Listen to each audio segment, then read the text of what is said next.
Yo, what's up, guys? We're back. We're back with more Smash.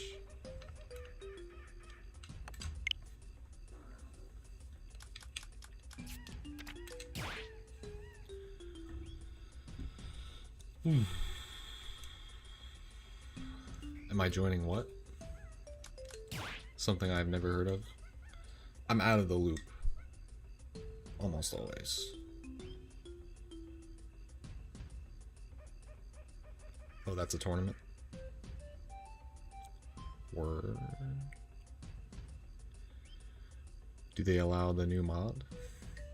I'm wondering if some tournaments out of a popularity thing might just do it. Because, like, it builds hype. And in fact, I've seen one posted today that is allowing it. Only if both players have it. RIP.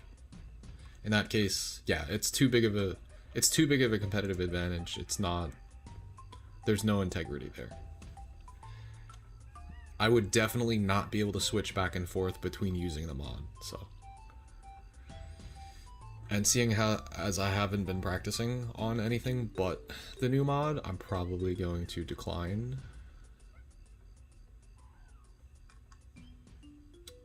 For that reason. But I will look up the tournament because I'm curious.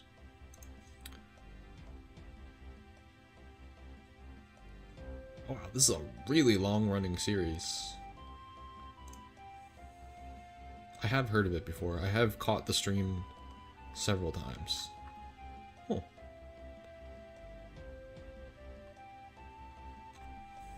Oh. Perhaps. It makes you so that you can never go back. Once you play offline mod Smash Ultimate online, you can't go back, bro. Unless if you're a Sonic player. Or a Deity player. Or a DKwill player. Or any heavy projectile player. You get where I'm going with this. Those players won't mind going back because they'll get their competitive advantage back. On average. Across the player base.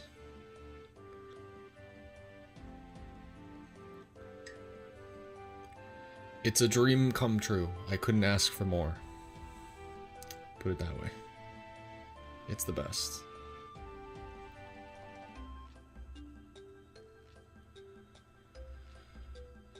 Luckily, so far, we've had, like, mixed success. So I'm not, like, showing that I'm, like, a total fraud when it comes to offline. Like, I was an offline player, like, through and through before I started my streaming career at large. Really, until before Smash Ultimate dropped. I haven't played offline Ultimate all that much until now. This might be the most, in the past several days, this might be the longest streak of playing in low latency that I have done for this game at all. So I think that's why we're seeing a rapid, like just yesterday, I updated my matchup charts a lot off stream. We ran DK versus Toon Link yesterday. And I used to think it was -3 because I just didn't have someone to discuss it with, to train it with at top level, was playing it wrong, etc. And we played it yesterday. You know, I was getting fucked up, we were going back and forth. And then I was able to figure out a strategy that works consistently against Toon Link, and as long as you thread the needle and avoid all his projectiles, which is impossible, but, you know, avoid them the best you can, I think the matchup is not -3 anymore. I lowered it to -2, but I wonder if even that is too pessimistic. So expect this trend. Expect me to grind matchups versus top players of their characters. Space Miner said they were a top 10 Toon Link in the world. And we've already improved that matchup drastically. Just by figuring out what to do. Meanwhile, I struggled versus Roy again. Roy is just... Roy counters me because he's the ultimate test of patience. I haven't fought a Duck Hunt yet because there's only like 2 Duck Hunt players in the world that play online that are top level. Maybe 1. But we do have some new matchup knowledge versus Duck Hunt. Do I think Duck Hunt would be different? Oh, hell yeah. Oh, hell yeah. Namely because that is the ultimate, you know, that character capitalizes off of online just as well as any other heavy projectile character. But more than that, some recent VOD studying that I did over the weekend in my Metafy group, we have some, not really, it's not secret knowledge, but some new matchup knowledge that will help a lot in that matchup. It's like, it's so rudimentary, but I just don't see many DK players doing it. And I think it changes the matchup. So, if and when I fight a Duck Hunt player, you'll see what I mean, if I'm able to apply it. So that could potentially boost that matchup. I don't know if it's leaving -3, but maybe it won't be the worst matchup anymore, if we can figure it out.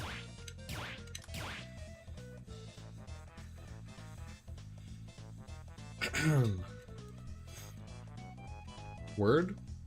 Does Zog have the mod? I know Esam does. Esam might be willing to go back and forth and play with or without the mod. I'm not really willing to do that right now. I'm just trying to play with the mod because I'm greedy.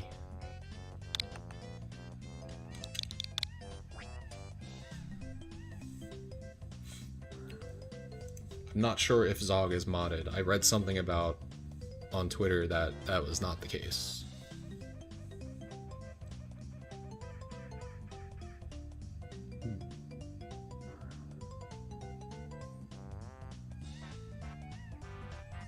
It's true.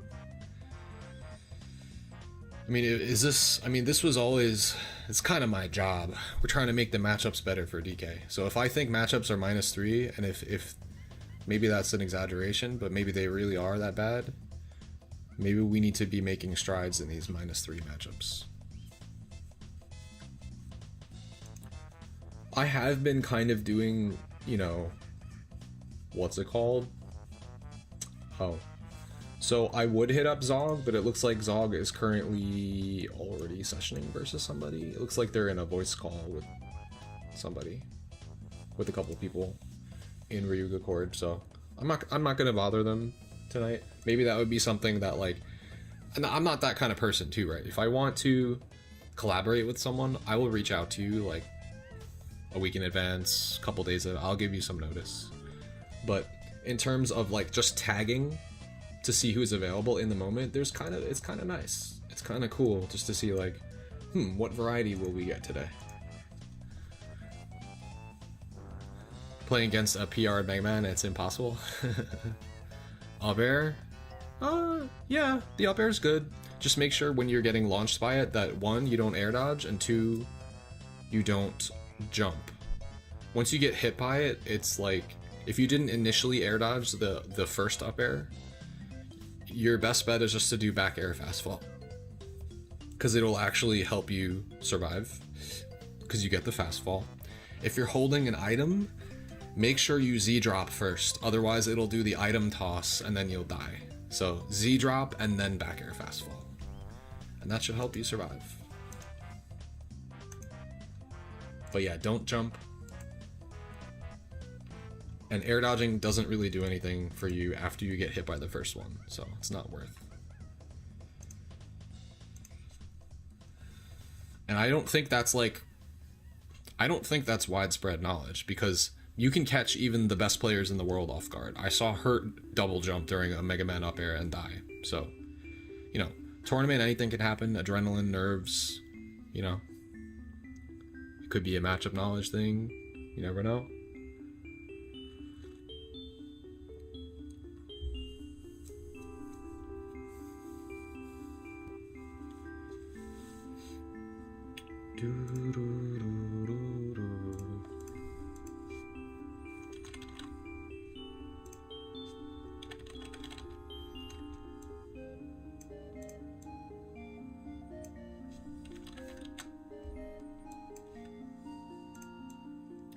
let's go ahead and tag. I'm ready to play.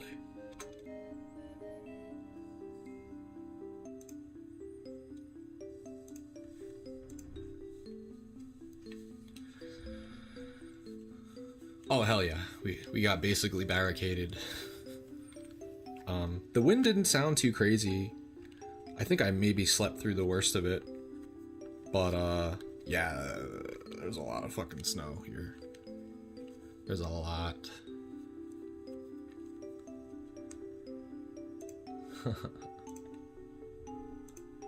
Dang. Yo, Gamer wants to play. I've never played Gamer. He's avoided online like the plague. I've never played Gamer. Ever. It's about to go down.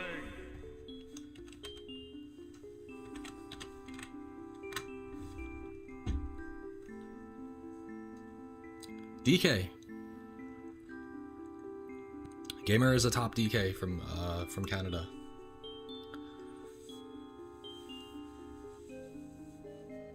This should be interesting.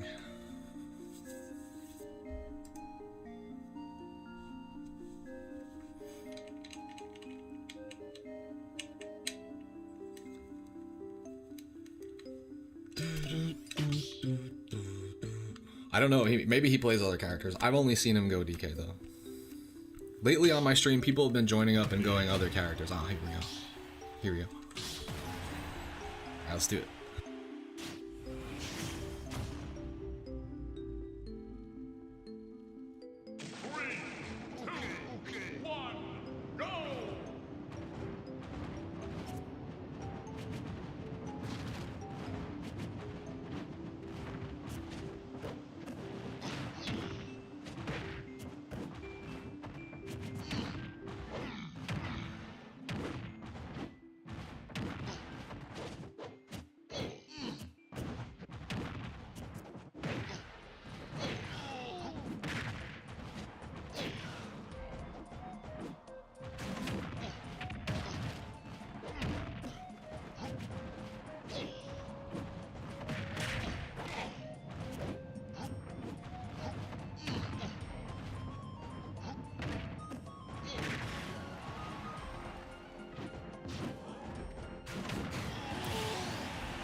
Nice.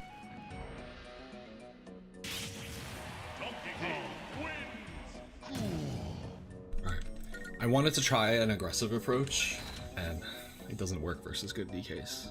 So I'm gonna have to slow it down. Time to slow it down, guys. Slow it down, slow it down.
Right.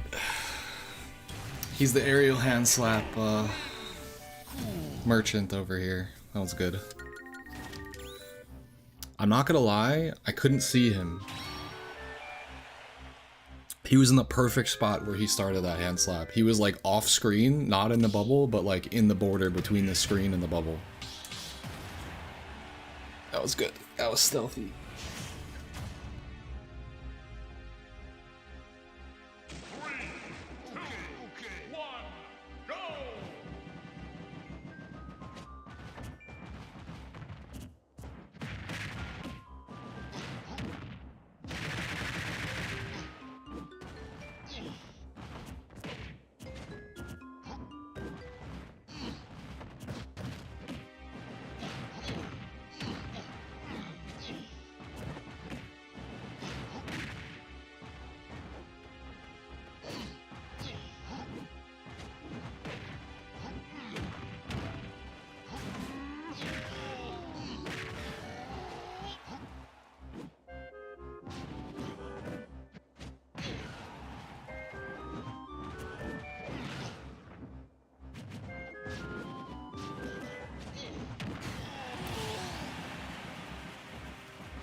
This matchup is explosive.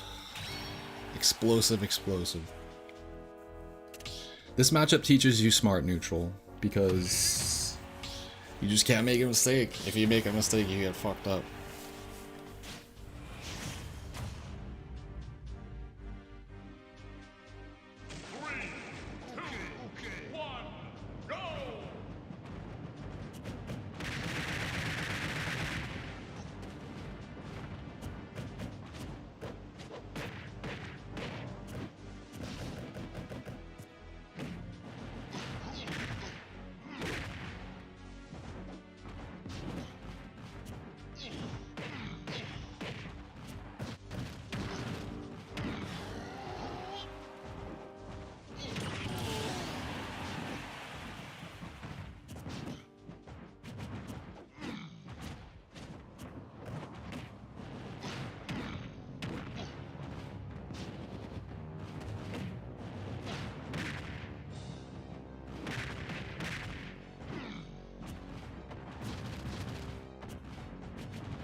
Nice, nice. Right, he presses side B a lot more than other DKs I've seen.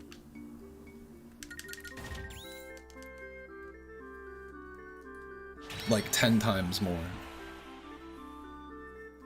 It's good in this matchup though. I just don't use it a lot. I don't like it that much.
That was an anti-air punch as fuck. You see why I would never want to play this matchup in tournament? Ever?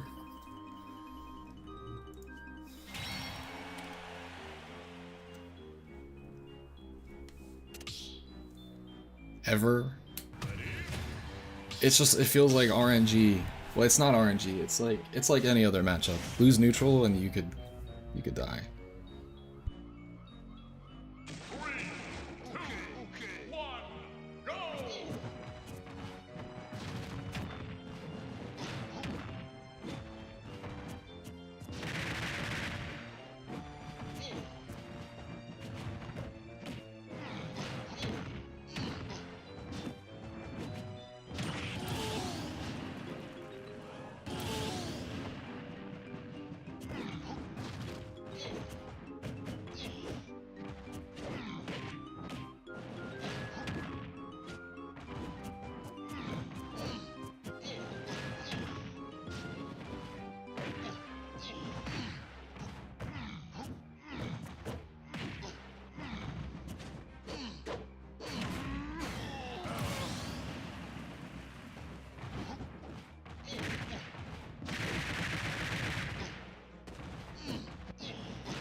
He's very good with the specials, I will say. Punch, side B, and down B. He's always pressing them always at the right times. That stage seems really scary in the Ditto. Holy fuck. I need space against this character. I got fucked up on Smashville. Also, I was not playing to the pace that I wanted to. Let's see if I can slow it down again.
Nice technique. Shit.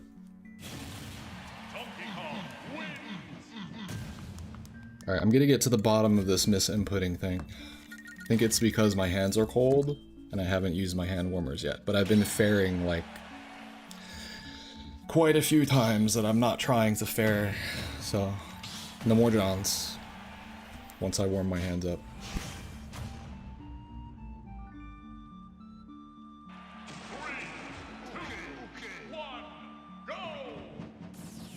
Yeah, it's because he's not approaching. That's what you're supposed to do in this matchup. It comes down to who's more patient.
It's a stressful matchup, bro. There's just no way around it.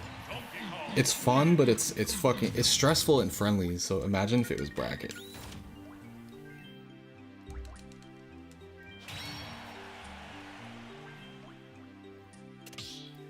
Maybe I just get too stressed playing this game. Maybe that's my problem. I wish I could just have fun playing and like not get emotionally invested, but I do.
Misinput Johns due to cold hands are actually the only legit Johns. I say that, but there's actually a lot of legitimate Johns. The difference is I'm willing to admit my Johns. Other people will just be like, I don't know. When I complain, it's justified. Put it that way.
These are sweaty games.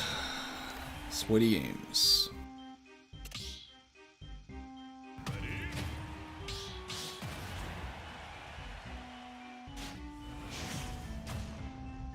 Yo, what's good, Traveler?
I was focusing, so I missed the tip, but thank you, Raven, for the 5. Appreciate you. Good looks. Yeah, don't doubt me, Cashier. I just gotta warm up to each new DK's playstyles. You already know.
Sorry.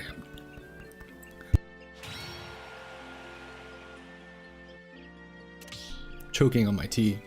I've played Noodle offline once at an offline major. I believe it was Collision. Dude is fucking... His tech skill is by far the best of almost any player, let alone DK.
The other DK is Noodle, is Gamer, sorry, not Noodle. I just keep seeing Noodle in the chat, so I have Noodle on the brain.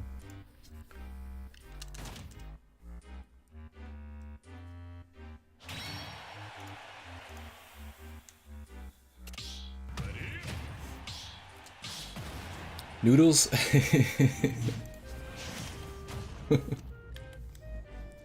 Noodle's specialty is literally styling on his region. I don't know how he does it.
Alright, there's been a momentum shift.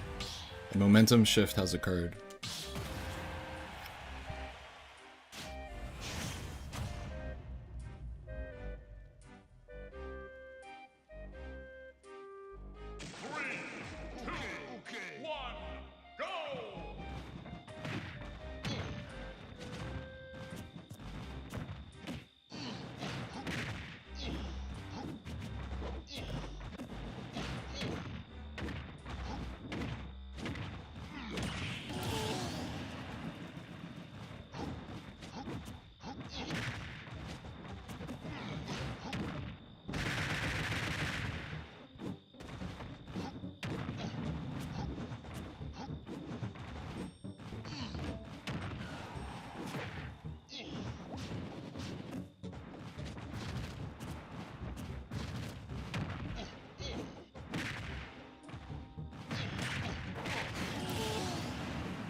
Nice. His cargo up throw was staled, so that's still comboed. That was good.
DIing Ding Dong doesn't matter.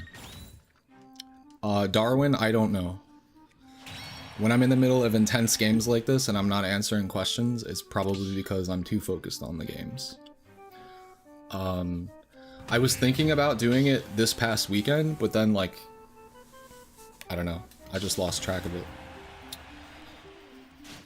Also, let me know if you guys would prefer it to be a long form video, because I've actually gotten the question a lot.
I've come to the understanding that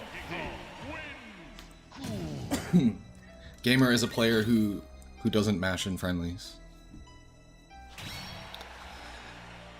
Which is understandable. Sometimes players are like that because they're just like, oh, I don't want to try that hard, it's friendlies. Or they're like, oh, I don't want to break my controller, it's not bracket. So I get that. I feel it.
Yeah, it's pretty fucked. It's a pretty fucked vertical grab range. He was surprised I was able to grab him there. Yeah.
Yeah, DK has strong edge guarding against himself, so on Kalos, it takes away like recovery mix-ups, if you notice.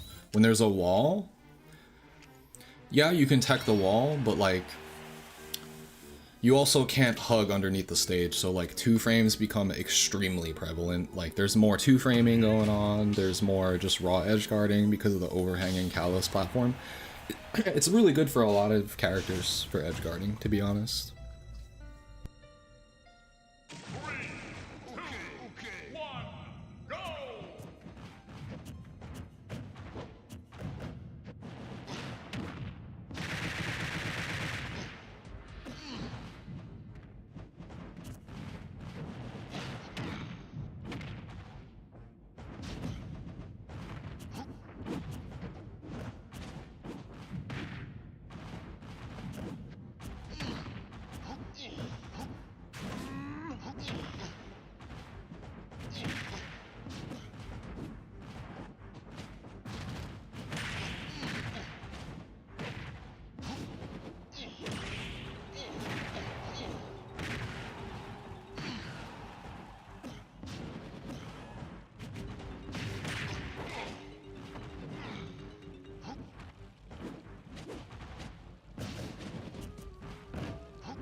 This Ditto is tough, bro. It's tough for all of the possible definitions.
Very nice.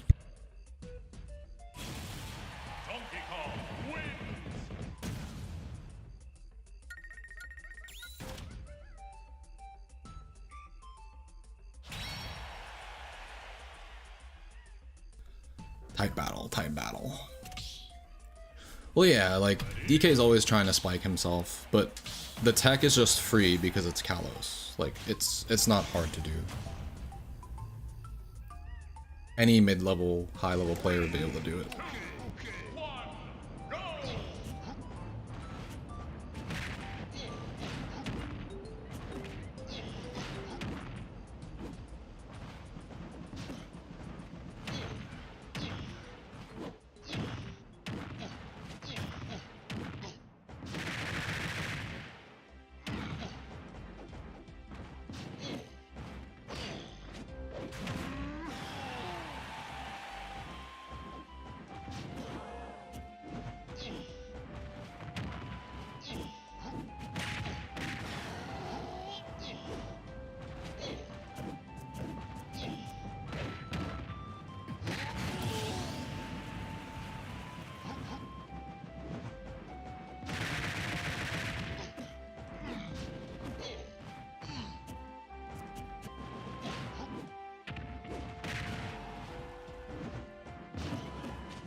I misinput a fair. No. Maybe I should do something. No. I was gonna say maybe I should do something less technical there. I could just up air. I tried to attack cancel back air and I pressed it too fast, so I got forward air. These things happen. That's mostly actually me knowing exactly what input I'm supposed to press there, but just pressing it too fast. I've definitely improved.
Is this against a bot?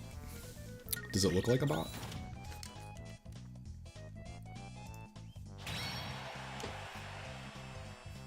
Does it play like a bot? I don't think so. Definitely not. The chicken situations feel crazy in this matchup. It's like we're just both holding shield against each other.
Yo, that string?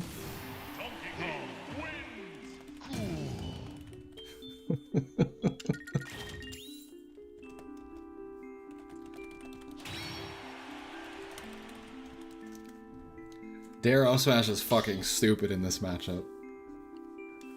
That looked like it would have killed for a long time, actually. He said he didn't think he'd die outright for going center stage after he did his up B. Oh, man. How did it connect? Because if you charge it, because DK is heavy, like, it'll still work at high percents. Like, Dare has so much hit stun that they will fall a little bit. So you actually wait. They're out of range, and then you wait for them to fall. They'll drop a little bit at high percents and hit stun, and then they can double jump, escape. But if you know that, you can either time or you can charge the up smash. 3, 2, 1, go!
Yeah, I heard, saw somewhere on Twitter, like, Massachusetts got it really bad. Like, there was, like, crazy winds, like, whiteout conditions and shit. Absolutely. Check out my Metafy. That's one of my specialties. DK lessons. 3, 2, 1, go!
Nice.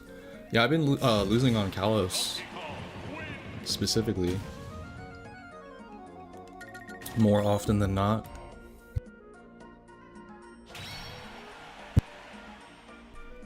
I would say we're about even right now. You can always check the stock counts. I'm up a bit.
Very nice. He's really good on Kalos. I have not been able to beat him there, I don't think. I think it has something to do with this matchup, and I like to take to the platform, and it's not a good idea in this matchup. Because you get pressured by back airs, punch, nair, everything. You shouldn't put yourself on the platform in that matchup, it feels like. This is Gamer, top DK. I think he's ranked... I could be wrong. I think he's ranked top 10 with DK in the world.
Does the DK Ditto play any differently with less input delay? Yeah, it plays really precisely.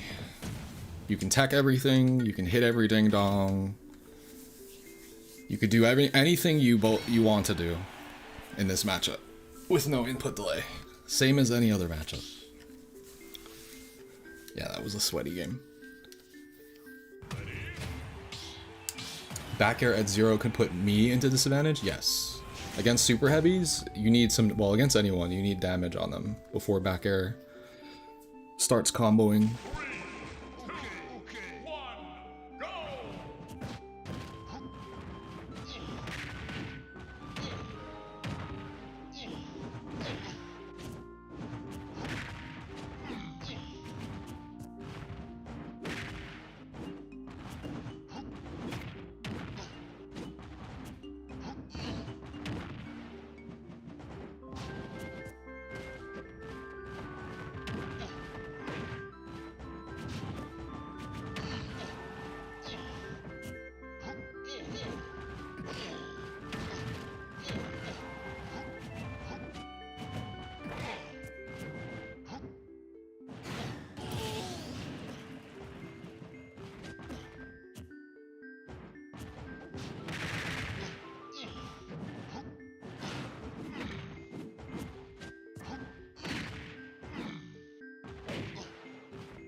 There.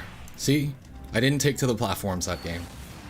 That was the main adjustment I was trying to make. Just stay main stage, because whoever takes to the platform is actually in a disadvantage, I think, in that matchup. That was the main goal. And it seemed to make a difference.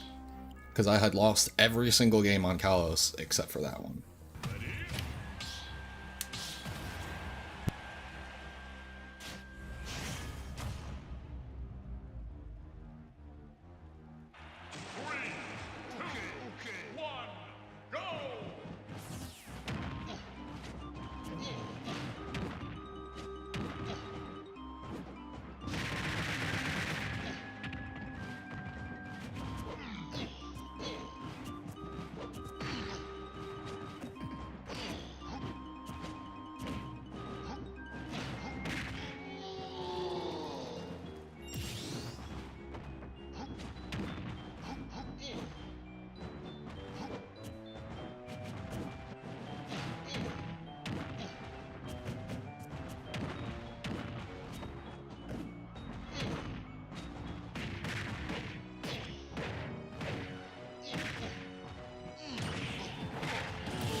Yeah. That window lasts forever. DK has no overlap against himself. So you can do aerial ding dong.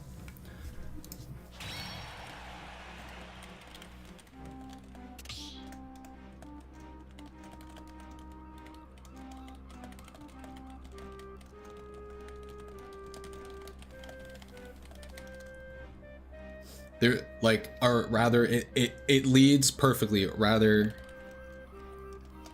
it leads perfectly into the next window. Sometimes there's a little overlap. Sometimes there's a huge gap. For DK, it goes 63 to 83, and then like 84 to 95. Like, it goes 66 to 83 and 84 to 95. Yeah.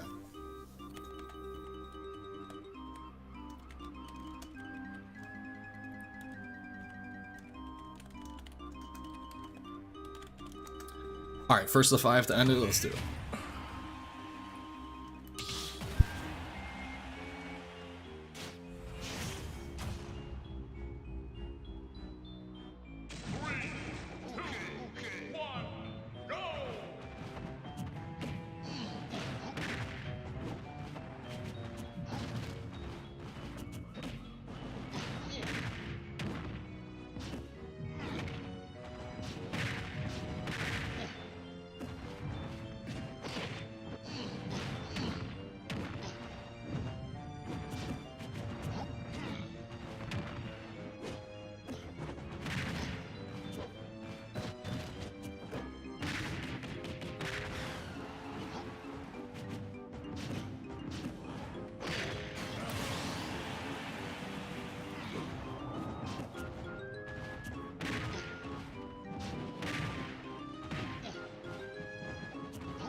Damn, we got a really cheesy stock that game. I got like a not intentional reversal with last hitbox of a B only into dare. Not intentional, but we take those.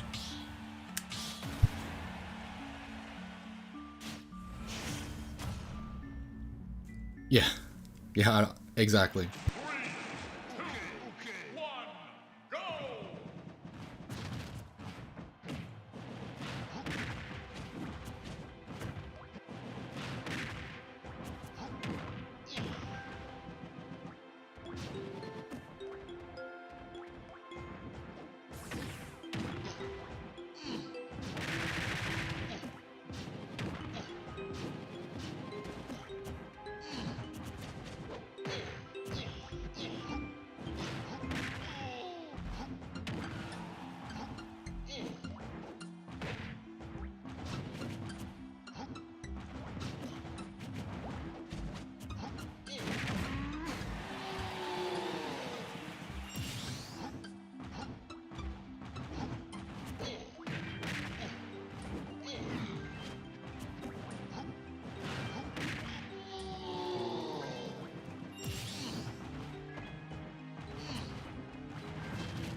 Yeah, Gamer is one of, if not the best DK in Canada. He's up there. He's very good. He's very good, and tonight, had we played a best of 3, he would have beaten me 2-0. But this is just what happens, like, I have to adjust to players.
Nice.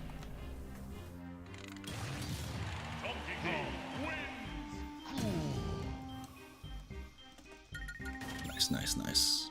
A lot of these games I start like down and then I make a comeback. The ones I've been winning in this set have not been that way, but most of them have been comebacks, so I have to try to lock it down a little bit more.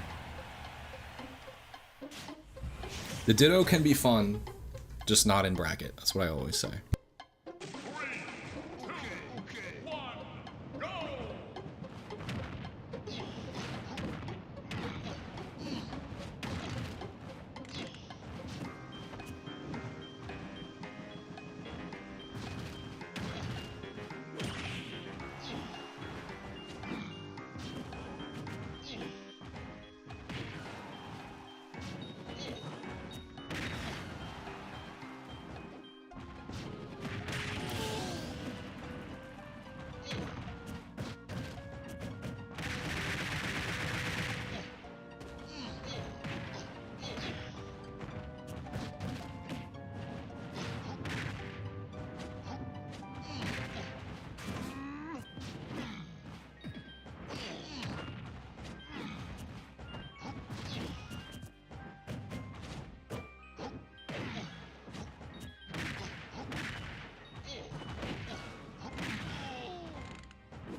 Oh, I flubbed the punish. I thought when you have the dream punish and the dream option and you just don't do anything, that's what that looks like. I hesitated slightly instead of giant punching.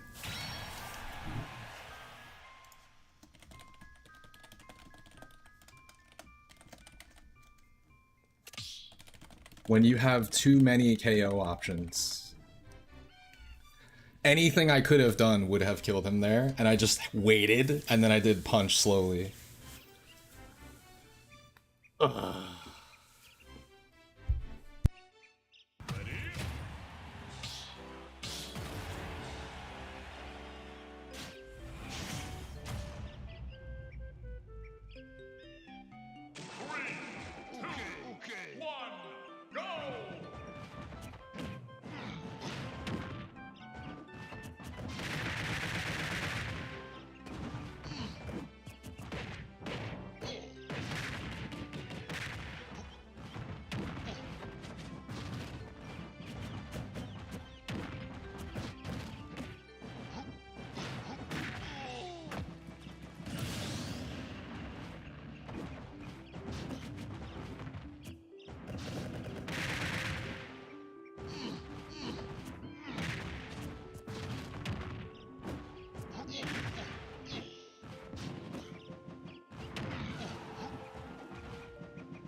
My DK is just really good at killing you in one interaction, especially in this matchup.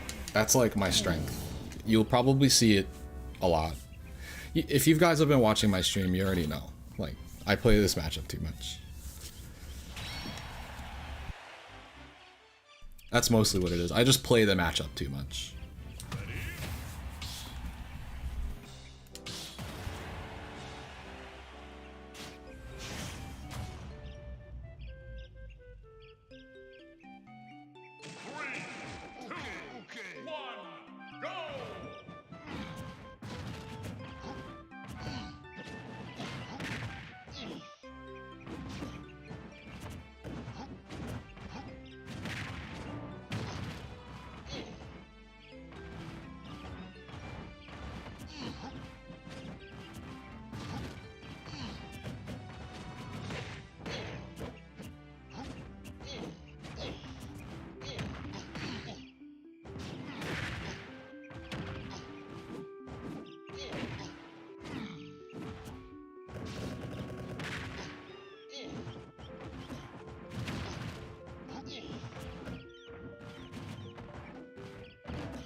GG's. Almost dropped that one. I missed, I had the trip punish into dash grab and I was like, let me read a roll away. And instead he did like get up in place shield or something.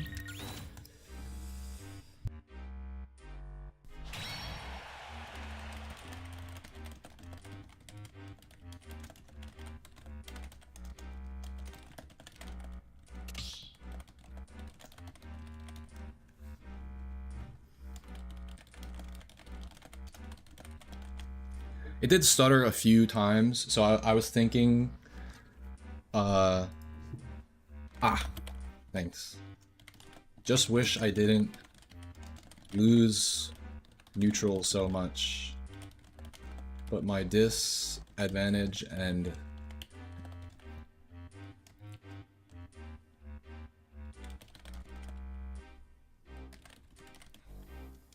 yeah. I just lose neutral too much. That's my thing. Like, if I start playing more patient, I will do better overall in all of my games. But I like to interact, and interacting is like not good in this game. I have to learn how to not to interact, and the DK Ditto is good for teaching that, honestly.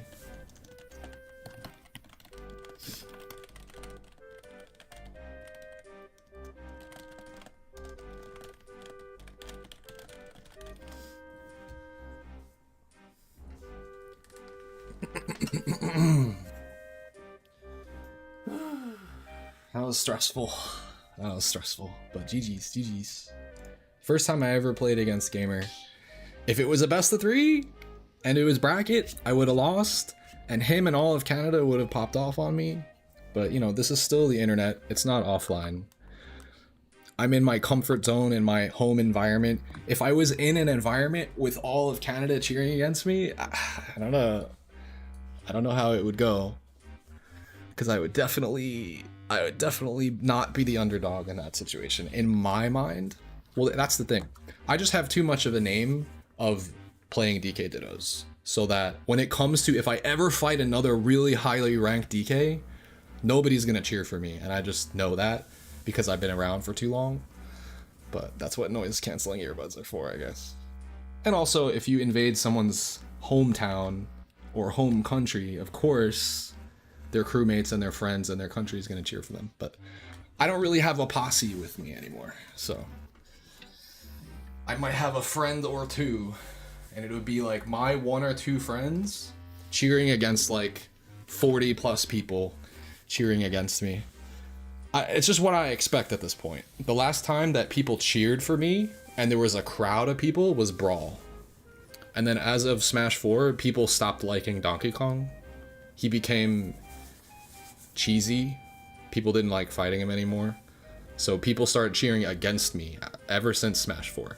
And when that happens too, I guess it's a good thing because you have to become mentally resilient to it. It definitely depends on like the region too. Like if I was in my region defending, then yeah, of course, people would cheer for me. But the main thing for me is that I need noise canceling headphones because I'm used to no distractions. No distractions at all. No screaming, no fucking chair ramming, no crutches slamming into my chair. You know what I mean? But all that stuff happens when you're at tournaments. So it's like, it's definitely not an environment that I'm mentally prepared for. I will go out on a limb. I mean, I will put it out there. I'm an emotional player. I need no distractions, no outside influence, and I need to just lock in to get into the zone. And I can't do that without hearing the game. And sometimes you can't even do that at a major. Sometimes you can't. Well, it's also because I don't actively compete with lots of people around me all the time. Specifically at majors, you could say that not a lot of people play in that environment all the time, unless if you're a super top player, right?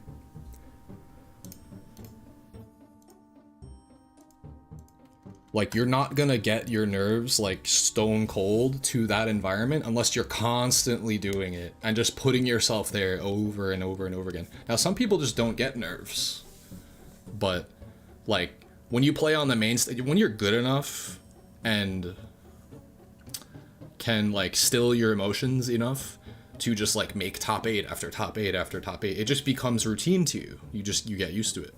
Whereas when I play on the main stage, it's like the most fucking nerve-wracking thing of all time. It's very exhilarating. It's thrilling.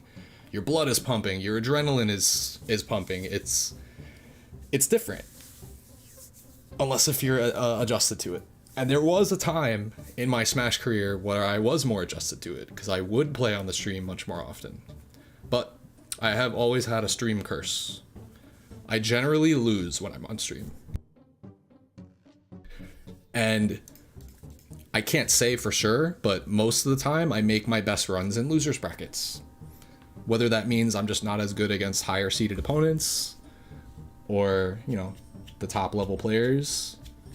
I think it's just a DK momentum thing, and it's my playstyle as well.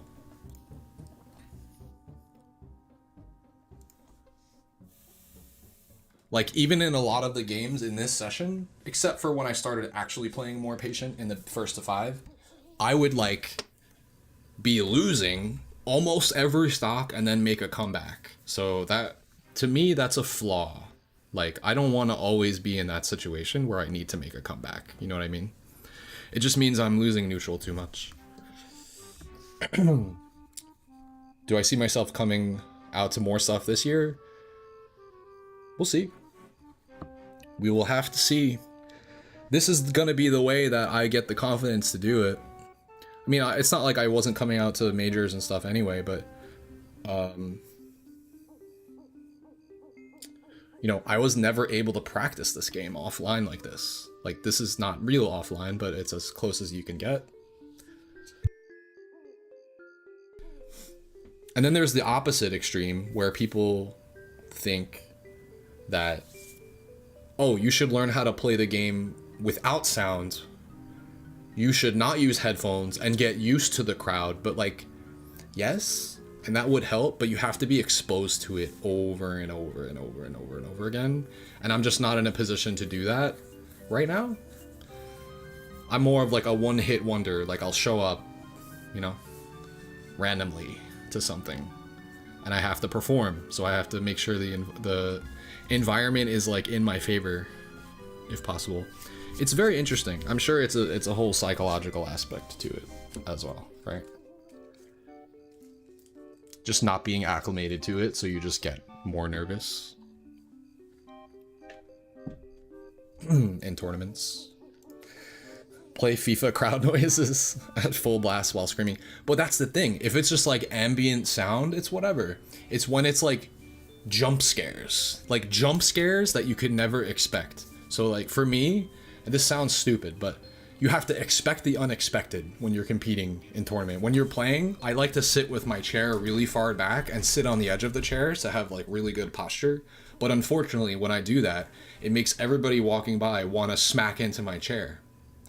So I have to like put my bag, I have to make like a moat surrounding my chair and like put my backpack there, get my couple of people that are with me cheering me on to like guard my chair and make sure nobody, because it's happened, I swear to God, I do not make this up, it has happened at least 5 times. It's happened at majors to me where people disrupt you in the middle of the match, and like you have to be emotionally adjusted enough to just shrug it off, even if you're in the middle of like an advantage state that would win you the set. And it's just like that kind of stuff, I shouldn't have to worry about it, but there's no rhyme or reason to these things at Smash tournaments. If it were MLG, an official kind of tournament, there's like crowd control, like fucking, you know, people can't stand behind you. You get your own personal space. That's not how it is at grassroots majors or at convention tournaments. They don't give a fuck. It's like standing room only. Like if you guys have been to big tournaments with a lot of people, you know what I'm talking about. All right, I'm gonna make some more tea and then we'll see. It's not like I don't mind people cheering and stuff. Like that's fine. It's just don't disrupt my chair, bro. I'm gonna get some more tea and then I'll come back and keep playing. This sounds like the stupidest thing, but I promise I've been competing for almost 20 years. It's just a more common thing than you think. And it's not gonna be an avid tournament goer that does this. It's gonna be the combination of a competitive environment and a casual atmosphere, like something like Supernova, where people are just there as a spectator and they're just having fun and they're just like derping around and they like trip over themselves and they fall into your chair and they don't think it's a big deal. But I'm gonna stop talking about it. All right, I'll be right back. But that's what I'm getting at. You can't really be that mad at them because they don't know, and there's no real precedent for people to stay away from your chairs. So, all right, be right back.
Like I don't say anything to anybody when it happens to me because it does. I'm cursed at tournaments.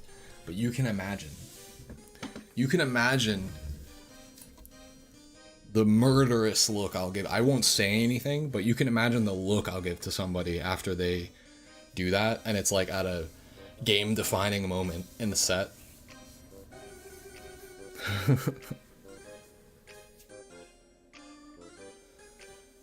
You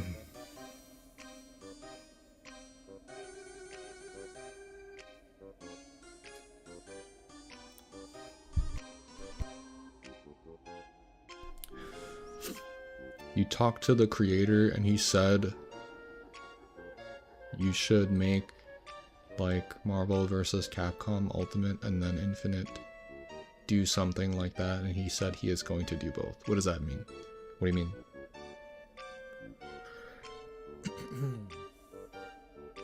That's a really good point, Gamer Hype. So for me, the best I've ever done when competing at like regionals and majors and just anything really, especially if you're traveling outside of your comfort zone or just to a different locale, it's to acclimate yourself to your environment. Like, not just the place where you're going to be playing, but the surrounding area. Like, check out the scenery, like, I don't know, go to a park, like, take a walk somewhere, like, you know, like, eat the food, eat the local food. That's something you gotta be careful with, though. Fast food can be risky if you're not, you know, like, if you're not adjusted to it, it can mess with your stomach. There's a lot of things. You gotta try to be mentally and physically acclimated, and then you'll be more comfortable when you're competing.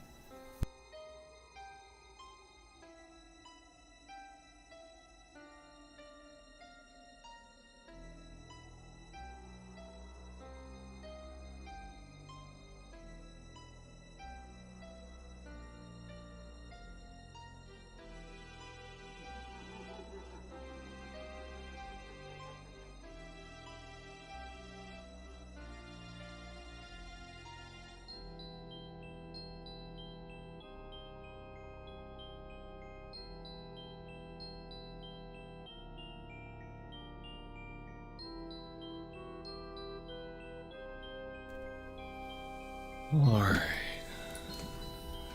Thinking of a way you can simulate random. I've always not been good with jump scares. Like, I'll bring up this story really quick. So, one Halloween, I started playing Alien Isolation because the game was super cool, it was new at the time, it was meant to be a fucking terrifying game. And I had the grand idea to do something I've never done on my stream before, which was really cool. I purchased some, like, custom scary sound effects that I still have somewhere. Like, I have a whole sound pack of, like, you know, commissioned or just whatever it is, like, sound effects of, like, scary monster noises and shit. And I had alien pop-up notifications on my stream for when people tipped, but I had the smart idea of making the minimum $1. I still don't think I've recovered from that stream. It's to the point where it damaged me mentally. Like, when there's a loud sound or like some sort of jump scare, it like jolts my entire body to the point where like I go out of commission for a second.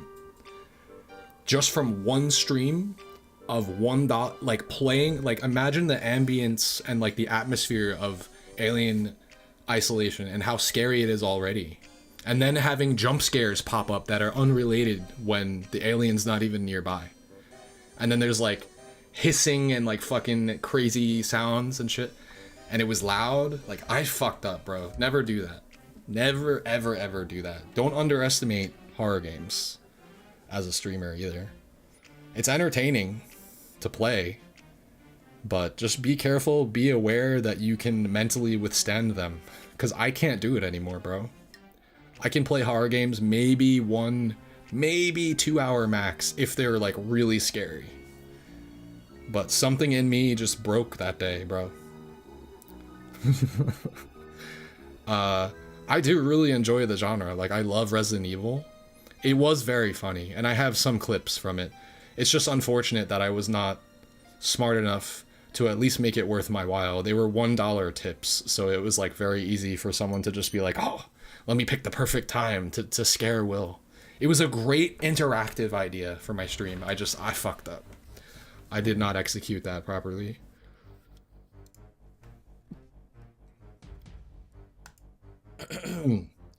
Don't get me wrong, by the way, gamer hype. What's it called? I've been able to play through when I first started playing horror games.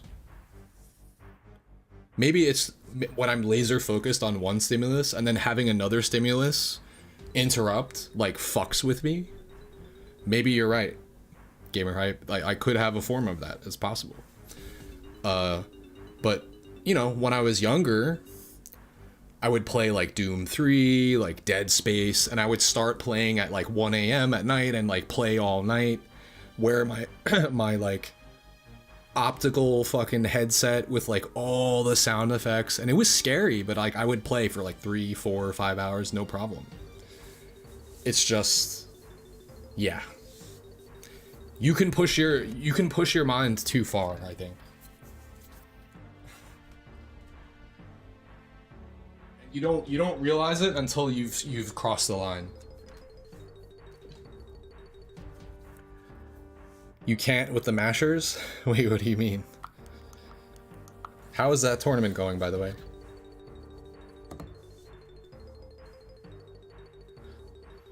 Also, I'm wondering, do I just switch it up? I don't know why, but playing against Gamer was like... I think it's because there's like pride on the line too, because it's DK Dittos. I'm feeling like super, super amped up after that. Like, heart beating really fast. I was clearly trying very hard. I'm sure he was as well. Hyperfixation? Yeah, I think so. Maybe that's it. Maybe I need to take a little bit of a break. I just feel like, not agitated, but like, I feel too amped right now. I don't think I need to immediately thrust myself back into that environment. I'm gonna chill for a little bit, guys. I think it's wise when you know your limits. Maybe you will come back to Smash tonight, but I'm just gonna chill. Maybe we can watch some Smash. Maybe that's a good way for me to take a break. So you said there's a tournament going on. Maybe we can watch that. Or if there's anything else you guys want to watch that's going on, let me know. You're telling me that if I was playing H-Box and he popped off mid-set and threw a folding chair at 60 miles per hour straight at your head, do you think that would throw you off? Yes. Is that like straight out of that movie? You know which one I'm talking about?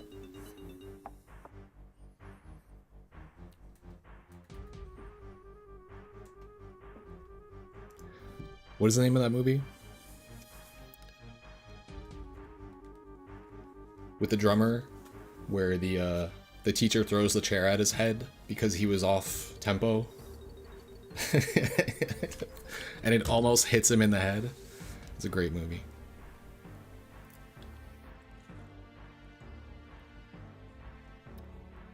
Yeah. It just reminded me of that. That's funny.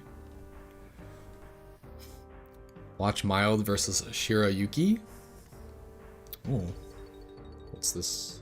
Yeah, I just feel like I gotta take a break. Let's do it. Let's chillax for a little bit.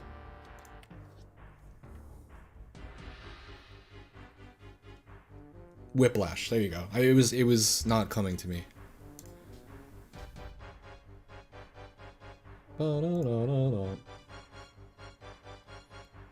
Ooh. Mild versus Shirayuki. Okay. Inkling. Not one of my favorite matchups. So perhaps there's something to learn here. Specifically, I want to see how he edge guards this character. I'm assuming it's going to be down airs, because with down air you can jump back on stage and not lose position. I usually do stuff that's like too committal.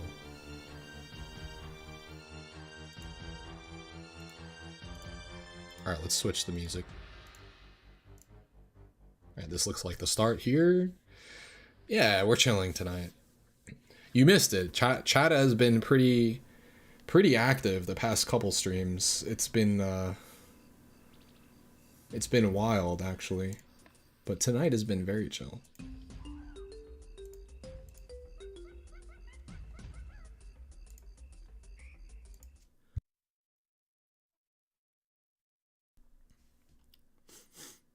He edge guards with Nair and Up B. Yeah, Up B is definitely a thing in this matchup. I found like recursive Up Bs for sure. Let's listen to something else. Maybe something else relaxing I can listen to. What do we think?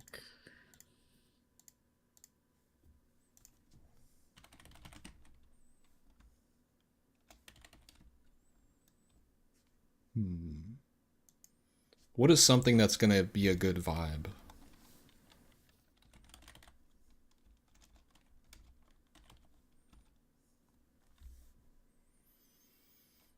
I have a couple things here. I haven't played Celeste. I'm sure I would appreciate it. If you have a mix you'd recommend, we can listen. I'm down. Also, like I said, I'd get very emotional when I'm playing, and then sometimes I clap back at like viewers that are like saying stupid shit, which, you know, you're allowed to state your opinion and say whatever you want, but if you're saying some stupid shit and I'm getting agitated at the game, I'm probably not going to hesitate to say some shit back to you. So yeah. So I'm trying to just curb that before it happens, in case if I got into another session that like tilted me or something, and then just take it easy. You get very bad nerves when playing in tournament and locals. Got any advice? Yeah, make sure you are not on an empty stomach, because that exacerbates anxiety and makes you more jittery. No caffeine. Different than, now maybe if you're 18 years old, 20 years old, you could get away with pushing yourself and having an energy drink here and there, as you've seen top players do it. But that might be because they play characters that are like stupidly fast, and it actually like helps them like react better or something. Or maybe they're on low sleep because they were playing all night. It's probably the real reason. They're probably just trying to power through it, and then they crash afterwards. I don't recommend that though. There are much healthier ways to keep your energy up that don't lead to crashes or jitters. For me personally, I drink the tea that calms me down. I like healthy snacks like trail mix or something. Anything with like protein, like high protein. Maybe it depends on your build as well, your physical build, but generally like something that's going to be good for your brain. Like, the best thing I ever ate, and you're not always going to have access to it, was like a grilled chicken salad, like right before a bracket. You know, give yourself time to digest and like all that. But yeah, I don't recommend the energy drinks. Just stay hydrated with water. Like, I've done it all. I've tried Red Bull while playing. I've tried coffee. I don't know actually if I've ever played on coffee. Coffee affects me a lot. I've played on soda. It's just not good for you. Even if it gives you like the effects you want in the moment, afterwards you're gonna feel like the worst you've ever felt. So it's just not. I don't think it's worth it. All right, let me put the watch party stuff up. Oops. Watch party, watch party. Bam. That's not what we want, but we're close. There we go. Let's just watch some stuff. Chill out for a bit. This is how, even if I'm not like actively learning, if I'm not actively playing, I'm still learning in this game by watching and studying other DKs and stealing some stuff. Like, there was one really cool thing that Gamer was doing. Now, my DK is a little basic. When I hit someone's shield with a down tilt, I'll just like keep down tilting. Or maybe like I down tilt and it doesn't trip, and I'll just keep down tilting. But what if you do what Gamer did and you down tilt, and then as long as it doesn't trip, whether it hits or it hits a shield, and then jump back, wave bounce, down B. Like people will not expect. I didn't expect that. It caught me. It'll definitely catch people. It'll catch their spot dodges. They'll drop shield. They'll press a button. So I really like that, actually. I liked that mix up a lot.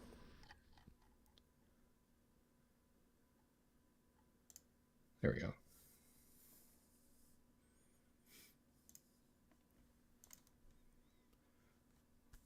All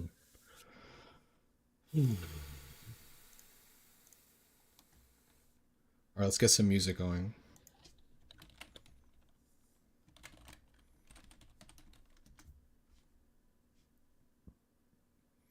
Just like the OG, like just the soundtrack. Chill music compilation. Sounds good to me.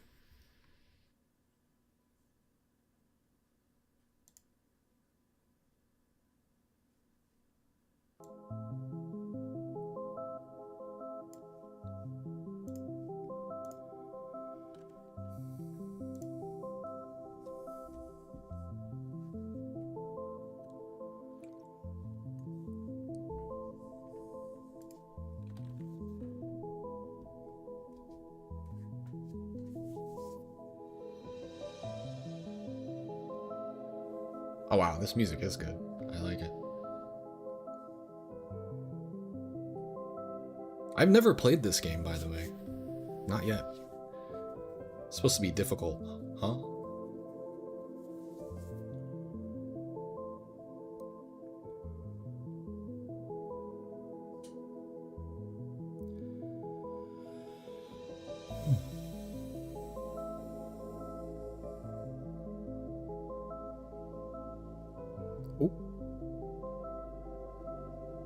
Oh, he got the grab and had the perfect amount of rage. Nice. 65 to 78 in this matchup.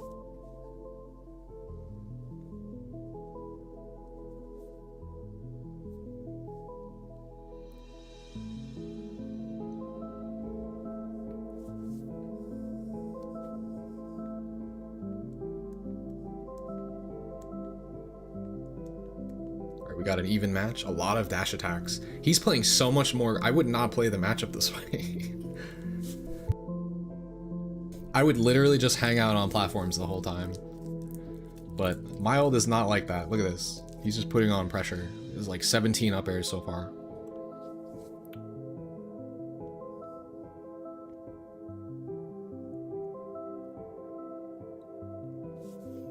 Is the stream lagging for anybody? I can do a quick tech check. Nice, the Nair. The up B. Ooh, he didn't get the active hitbox.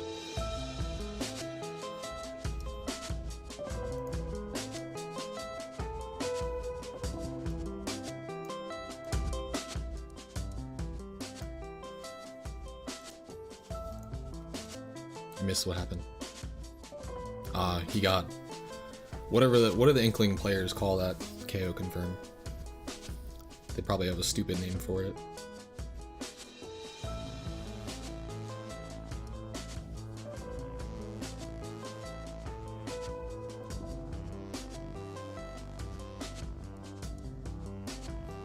Okay, nice. The booyah. That's actually kind of funny.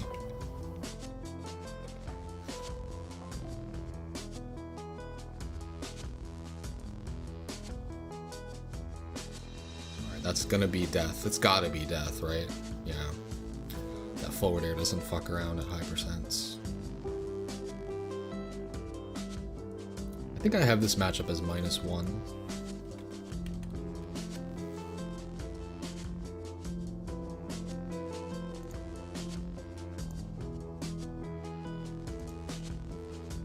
Yeah, right here.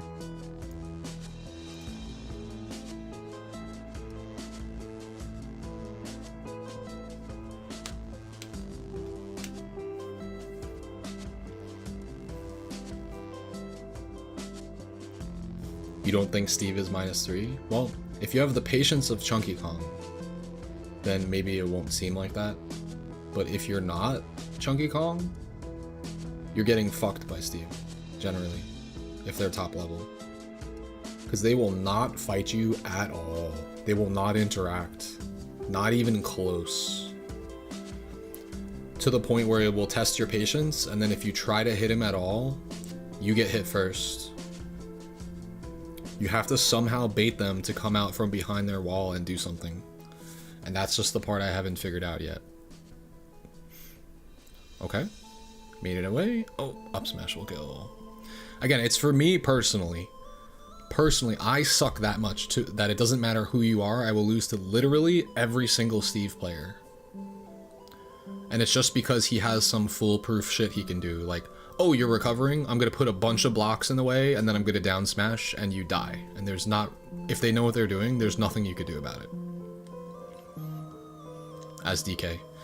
His recovery is kind of just a little bit too linear. And there are other characters that suffer the same fate. Marth and Lucina can't do shit about that. They just get fucked by it.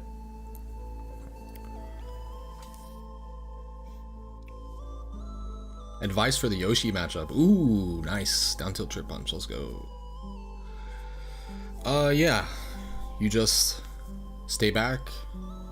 Wall with back airs and F tilts. And then just be ready for the standard Yoshi stuff. Like, what are they gonna do? They're gonna, like, run off a platform, be reverse egg lay. Like, don't fall for that shit. Just try not to get hit by Yoshi's combo starters. Ouch. Which would be F tilt, up tilt, forward air. Ooh, we'll try that next if we run out of music here. Which we will at some point. Jumping too much. Oh! Well, he got a parry. I guess this is the benefit of staying grounded when you're fighting Inkling. I think this is a platform camping matchup, but he was just in a good position to parry that. Nice. Oops.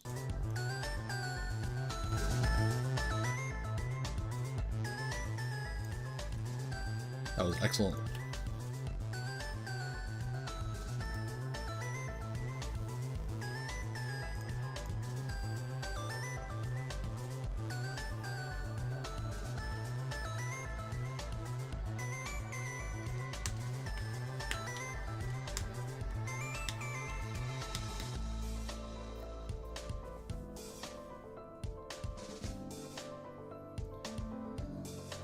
Hey, sounds good, LM. I got you. Yeah, hit me up.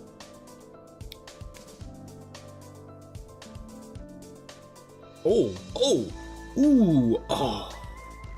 That was in percent too. Let's see what did he fuck up the way that I think he fucked up?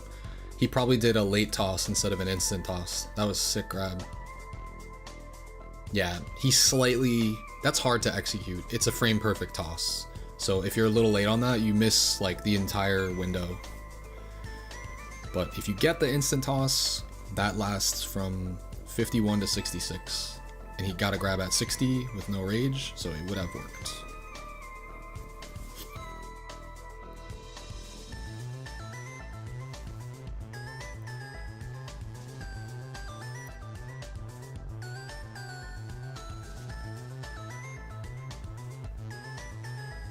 I like the idea, but this is the same problem I have. I try to edgeguard Inkling, and it becomes an overcommit where I die for missing. But he's getting a good reversal here. Let's see. Put another up B in the way. That was a really good recovery from Shirayuki. That will kill. Nice.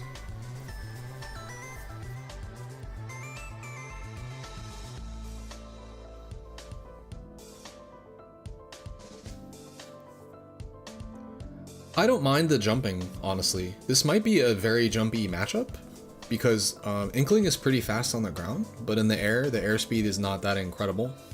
Wow, that was such a good option. This is actually something I really struggle with, which is dealing with Splat Bomb. This was really smart. I'm gonna steal this, bro. Look at this.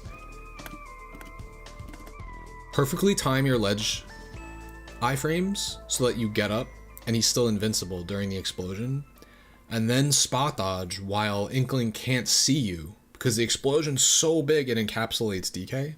So there's a spot dodge happening, and you can't see it.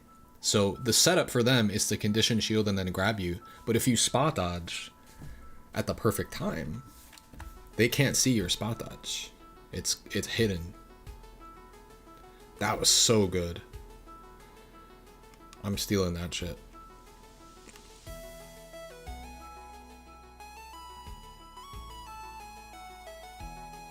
Dare? Yeah. He noticed that he gave up stage position last time, so he tried dare this time. Which is probably what you're supposed to do. Nice.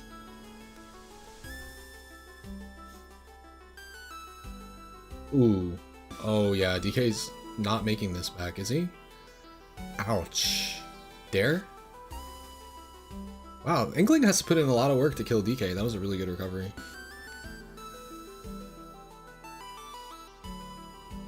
Nice. He's like, fuck this. That was really smart. That's a good way to do it if you're up a stock. Hell yeah. I think we were just talking about that the other day. Like, depending on what character you're up against, if you're up a stock, just put an air in the way and just fuck them. Just make sure that they can't get back. I liked it. There's a lot of edge guarding going on in that match.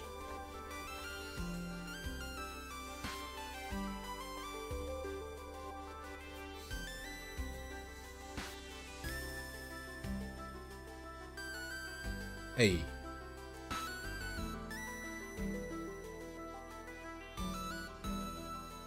Ugh.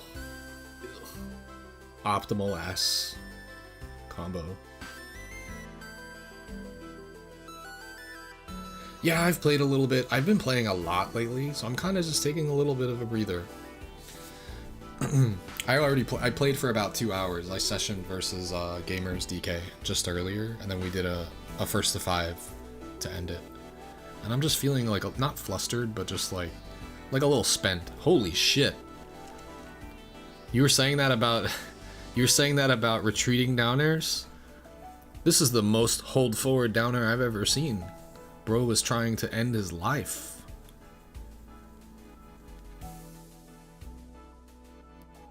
Yeah, I'll get back to playing soon, I'm sure. Maybe even tonight. We'll see how I feel. Just taking a break to watch some hype sets here.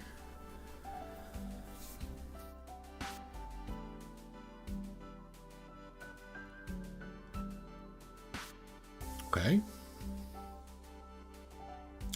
That dare was fucked. Nice. Respecting the splash. Hey, oh, I like that. I like that better than what I normally do. I usually will try to back air. I like the weight into the jump 2-frame position Nair, because Nair lasts longer, and he got the strong hit too. Like, if this didn't strong hit, it wouldn't have killed, but Nair lasts longer than back air, so it would definitely hit. Or much more likely it would hit. I think ooh.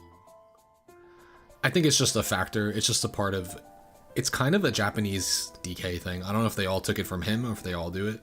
A lot of the Japanese DKs are just constantly down airing, like through the platform. He uses it a lot. I think we're at the point in the meta though, where if you're still getting hit by that constantly, you just don't know the DK matchup, because there's a lot of counterplay to it. So I do think sometimes it can be a crutch. I don't think he should rely on it like all the time, but for example, just using it as a combo starter is incredible. Like, look at this. 50 damage, 64. Oh my god. Like, using more practical utilizations of down air is great. That was sick. Always doing the down air through the plat though, it becomes telegraphed over time. Whiff punishing with it in neutral though is very nice. Alright, do we have any other sets? I'm gonna try to keep some of the more unique, spicier sets available for VOD review. But Solado has blessed us here with some good stuff to watch. You know what? It doesn't matter. We could watch it here. It's not like I'm really doing analysis right now. We're kind of just watching it and enjoying it.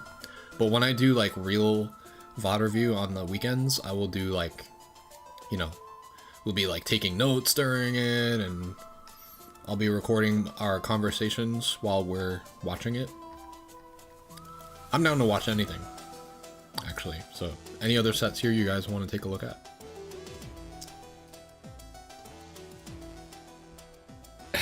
The Kamikaze Edgeguard? Yeah, that was nice. That was optimal. Kuhaku versus Ouch. I don't think I ended up seeing that whole one. Ouch has quite a few sets versus DK players, huh? From when he visited.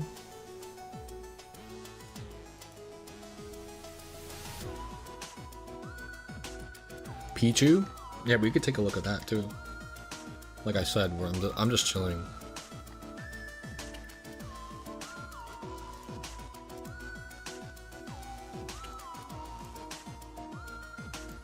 Again, let's scope out where's the matchup. Even matchup. This is my current matchup chart. You might notice it's been updated. I used to have 8 characters in -3. -3 is getting smaller.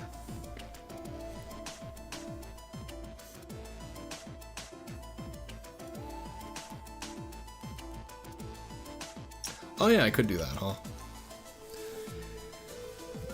Well, the issue with that is that I don't know if I can use the music I'm using right now. So, the music I'm using needs to be something that can be monetized, or that is like okay, or maybe it's fine. I don't know. Villager isn't that bad. Ask Gamer. Ask Gamer how he feels.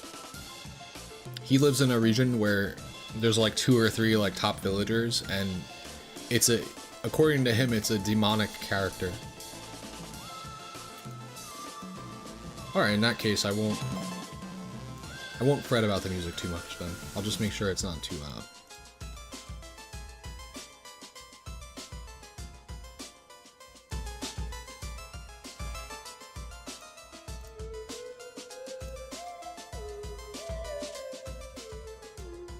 That should be good.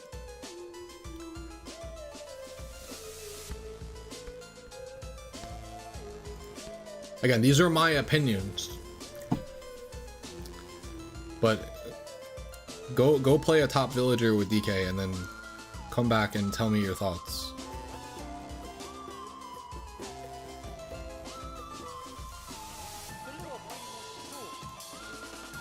Alright, let's start.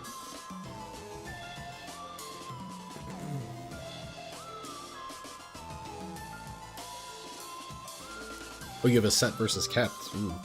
That's probably better than any villager I've played. Uh-oh. Whoa. What are these Oh, no. Ouch is so good at timing that, bro. The craziest part about this sequence, actually, is I think that Wolf could die right here. DK could trade stocks with Wolf, actually. You could do, like, double back air into an up B if you wanted, and just like kill him, or just double back air, come back to ledge, and then get a nice reversal. I'm surprised we didn't see a reversal there. And then Ouch cleans it up. Yeah, that there was unsafe on hit, actually. Alright, DK's gonna be looking for Ding Dong soon. I guess I can't just watch a set. I'm always analyzing in some sense, right?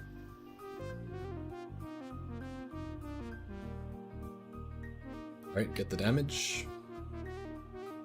Yeah. Nice turnaround. That's the Japanese turnaround shield. It's just like a mind trick. It's like, I turned around. You will get shield grabbed. Ouch. Literally.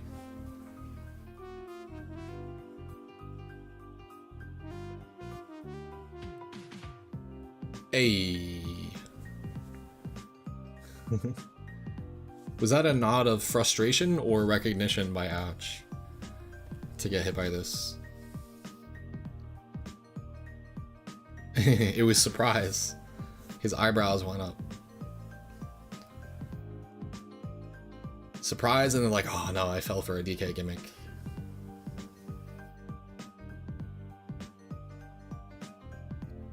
Nice.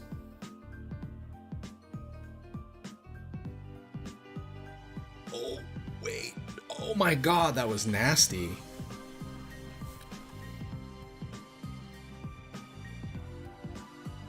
Back air, plop, parry the first one. This is what happens if you only parry first hit of aerial hand slap. You die.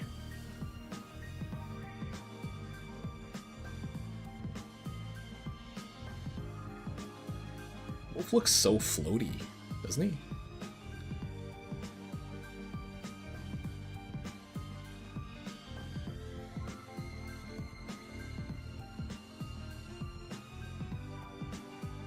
Uh-oh. Oh my god, he was ready for that tech chase. He's okay? He's dead. Yeah.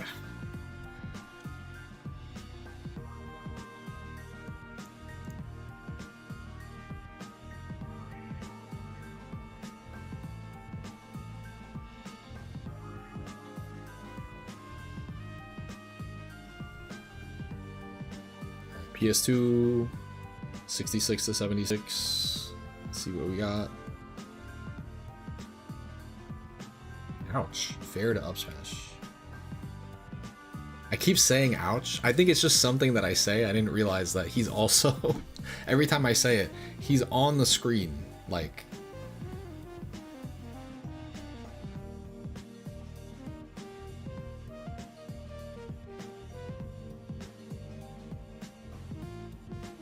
hey, reversals. He's just laughing at this point. He's like, I'm just gonna fall for every DK trick or RNI. Ooh, whoa! What the hell are these plays, bro?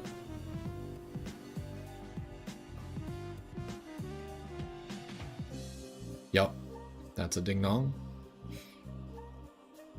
What did he grab? What did he recognize here to grab? Was it an up tilt? Something that he knew was unsafe? Oh yeah, it was up tilt. Okay.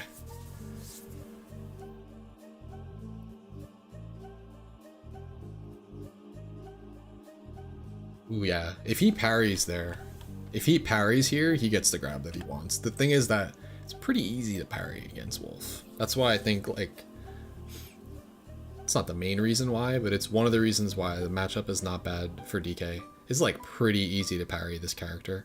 And then he gets absolutely destroyed once you do. Hey, RNG is on our side. Yep, another DK trick you fell for. Boom.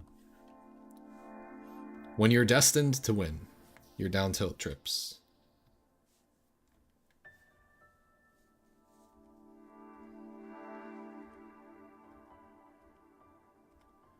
Also, when I was fighting Gamer, bro's down tilts be tripping, man. Every time I'm at 0, his down tilt trips me. Very consistently. He's really good with the down tilt, though.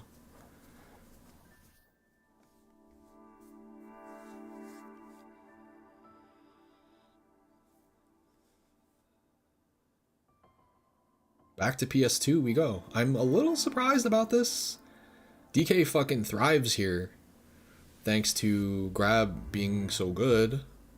That's it. That's a kill. Yeah, I wonder what the other stage choices are. Or what was banned.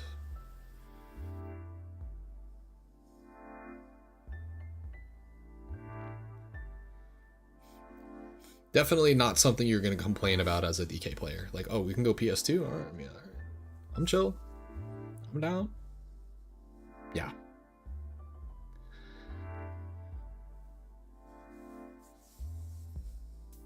Wow. Wolf's like, I got those too. Oh my god, that was so optimal. I thought he was gonna go for like another up air, I guess. Is this live? No. This is from 3 weeks ago when Ouch was visiting Japan. He went for beefy up B. Uh-oh. All of these situations are so scary for Wolf.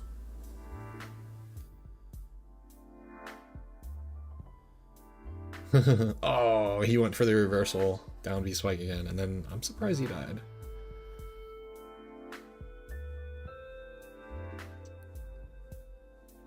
Very nice. Really good sequences from Ouch.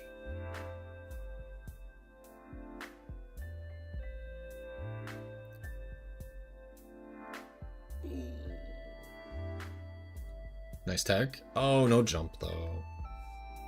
That was a whole set. There's one thing here I wanted to look at where DK got a nice sequence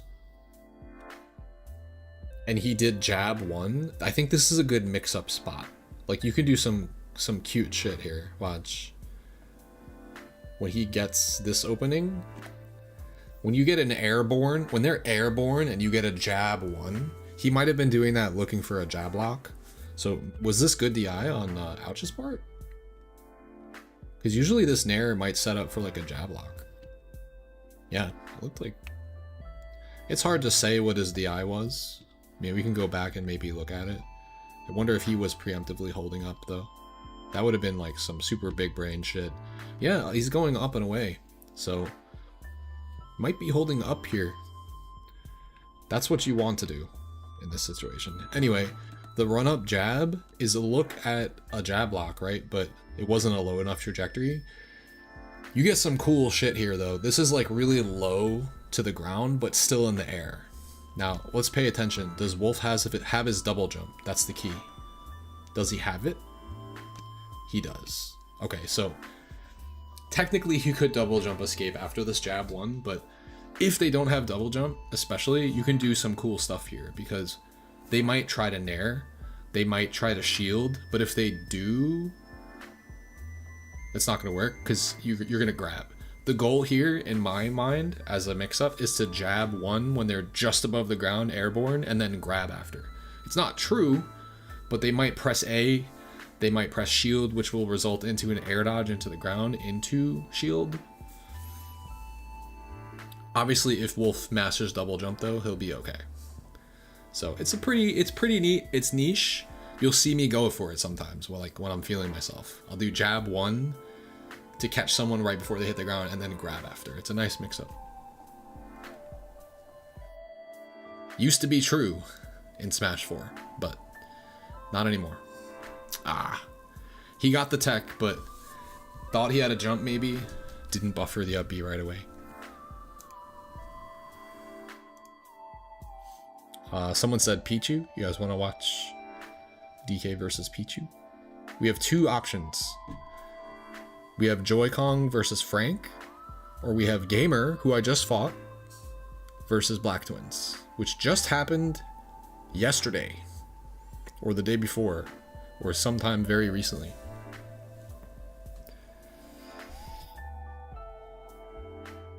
What do you guys think? Ah, my session from the other day.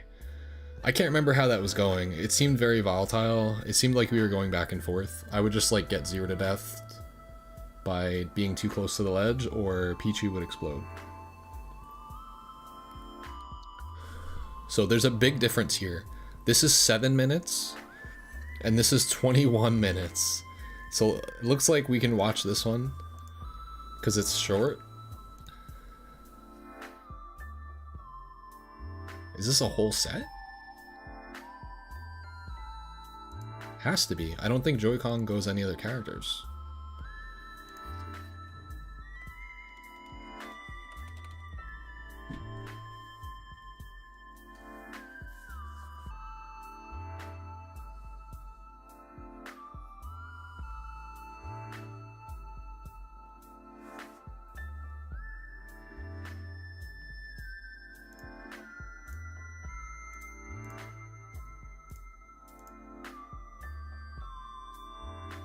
Yo.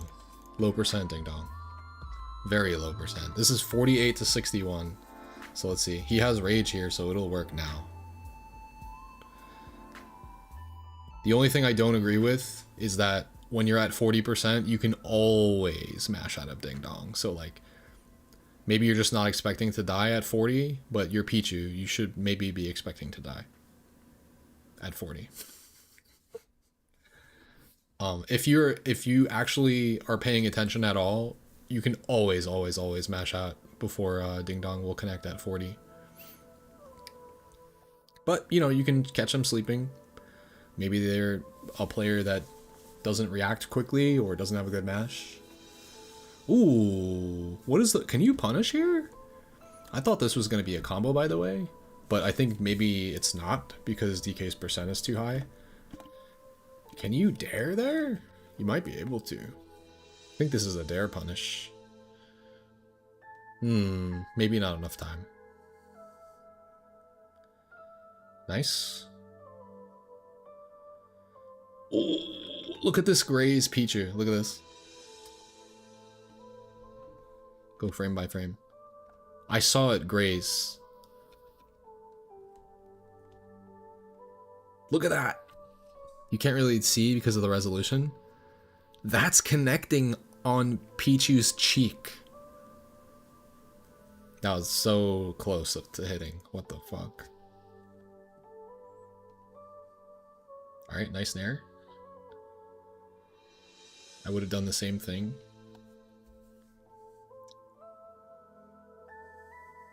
Yep, that's death. Cargo up throw will kill, yeah. It looks like Frank is enjoying himself. Dying to DK cargo stuff.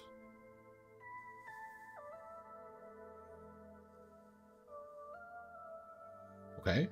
Oh yeah, you're dead. Like, you're fighting Pichu. The character just kills. Especially if you miss attack. Dare? Oh. He thought about it, but Pichu got up there way too fast.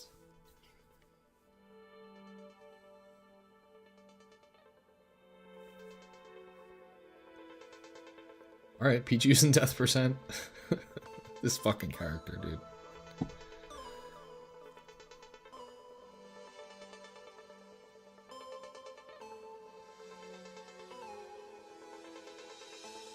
That's death. Yep. Welp. Maybe this was why it was a quick set. Bunch of cargo shenanigans. True. That is something that we haven't seen applied yet. We saw a low percent minimum kill, and then that was a mid percent window. But yeah, if you T-jolt several times, you get yourself out of there.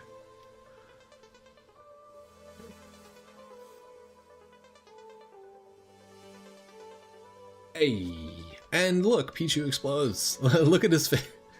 Look at. He was at 42 before the punch.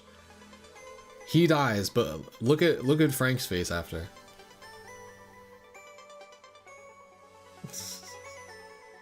He's definitely he's having a good time. He's being a good sport.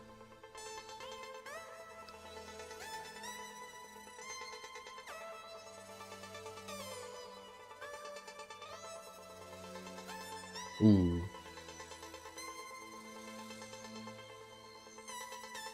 Oh, I expected a thunder there, but maybe it could have been teched. Ooh, good dare chance.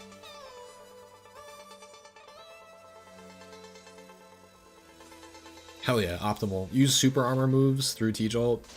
Also just use big hitboxes that clash out T-jolt and punches both of those things. Pichu's nair is so good. Reminds me of melee Pikachu nair. Nice mix. Ooh, almost. Wow. Caught him. Caught him sleeping.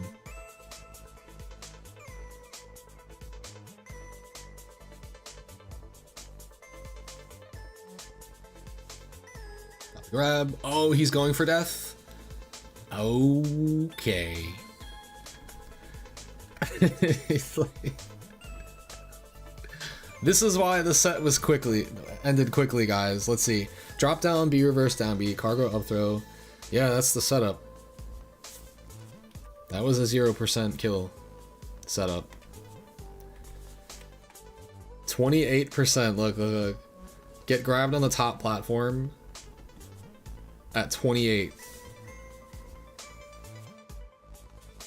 And as a P2 player, your life flashes before your eyes. DK has rage.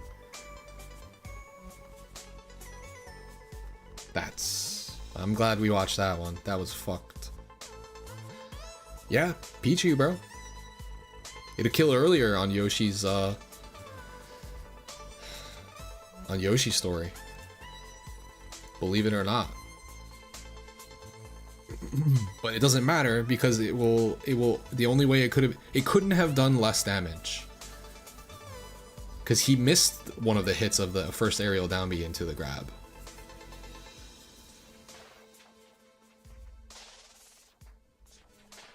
Pichu deserves everything, bro.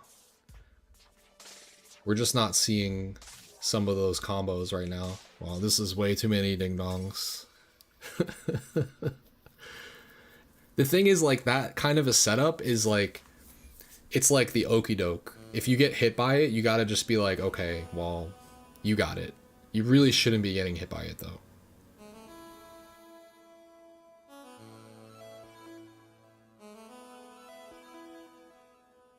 Oh. I guess it comes down to it's your fault for getting grabbed under the top platform on Battlefield at 0. But now that he's seen it, it won't happen again. That's just one of those things. That's one of DK's tricks. Bro. What is this grab range here, by the way? What the fuck was this? Look how far he grabbed him from. Pichu must have pressed the button here, because this grab does not connect otherwise. I'm thinking it's down tilt.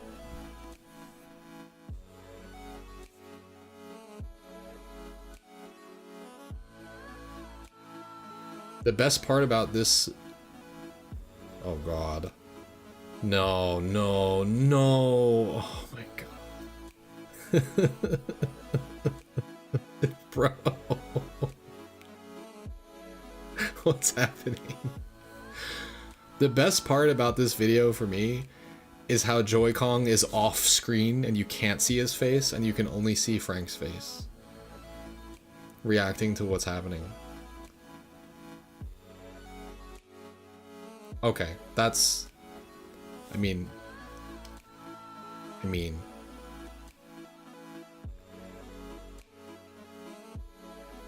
This is more of what we should be seeing from Pichu, is this kind of a stuff. This kind of stuff.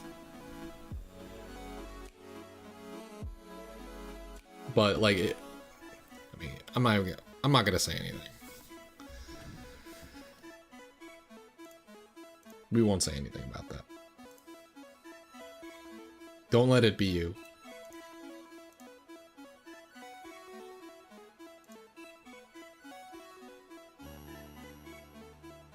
That's DK's last-ditch attempt. That's all he can do. All he can do is to up B into you and hope for the stage spike.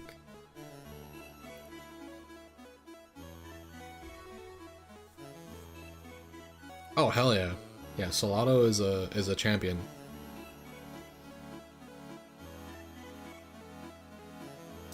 For getting these videos sourced all in one place for us.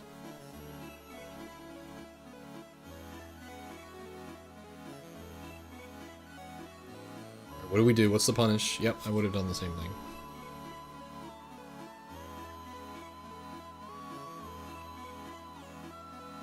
Nice. Looking for grab. Grab would be nice here.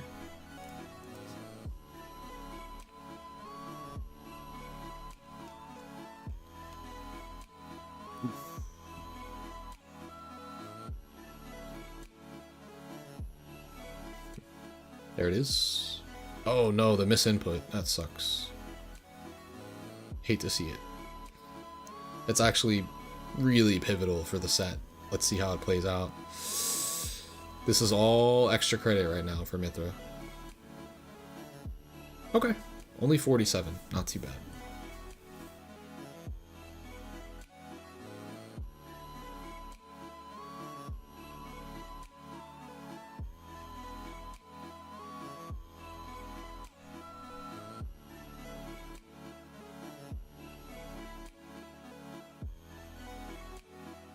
Okay, damage is damage, is whatever. Oh, damage is damage as long as you don't lose the stock. Yeah, in this exact set, Black Twins will also go Pichu. I think it's predominantly Pichu. Maybe after this game, we'll see. This is a best of 5, so that's why this one goes a bit longer.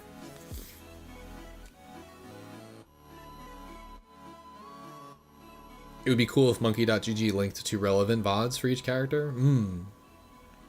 The DK Discord does these things for sure, and in great detail.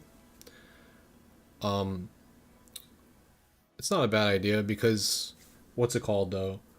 I think, I could be mistaken, but I think Seth envisioned it, oh my god, the cheese.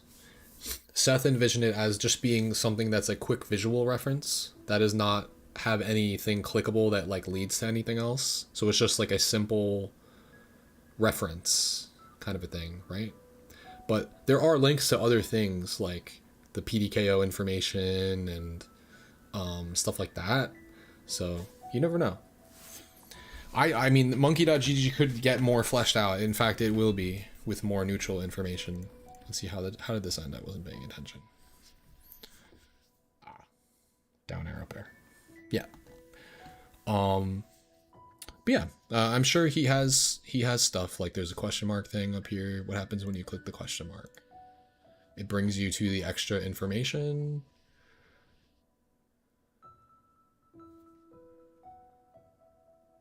What's this?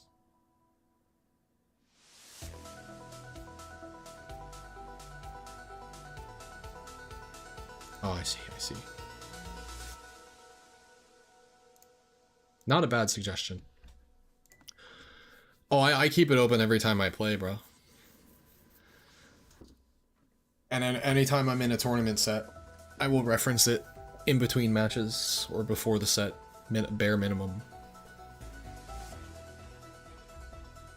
It's so good and it's only getting better because the labbing continues and we just find out better and better information.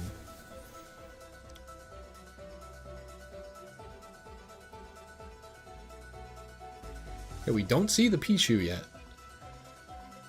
I clicked on the Pichu set, right? Okay, Pichu happens later. I don't mind watching the full set, though. Hey!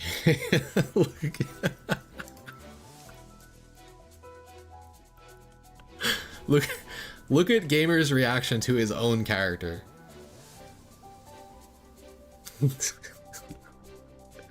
I find that fucking hilarious. He's just like, bro, it's like, why the fuck did that work? It shouldn't have worked. I just did it because it's the stupid DK meme thing to do, and it worked, and he took the stock immediately. Oh. Very nice. He didn't have Ding Dong yet. I really like that he opted to go for the edge guard instead, because it wouldn't have killed. He almost finished his food. Back air. Ooh. Oh, that's death right there. Yeah. If you follow and double jump and put your up B in the way, he just didn't commit hard. I commit really hard when I edge guard. So if you chase them after that back air, which was a really good play, by the way. This back air was fucking sick. Double jump after them. And it's because they burnt the double jump here and then switched. So if you double jump and chase and just float and put your up B in the way, it can start hitting them. You don't need to stay there though. You kind of like fade back slowly towards the ledge and then they will launch back off to the side. You just have to make sure they stay on the right side of your up B by not drifting into them too much. But regardless, I mean, he didn't lose stage position, so there's nothing wrong with it. In fact, he gets the kill anyway. With another stage spike. And another head shake of disappointment from Gamer. He's like, bro, you gotta tech these. You've proved now that I can tech check you. I will continue to tech check you.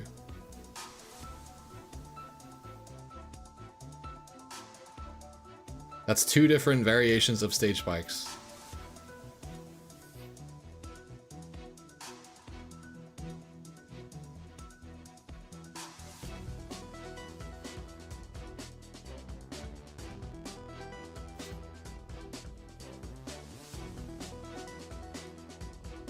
Dun, dun, dun.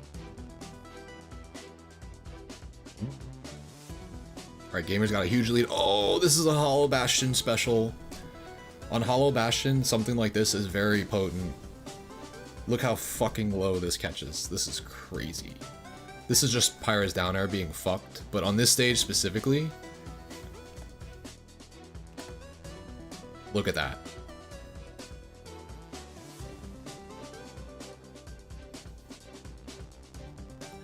DK can do the same thing, by the way. But his recovery is quite a bit more susceptible to getting spiked, I would say, than Aegis.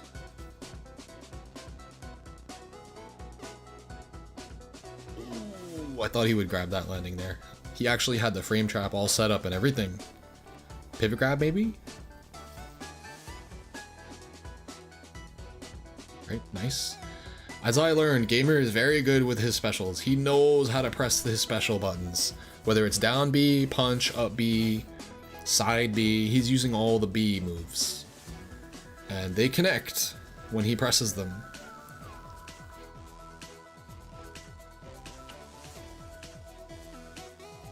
Oh, okay, overcommit. Wow, not a big punish.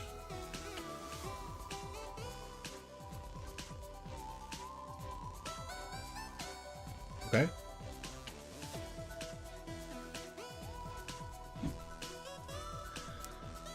Alright, Gamer clutches these, I believe.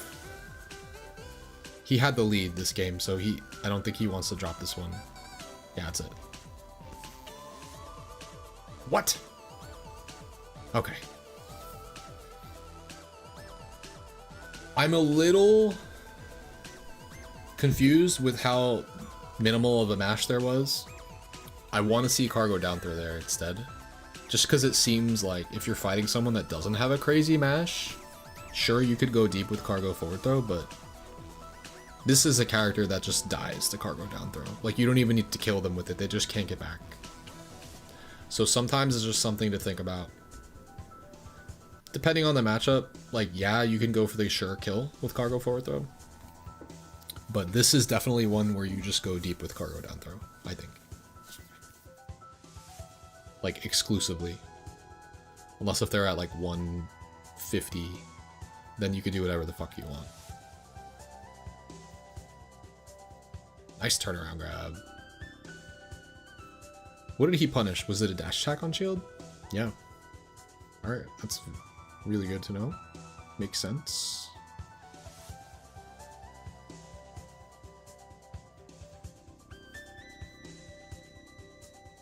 Ooh, there's the Japanese turnaround. And you're dead. Yep. You can't foresight off stage as Mithra. You die.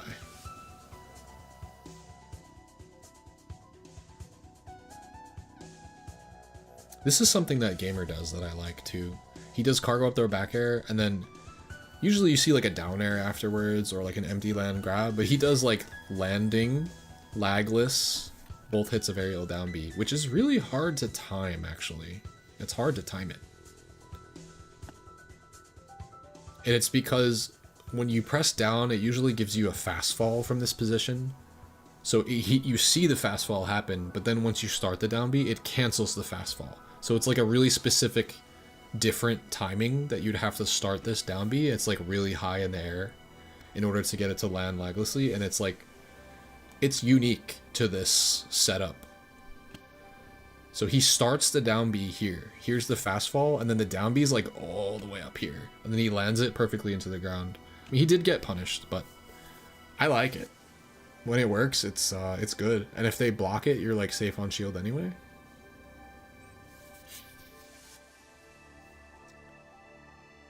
I would just not be confident in my timing with that down B. Like I said, like he seems to have figured that out specifically because he gets it every time. Oh, the reversal.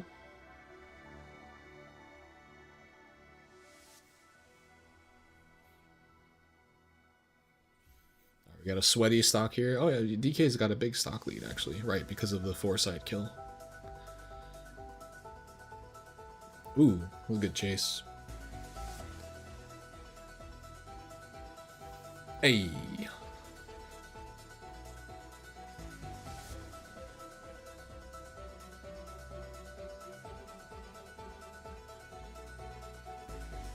Wow, this was all really, sorry, I like burped as I said that. That sounded weird. There's the down B, and then it comes down with such little landing lag actually that he had time to turn around shield. I really like that. Look at that. That was definitely unexpected.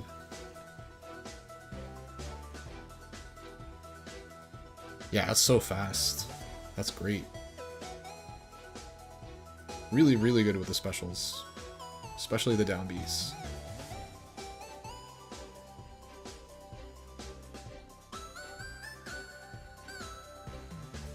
Oh, yeah. I felt that side B.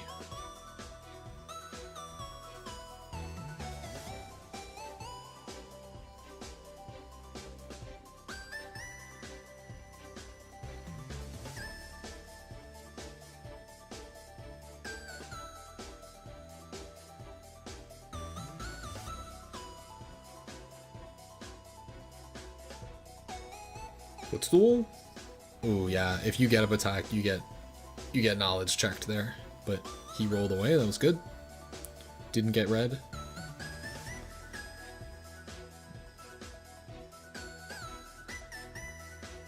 Nice. Good ledge trap.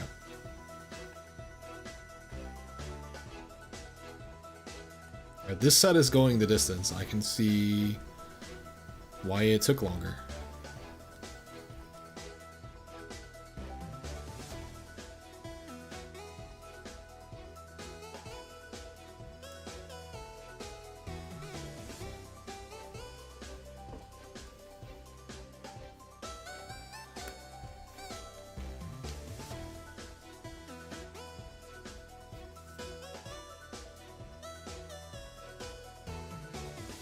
Uh-oh, we got PoE2 combos.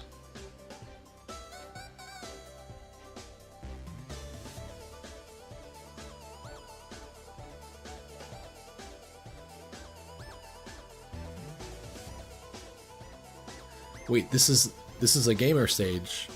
He be beating me there. I think I only beat him a couple of times here. I was losing on this stage mostly.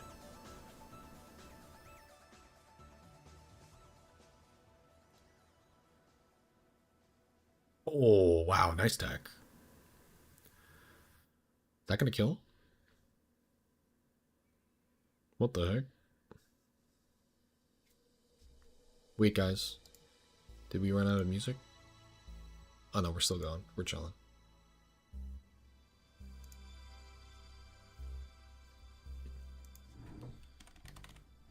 We're back to PoE2, by the way.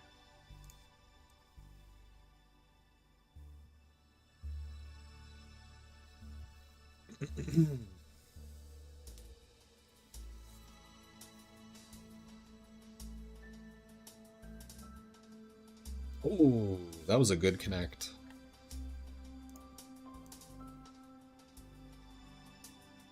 Very nice. Yeah, PoE2 and Pikachu, they'll T-Jolt at the wall to bolster their recovery to try to protect themselves, but Pichu got there first before the T-Jolt did.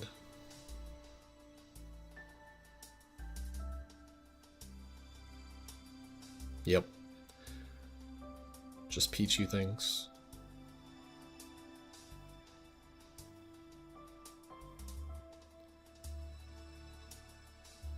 Nice there.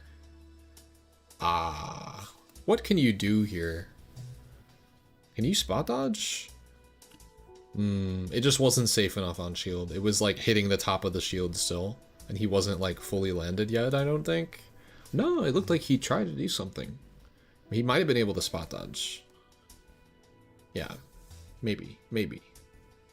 Might not have been perfectly framed for of a landing. Uh-oh.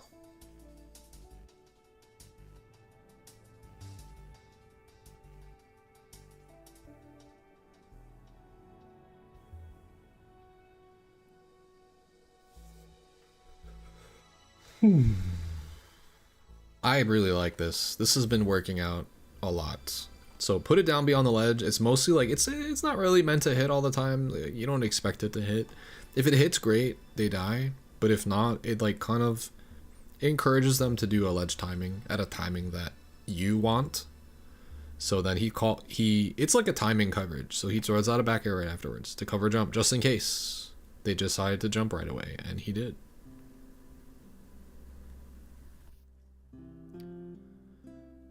Just pretty staple ledge trapping stuff.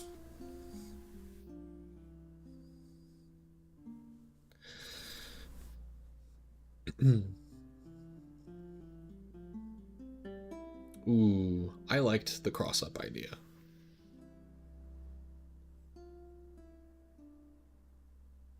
Will that kill across the stage? No, not on Kalos.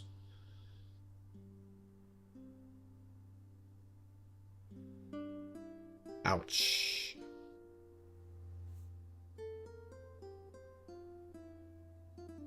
Yes, this is a good matchup to do this because PoE2 is extremely light. So you will be able to get the kill better with cargo forward throw rather than cargo down throw.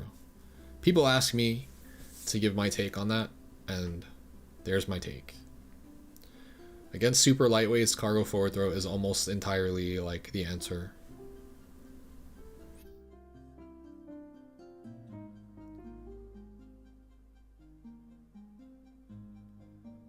Alright, mix up. Oh. Oh, the T-Jolt.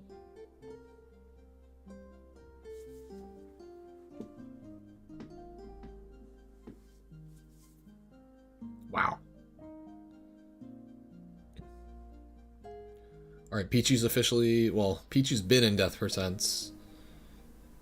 Oh, no tech. The miss tech, that could be crucial. Oh, wow. He clips him.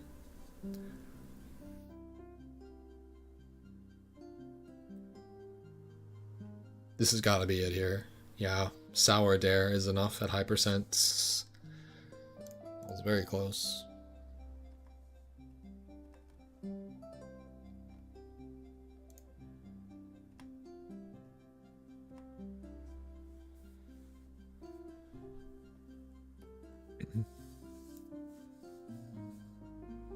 Hold on, we got a strong start. Down tilt dash attack. Nice grab.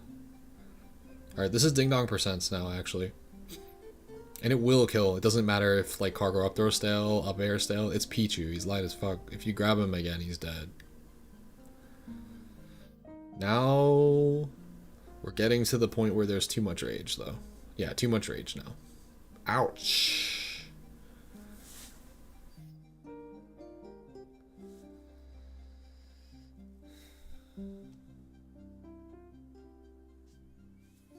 I don't know what's going on. There's no need for the name calling in the chat, actually. Oh, really unfortunate.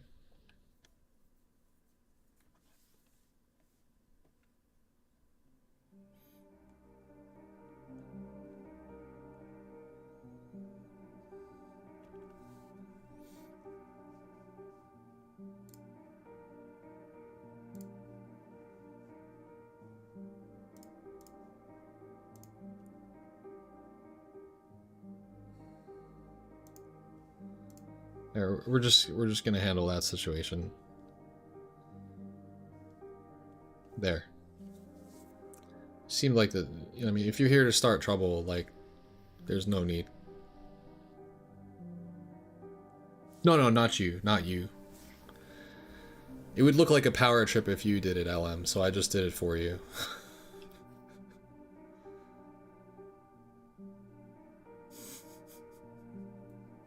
Alright, let's go back a bit.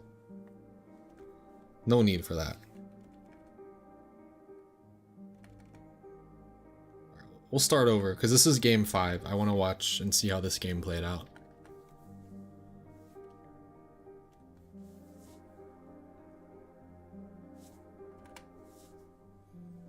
Alright, so it was a strong, aggressive start. We had a down tilt dash attack. Did it convert into much, though? Ooh. Probably just do another dash attack there. Probably be fine. Alright. Big damage. And this is where maybe what happens when you... He wasn't even fishing for grab, though. He did down B, he did down air, and then he just started getting clipped by stuff.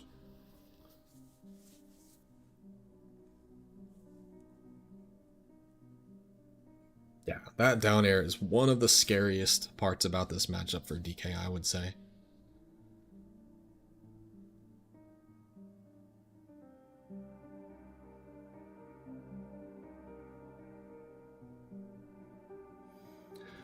Yeah. Yeah, Gamer plays in Coinbox. Absolutely.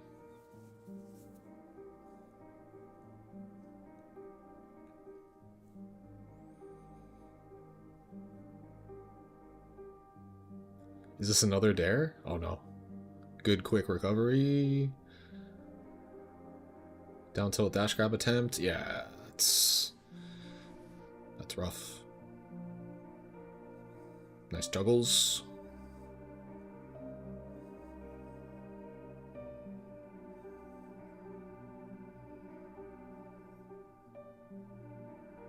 Whoa, what is this combo, bro? The thing is, he could have kept going. What the fuck? I think there was a string like this when I fought the Pichu the other day, where he F-smashed me afterwards. It might have been after the dare. I don't know if I teched or not, but yeah, I mean, it looks like you could do that. This music makes you sad. Yeah, it's a little melancholy. Not gonna lie. It's like too chill. we could skip forward a bit. Which Pichu did I fight? Good question. It was in Ryuga Court. It was in the grind tier.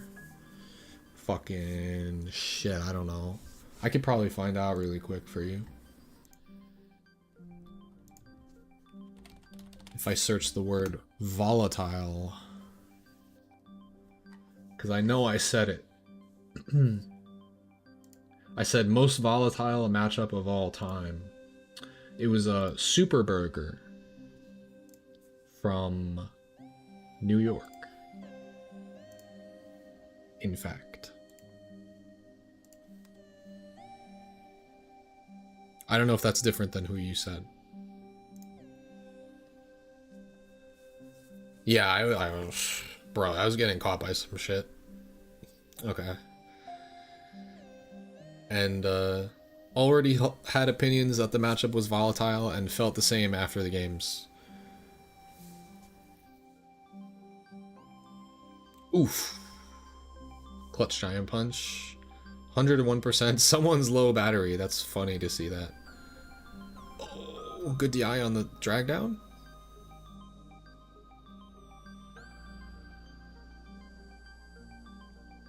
This is really something I need to start using more.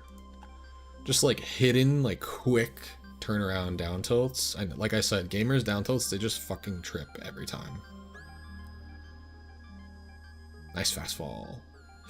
Did not connect. If this aerial hand slap connects with bull hits, that I'm not gonna say it's GG because this can be teched, actually. But this is so unfortunate that this happens. I guess it's just a spacing thing. Or like, Pichu was too high in the air for that to connect, is really what it was.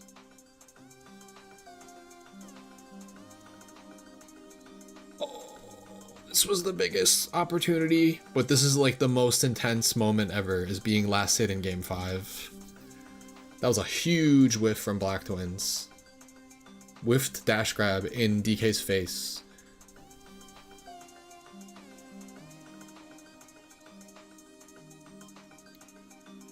Wow, slow back air because it clashes out the T-Jolt. Yeah, these guys are playing very careful.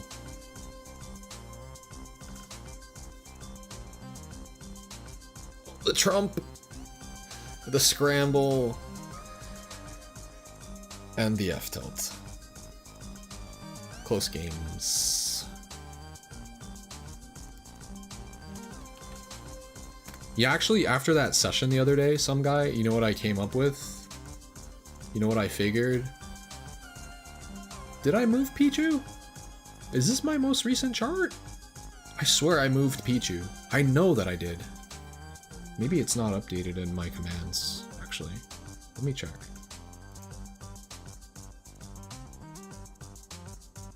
Maybe I'm okay with this. I think I bumped Pichu. I thought I made Pichu a more difficult matchup for DK. Let me just double check this.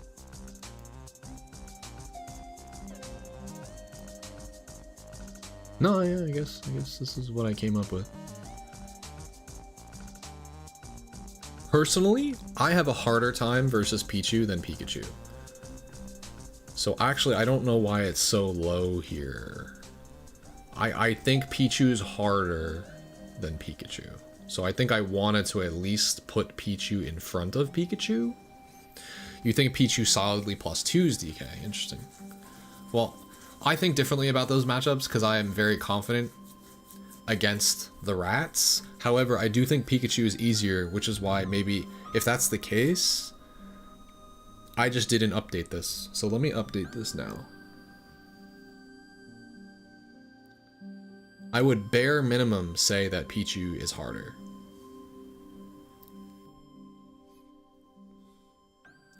So I could... The only reason that I'm iffy about saying that Pichu's -2 is that no character like accidentally dies against DK more than Pichu does, due to being the lightest character in the game. So that actually factors in. It's like the saving grace for Donkey Kong in the matchup, potentially, because you just die when you get hit by Pichu. It's kind of fucked up. But let's think about this. Let's think about this. There's a lot of 0 to death characters in the -1 category, right? But there's more of them in the -2s, especially the more potent ones.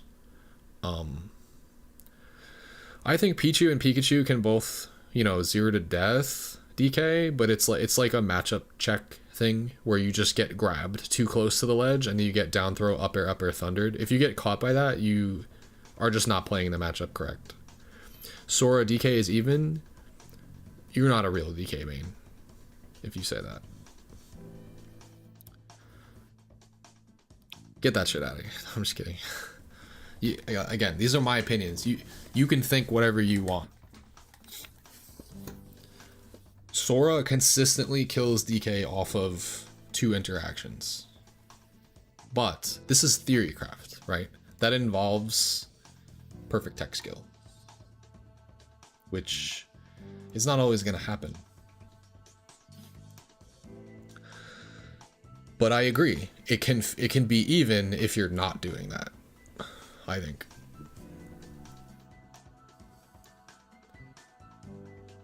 But I have reasons for my opinions. I've trained versus top Sora players and came up with this concept. 99% of Pichus don't do this, but F throw, up air, or thunder at ledge is true. Oh, no, I know. Maybe I said down throw. Maybe it is F throw. That's the matchup check, though. And when I was playing Super Burger before, every single time I, forgot about it. Or, I saw it once, and then I forgot about it at some point, and I got... The thing is, if you get hit by that, it's your fault. It's you got knocked off stage, or you went to the ledge in between stocks or something, which is something I do. And then if you do a normal getup, you just die because you're gonna get grabbed. Just don't do a normal getup from ledge at 0, and you shouldn't really get caught by that. It's kind of... So to me, if you get caught by that, it's your fault. That's a matchup check. That's a knowledge check thing. It's very situational, and the Pichus they're all going to be fishing for it. It's optimal. Yeah, I want to kill you at 0. So, It probably doesn't work just at 0 either. It probably works at low percent. So just in general, like DK's goal is probably to hold center against this character or hang out on a platform or something, right? In fact, I think I have that listed here, platform camping. Should be one of the main strategies because of how potent that is. Now, as far as putting PoE2 in -2, let me think about it.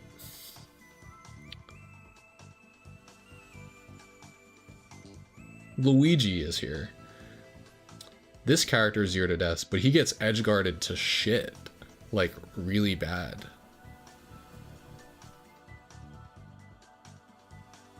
PoE2 makes it so that you can't play the game though when you're getting comboed, which reminds me of Sheik. I think Falco's harder though. I think Peach is easier, or no, Peach is harder. No. Actually, I don't know. This might be a good spot.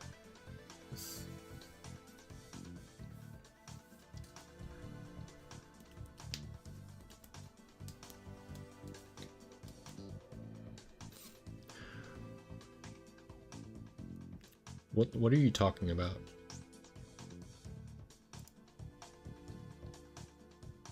Huh? I don't actually know what some people are talking about in the chat. What puts Lucina in -1 but Marth in +1? Just consistency. Lucina's sword always hits with the same amount of sweet spot no matter what. Tipper is not needed. Marth, it's a combination of there's no representation, so we actually don't even really know if the character can be consistent, but whenever I fight a Marth, whether they're good or not, there's just stocks where I will live to 200. And if I live to 200 as DK, I'm getting the full juice out of my stock. And Marth is still gonna die like on average 70 to 100. So if I live to 200, Marth has probably died twice already. And it happens a lot in that matchup.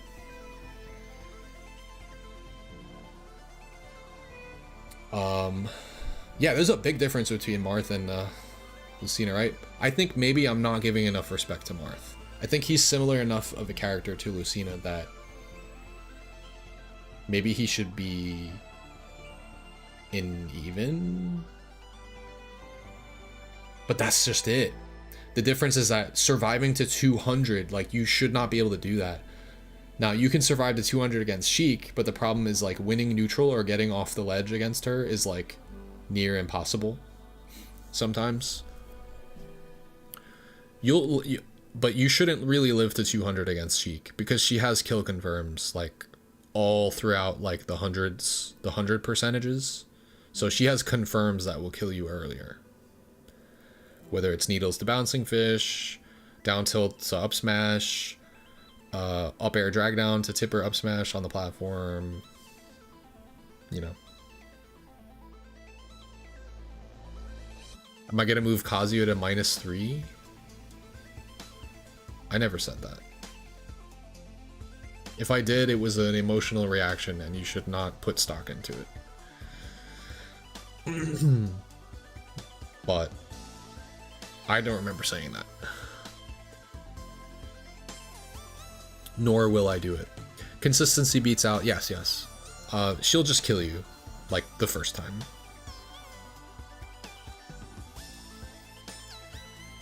I agree. I like the DK Pika matchup. It's fun. Terry I have as -1. I suck versus Terry, though. It's currently positioned as one of the harder -1s. So, like, DK has a little bit of a hard time. I think it's mostly the ledge trapping. Like, Terry is extremely strong in the corner, and DK is not a super heavy anymore. When he gets hit by Terry in the corner, you just die at 50. I'm sure most characters do. I changed the order of a lot of characters, by the way. And the reason I have Rob here is, I'm not gonna just say it's because of one session I did recently, but I did play against Atomic's Rob. It was not with the offline mod. We played online. so maybe he was missing some combos and stuff, but I ended up winning 5-2, and I don't think I'm good. I personally don't think I'm good at the Rob matchup. So if I can win versus a good Rob player 5-2 in a first to 5, I don't think it's -2. I could go through the whole cast. I won't, but I can go through the whole cast and tell you which matchups I'm like experienced in, and Rob is not really one of them, I would say. Yeah, it could have just been like I was throwing him off or played different than other DKs, because I don't play the same as other DKs. That's just the truth. Why do I put the Shotos above Terry and Kazuya? Because you can have a very simple game plan against Kazuya and it works.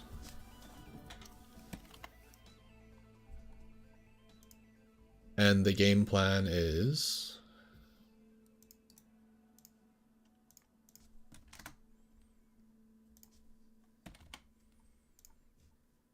not this. This is going to be updated. I have new information, actually, that I've been working on.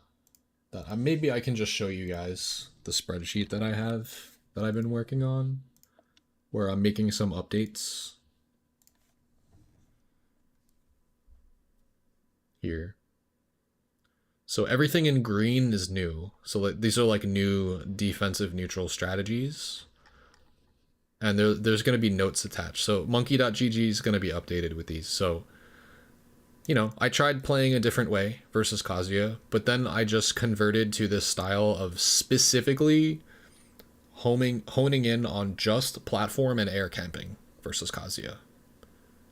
Specifically, prioritize plats to avoid electrics, dare through the plat, and drop through bears to whiff punish. When grounded and with plat protection, grounded hand slap is strong. If there's any matchup where you can say grounded hand slap is strong, it's not -2. That's number one. If back air is good in the matchup, it could still be a -2 matchup, but like when both back air and grounded down B are good, you're not a -2. Period. Also, like, Kazuya has to do really specific stuff to... Alright, the Celeste music is over. Did someone have another suggestion, they said? It was like Super Mario Odyssey, what was it?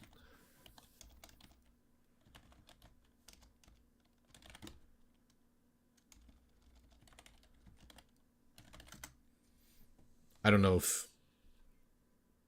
I don't remember. Someone said it. Someone had a suggestion earlier. Let me scroll up. See if I find it. Let's scroll up in the chat history here.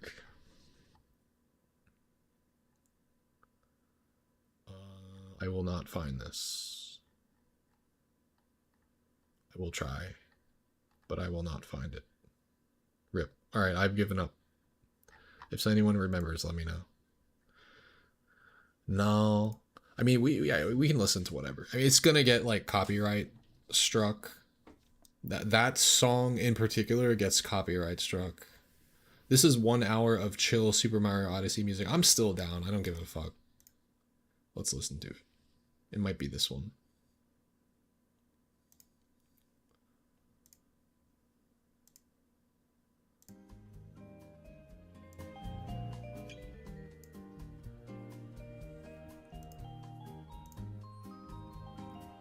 I don't care that much about that shit. Like, I have my stream monetized right now, so you guys can like help me out and like tip and like whatever, super chat. But as soon as my YouTube streams are over, I go back and I demonetize them because I'm not listing them for ad revenue. And here's a secret, by the way, if you guys are content creators. If you do long live streams like I do, and you leave them public, and you don't set it to going private after the stream is over, or you don't set it to become an unlisted VOD, then all of your subscribers see non-curated giant 6-8 hour videos that shows up in their suggested. And I did that at first as a streamer, and I was plummeting in subscribers. It was shooting down. Everyone's like, I don't want this. This is like, what is this? This is not edited, it's not curated, it's 8 hours long. Like, I don't want to watch this. Why is it clogging up my my suggested my feed, right? So anyway, for that reason, I don't care so much. For some reason on Twitch, I don't get hit with copyright strike stuff much, no matter what I play, because I'm not playing like Vivo music or some shit. Yeah, YouTube will immediately just give advertising rights to the copyright holder and start making money off your video. But for me, as soon as my YouTube streams are over, I go and demonetize them because they're not listed publicly, so I'm not making ad revenue off them anymore. The only part I care about is like if people want to tip and give super chats during the stream and like subscribe and stuff, right? Like, so I'll keep it monetized while it's live, but as soon as it becomes an unlisted VOD, I demonetize that shit because I don't care. And if it still gets hit with copyright, it doesn't matter because it's whatever. Like, I'm not getting ad revenue off of it anyway. The copyright holder can get ad revenue if they want, but that's the thing. Unlisted videos do not get ad revenue, period. It has to be a publicly listed video to get ad revenue. Anyway, quick YouTube lesson. If you're a streamer or a content creator, don't leave your VODs public. That shit kills the algorithm of your viewers, so they will unsubscribe. Alright, what were we talking about? I forget. Oh yeah, we were talking about why are the Shotos above Kazuya? Oh, is Bubbling. Super. Oh, okay, thank you. Let me look that up. Gamer Hype got me.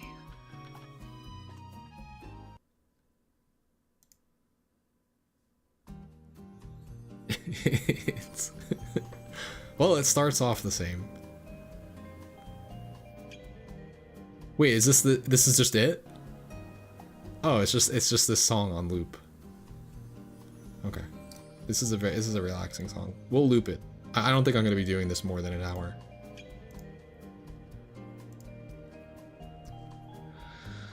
Okay, so let me go back and see what you said.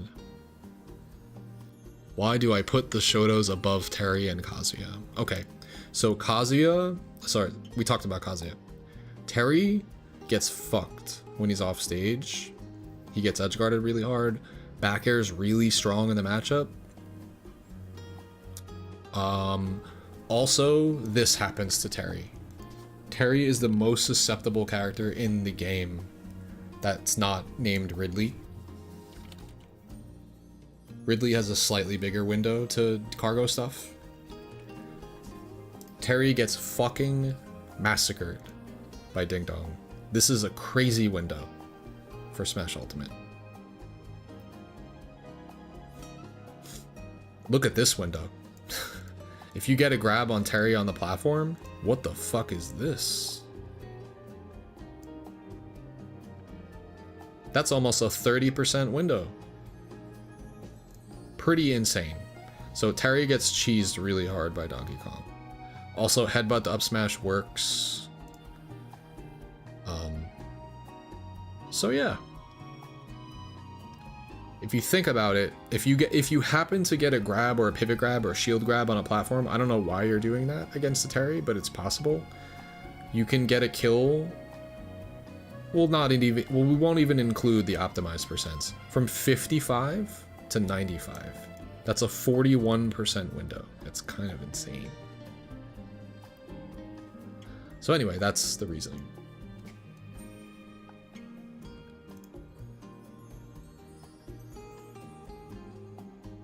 I think he's more well-rounded than the Shotos. The problem, though, is now take away that stuff. Okay, headbutt up smash does still work on Ken and Ryu. However, I don't really know how viable it is to headbutt these characters. Are there buttons that you're actually looking to press side B? Because what are Ken and Ryu doing? They're going like this. They're doing hitboxes that are so fast, multiples of them, that like it might as well be a multi-hit move. It doesn't care about your side B. Side B is not going to work against that. They're not just pressing one button, they're going to press it like 2-3 times until it confirms. So what else? I guess Ding Dong is still a thing. The problem is that you don't want to get close to these characters. Actually grabbing these characters is very tough to do. Back air is strong in the matchup because it helps you keep away against Ken and Ryu, but if you're grabbing them, they fucked up. You can say that about any matchup, but like, Ken wants you to get close. Ryu wants you to get close, and then they fuck up your shield, and then they shield poke you, and then you die. So, and DK doesn't have like fast enough grab frame data, so the only way you really grab Ken and Ryu is like with pivot grabs on their focus dash cancel, where they like focus and then they bounce forward for some reason. Even if they're like pretty airborne, you can like rip them out of the air with a pivot grab, but that involves outplaying and reading, and shouldn't happen all the time. Even though I saw it in Chunky Kong versus Jazzo, he got a ding dong off of that. It's your fault as the Shoto to be focus dash canceling towards DK as a movement option because you get pivot grabbed for doing it, and yeah.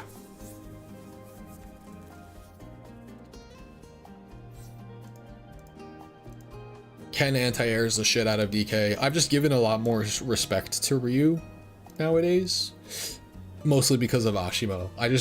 And also there's another Ryu that's really good from New Jersey. You guys can maybe remind me of the tag. I played them at Collision and Friendlies, and they were super, super, super good, doing stuff I haven't seen before. I played another Ryu recently in Ryu Accord that was kind of fucking me up. Ryu kind of gives DK hands. Like, you know, these characters, they're sitting ducks off stage if you can force them to Tatsu, but otherwise, the fireballs, bro. Just fucking fireball in neutral. It's annoying to deal with.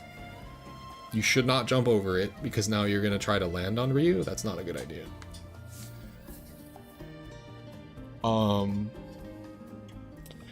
But yeah, no, I give a lot of respect to these characters. Terry is just too cheesable. He's one of the easiest characters to like, oh fuck, I overcommitted by accident, and now he has to recover with his up B. I played against who is it? Mustaine recently. I played against Mustaine in tournament in a coin box, and he did that. He went for a trump and he fucked up and accidentally ran off and fast fell and had to do a jump up B, and he was at like 0. And I down aired him and he died. Because that down air is extremely free. The up B does not snap when he's coming from that low. Like the up B can be good for Terry if he's like doing the weird like hard like diagonal angle where it like snaps from really far. But when he's coming straight from low, down air just shits on that move every time. It's almost like a little Mac trying to recover at that point with up B. I don't think I've ever missed that down air when I've intended to hit it. So that's just add another thing to the reason that Terry gets really cheesed, I would say. Meanwhile, these characters have a lot more mix on their recovery, and it hugs really well and it snaps. So it's much harder. Not only that, you kind of have to take a risk when you go for down air, at least versus Ken, because the Shoryu will trade with you, and if you fuck up and miss the timing, you're just gonna lose. You're gonna get reversaled, I would say.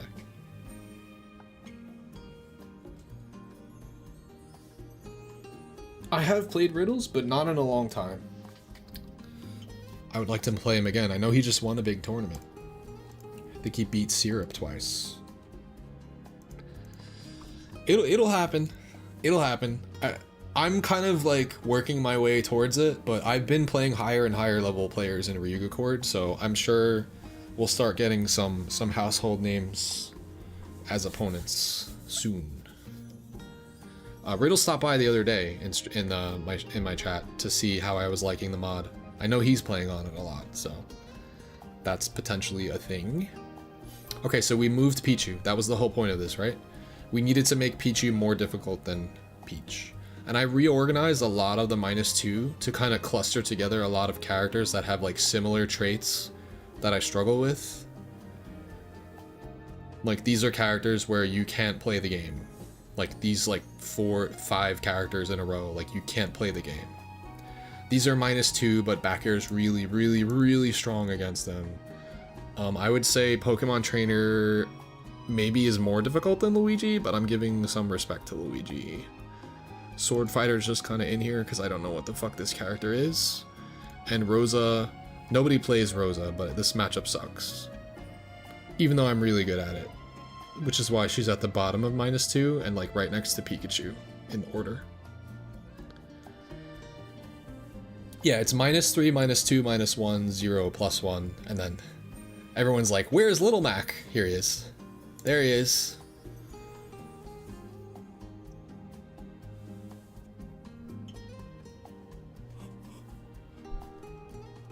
Ganondorf's Nair is a better neutral than Marth. In my opinion. Ganon's Nair has a better neutral than the entirety of Marth as a character. Ganon's Nair is like one of the best Nairs in the game. It's just on Ganon.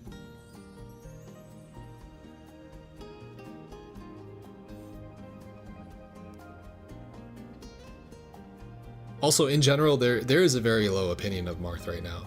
It's almost kind of like a rage bait to get like a Marth player to pop off and do something somewhere, because hasn't happened.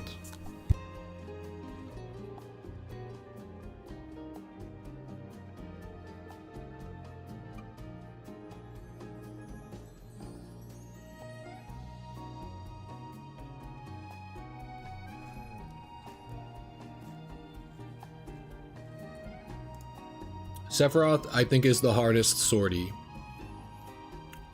I wouldn't consider Young Link a swordie. I don't think anybody really would.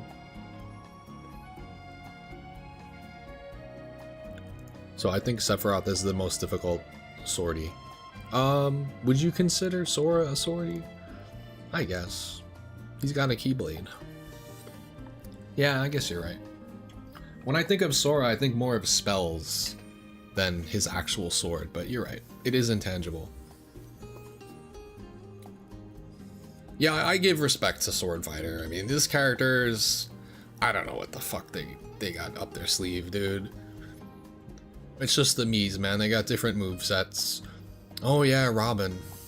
Yeah, I don't think about the sword at all when I think of Robin. I think about the projectile zoning.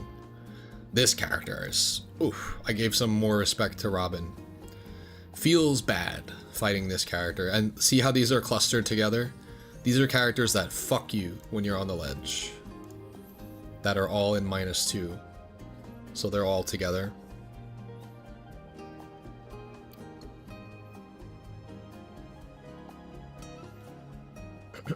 I'm pretty happy with this. It keeps obviously changing in my chart, right? And this is the most pessimistic matchup chart you'll see for DK, but there's a lot of reasoning behind everything.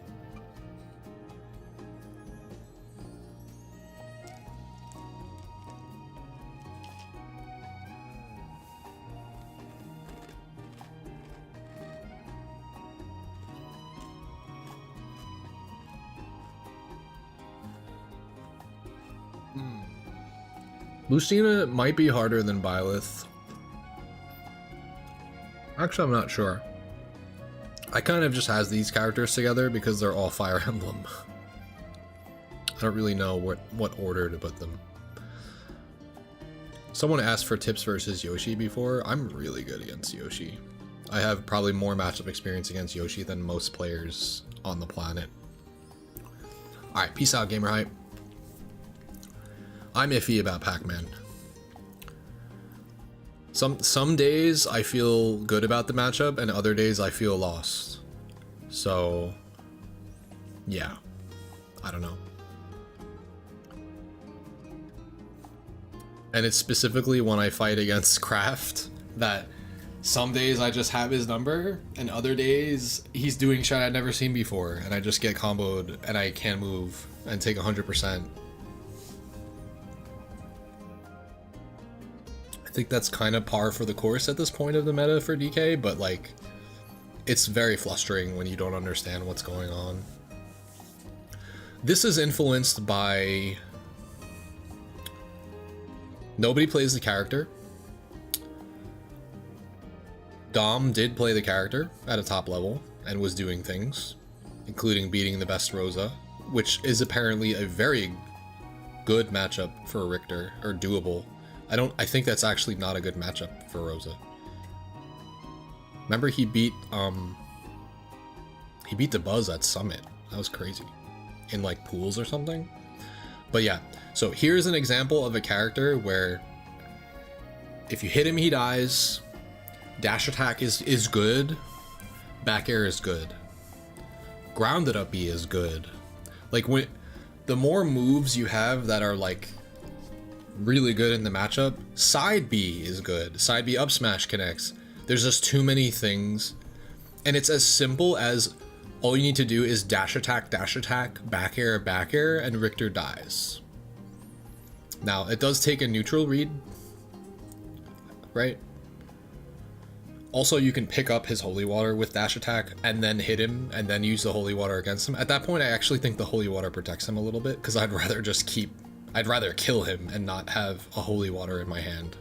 But even if you do something like dash attack to grab, to cargo up throw, double back air, he's off the stage, he dies. Also, you know what else works against Richter? Grab him in the corner, sticky walk off the stage, mash up B. It's true on Richter. You get 20%, you float off stage a little bit, it knocks him, you float back, grab the ledge, and now you have double back air to put in the way of his recovery. He dies. He can't recover against that. So, on top of how awful the neutral it can feel as DK versus Richter, and how shitty the ledge trapping can feel, if you hit him, he dies. Especially if he's off the stage.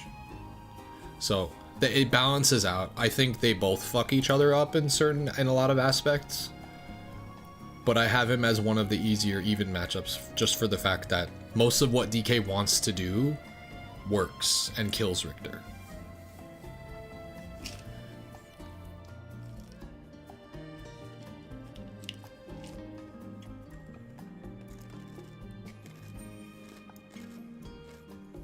Also, Ding Dong works. Yeah, it's the same reasoning why Min Min is as low as she is, and not... She's just a much better character than Richter, I think. Much harder neutral. Much more obnoxious. And she has Touch of Deaths, so...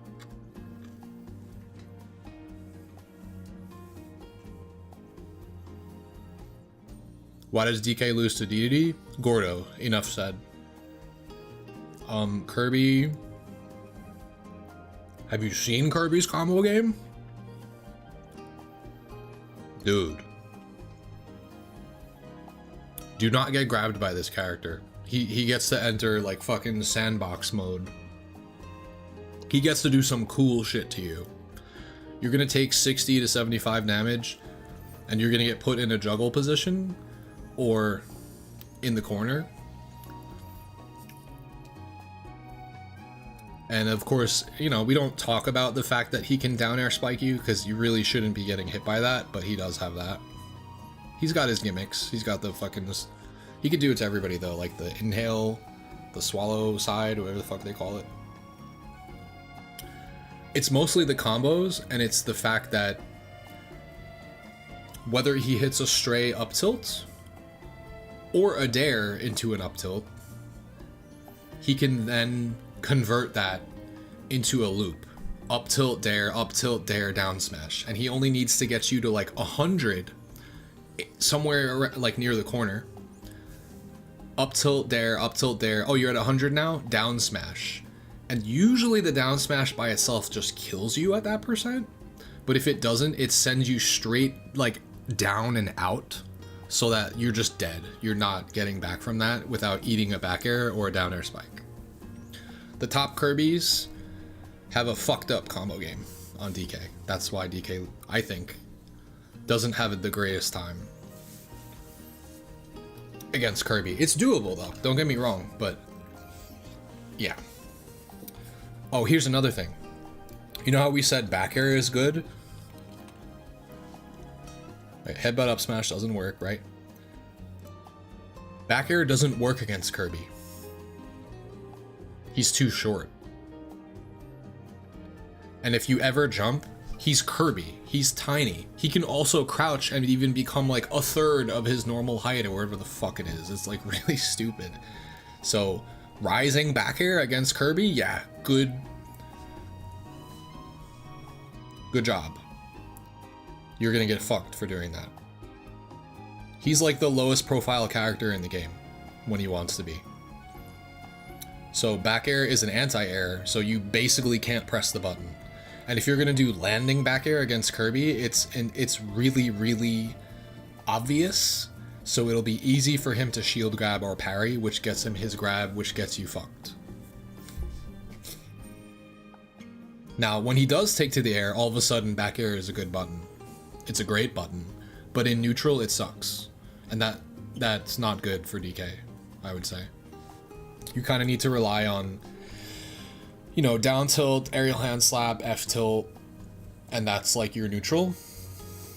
You could still space with back airs as a bait, but you don't expect it to really do anything for you. Ah, thank you, JBM. Appreciate you. Yeah, I've been streaming a lot more lately. DDD it's just Gordo, bro. Gordo and DK sucks from ledge, so he gets ledge trapped. Not to mention Gordo mix with DDD down tilt 2 frames and hits ledge hang, dash attack hits ledge hang and kills, and is a super easy 2 frame to hit. If you don't have a double jump and you have to up E to the ledge, the DDD starts fucking licking his chops and he's gonna be like, well, I'm ready. You're gonna eat a dash attack. And they'll just belly flop right on the ledge and it lasts who knows how many frames. Mandalorian Hunter, thank you for the super chat. Appreciate you. Good looks.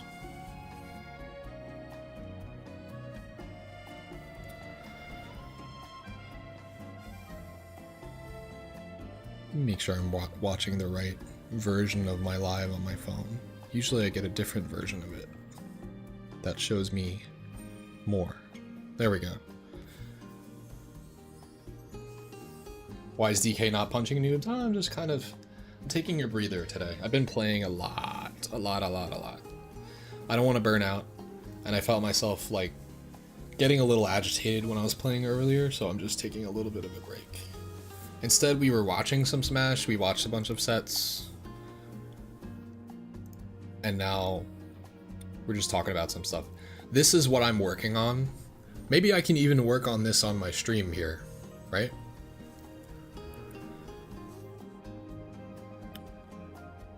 Like, everything highlighted in green is new. So this stuff is gonna be put on monkey.gg when it's finished. Seth's gonna push it out, you know, he's gonna review it and then find a way to get the information. So if you see on monkey.gg where it says neutral, like the style of like what should you be doing in neutral against this character, this is a little ambiguous, so I feel like this is not enough information, so it's not like really telling anybody anything. It's like, okay, you play defensively, you know, you wall him with back airs and F tilts and stuff, or down tilts, whatever it might be. But this doesn't say all that, it just says defensive zoning. So I'm adding notes to this to make it more specific, because I know what to do, but in case you want a quick reference of what you think is a good strategy for neutral, it's not advantage state, by the way. Advantage is you just fuck them up. Ledge trapping is you keep the pressure on, you read habits, you ledge trap them. Neutral is when nothing's happened yet. So like, for example, this is brand new. Before it said defensive zoning against Banjo and Kazooie. So I changed it to something more specific.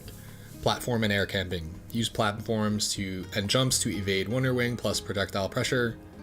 And then from that position, you can clash out eggs with Nair and Bear from above. Like if they're shooting the little annoying eggs at you, you can use your hitboxes from that position to cancel them out, linger through, and then hit Banjo.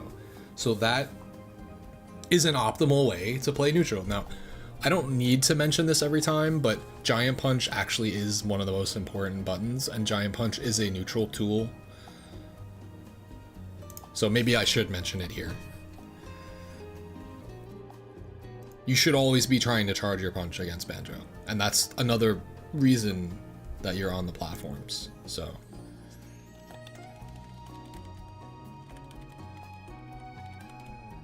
just charge punch as much as possible. That's there.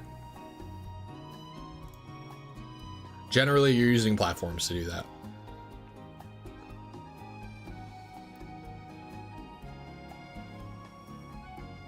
Oh, you were the Rob from Spain. Who do I think is the best DK right now? It's gotta be Mild. He just got the results.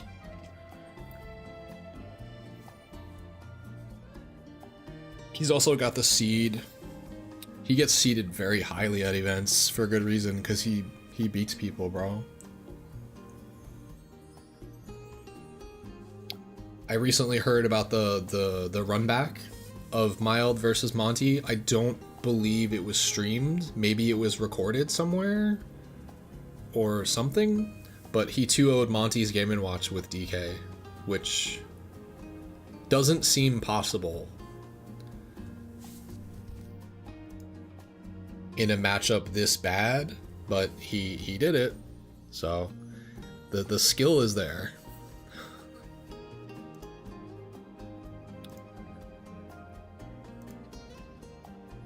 Yeah, DDD gets fucked up by DK in a lot of situations, but it's mostly like the ledge trapping is so shit that it just defines the entire matchup, at least for me.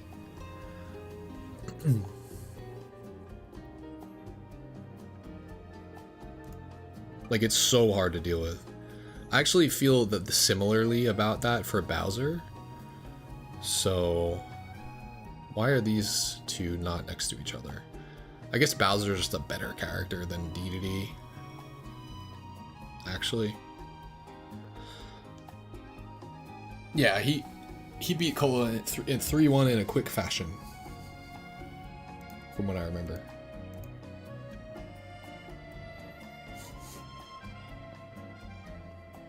Yeah, he's aggressive too. He doesn't like he'll play patient when he needs to, but when Mild gets a hit, he generally finds the kills when he needs to. That's DK, man.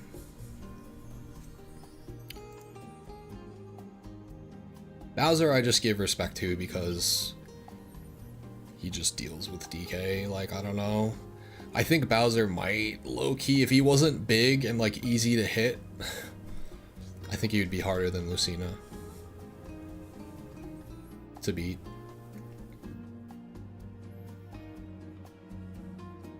Again, a lot of this is subject to change. This is just as of my recent experience. A lot of it is online experience.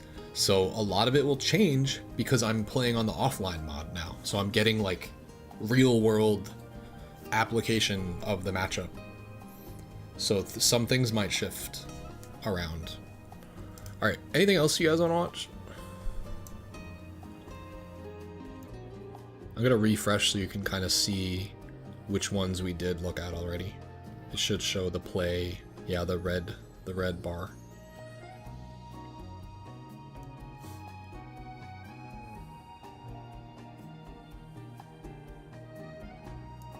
I kind of want to see this, actually.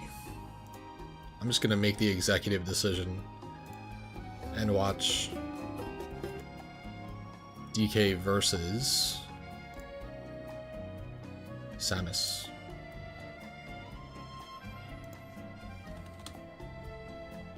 I don't think Cola versus Mild is a good enough sample size to understand what's going on in DK versus Roy. Maybe Cola would agree. He might actually just tell you that he just gets hit by DK shit. Like, anytime I've watched him fight versus DK, he's getting hit by DK stuff. Like, maybe necessarily more so than like he should be getting hit by.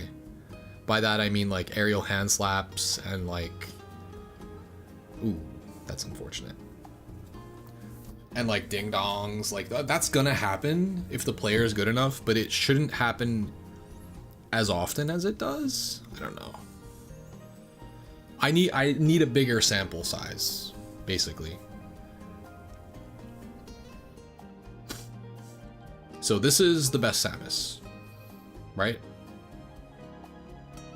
People could argue that Siski's up there as well. Siski's also fucking crazy, but Yaura, I think just won a big tournament recently. I don't know who is present there though. Yaura has also beaten Spargo. Beaten Spargo's Cloud with Samus.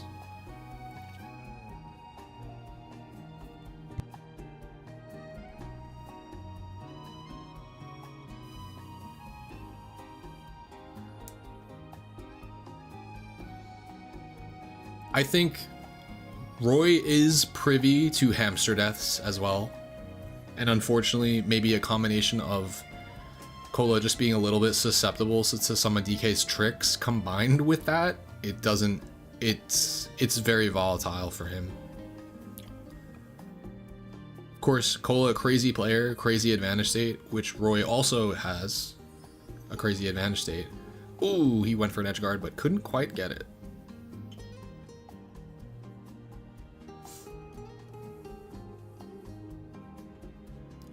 Yeah, this matchup is some nightmarish levels of difficult sometimes. Sometimes it can go well for you, but then there's things like, oh, I super armored through the blast and it didn't matter because it had electric type stun, so I get to shield before your super armor move connects and then you die. Oh, I see. Again, this is I'm not trying to trash talk Cola at all. I think he's an awesome player. Just from what I've watched, I've seen him just get hit by DK stuff that, like, I think maybe Roy is just really susceptible to.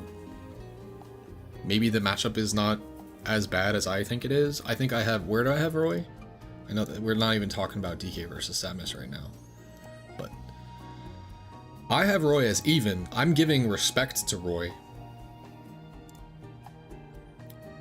I've spoken recently with players that play Roy that say that I should put Roy in +2 for DK, and I don't agree with that necessarily. And then I played another Roy yesterday that was giving me problems that makes me think I should move him like with the other Fire Emblem characters in -1, because I struggle versus that character personally. The only reason I have it as even is because, yes, I can just accidentally kill a Roy off of an advantage state when I put him off stage. Sometimes he just can't do shit, and he gets back aired to death. Alright, this is tough. Get up attack is the only answer. Nice. This is big. Oh, he had his opportunity. This is the DK advantage state. This is everything you could dream of.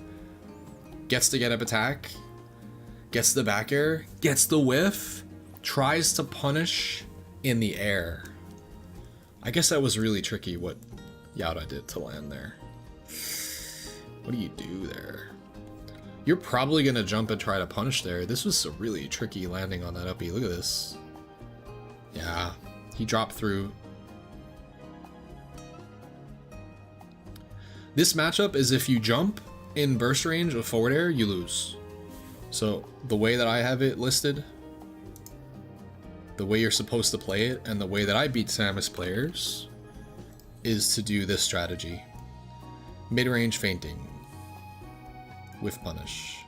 So you're trying to get her to forward air and miss so that you can earn positioning, if not a counter hit while she's still doing the forward air. I guess it's not really a counter hit, it's like kind of like a whiff punish at that point.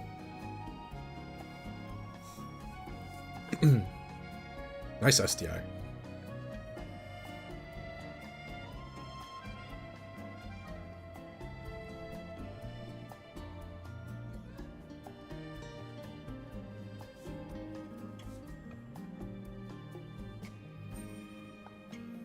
Again, why does this matchup suck? Because you get put at the ledge and you get checkmated.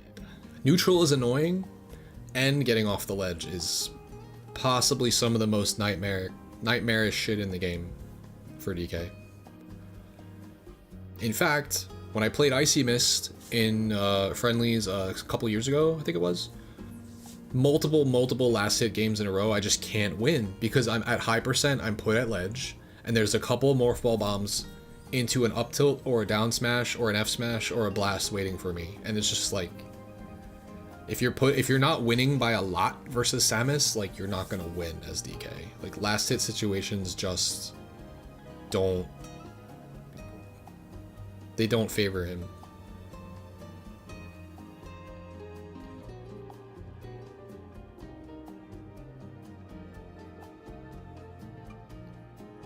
Wow, really? Oh my god, that's a call out that you can make. Okay, good advantage. This is great. This is ding dong percent. Did we grab this? Maybe the pummel was too much. Nope. Perfect. The pummel was to get to 77, which you need, but he had the rage for it, so he didn't technically need to pummel. But it's good that they didn't mash out. Ah, yeah. The easy counterplay. Oh, yes. Normal getup is also the cardinal sin in this matchup. Like, don't do it. It's not good. Yeah. Wow, DK living. I thought down tilt was a kill move. That move does not kill. Okay, that will. Hell yeah, bro. DK is fun as shit, bro. He's really fun in this game. You can get some people triggered playing DK in this game. I think most people think DK is fun to fight against, though. Right? No! That sucks.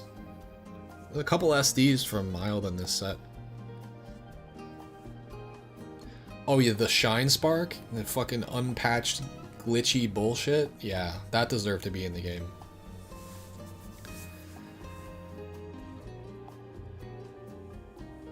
Oh, he almost got it. No, that's 3 SDs. Wait, I've never seen him SD like that before.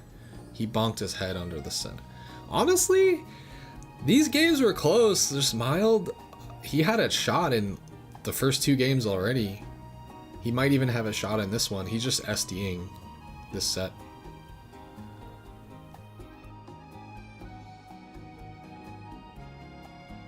This is a time where I will respect neutral getup. Neutral getup is good here, because that missile is laggy as shit.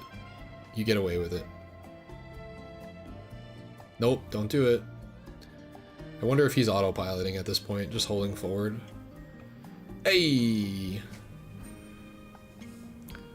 Maybe it's wrong for me to say, like, oh, you should never do this getup option. I just feel like you won't take damage if you don't, so don't do the thing that they're looking for.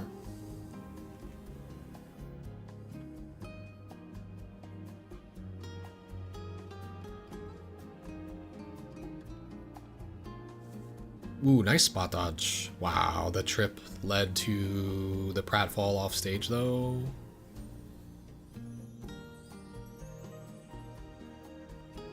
Good survival from Mild in this set. He's living to like 200.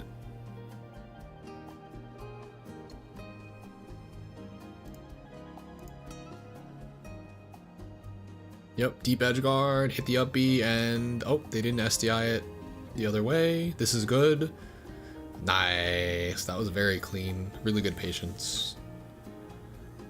Most people that I fight nowadays, I don't know if it's just an matchup experience thing. When I hit them with the up B, they fucking SDI that shit and get it on the other side of me. I really think it's like a combination of RNG and like SDI though. And positioning. Like, where are they in the up B when they start getting hit? Ooh, good tech from Yara. Nice bait. This is where we get a giant punch. But, oh my god, the parry though. What the fuck? And this is where DK loses because he has no options. Nice, sledge jump. Best option versus Samus. Ding dong? No, I think that was it. He just, he's living. He swung the up air too soon.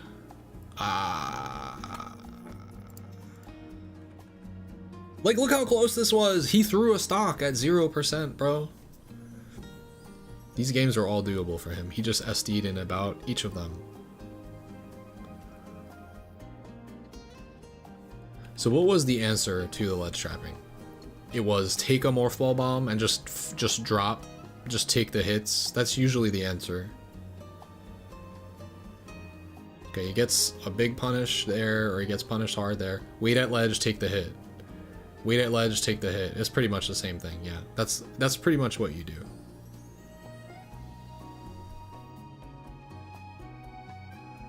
He swung too early with that up air. Otherwise it would have connected, and it may have killed. Also, not to mention, look what Yaura did. It was a directional air dodge. There was no giant punch stocked for DK, but if he had it, that was also GG. But he didn't have giant punch charged. I'm not actually really sure how much he's charging it. He plays like really aggressive in this matchup. This is something I'm just gonna criticize here. I'm gonna critique rather. Samus is gonna get her charge shot no matter what you do, right? That's her whole neutral. She's gonna be shooting mid-charge shots at you the whole time. Who cares if you let her get her first charge in the beginning of the match? If she's gonna go charge your shit. Get your punch. DK having punch, to me, is more important than you stopping her from getting her charge. I know that might be some backwards to some people, but you can't win this matchup without giant punch charged. You need to have it charged. So I wasn't paying attention to the set that much to see. It seems like he's very pressure heavy and it's working for him, but I think you can take a moment of patience to charge your punch up in this matchup. For exactly this scenario, what if you get a big opportunity to punish and you don't have punch? He could have won right here. Jump punch, GG. Yeah, small charge shot into dash attack, rip. And even on top of that, even him still playing the way that he wants to play the matchup, it was still very close. And he SD'd at 0 that game, so he could have still won. That's just my opinion. Also, I would play way more passively against Samus because I'm not trying to get to last hit scenarios with her. I'm trying to win decisively over Samus. How much do you weigh having punch always on deck versus using charge as a bait? It's just mind games. You can use charge as a bait for mind games, but like generally if you're doing that, like it's too laggy to lead into anything for you. Like what do you think they're gonna do? Dash attack you and you're gonna shield grab it or something? It's just not as viable as you would think. Maybe in DK Dittos it can be. Because it's like, here, I'm charging punch, and then the DK is going to try to dash attack you, and then you shield, and then you grab it, right? But what else in the game is shield grabbable that someone's going to do as a burst option? It's just not really something that someone's going to do at top level. If they see you charging, they'll try to pressure you to stop you from charging. They won't just give you a free neutral win. So I don't really consider that at all, actually, that much. That being said, the way that I charge punch is with my back to them on a platform. So yeah, if they jump at me, I'll shield cancel and I'll drop through back air. And I think that's a big part of just, are you actively charging punch? Then that's a part of it. If they're pressuring you, you stop, hold shield, or maybe you jump away or whatever, because you can jump cancel the charge also. And then you can drop through back air. That's just like, it's just part of the path of charging your punch. Like, your goal is still to get a full charge.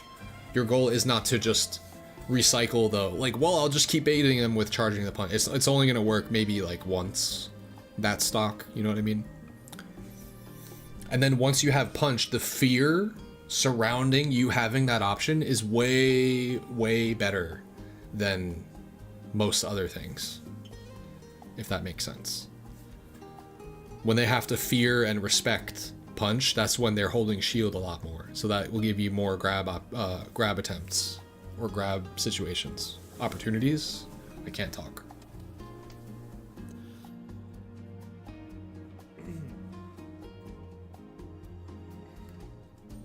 Yeah. Also, you can't do cool offstage stuff unless if you don't have punch charged. So that's another thing. Like the like reverse charge cancel stuff. That's just situational. It's like, oh, I don't have punch charge, so I can do this as a mobility option, as a turnaround option. And that can work. It's not even necessary because you can just RAR or IRAR off the stage or slingshot or whatever. But if you jump off stage and then do reverse charge cancel, they kind of don't know what to expect if they haven't been in that situation that much. It's like, wait, DK has his back to me and he's charging his punch. What's going on? And I just sit there and I'm just charging it. I'm waiting, and I'm falling, and then I double jump back air like when they go low. But you're not going to get that all the time. Usually it's just a quick reverse charge cancel, quick double jump back air for movement, for, you know. I don't need to work on this now. I guess it's a little boring. I just like showing you guys kind of what I've come up with so far. Just today, all the green stuff is new. It's mostly platform camping. Platform camping is meta as fuck.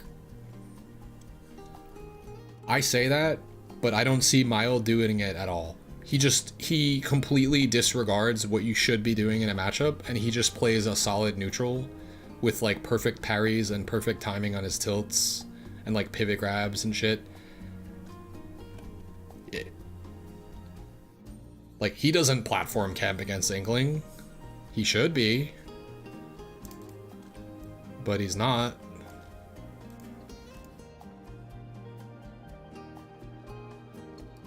Like, this one would be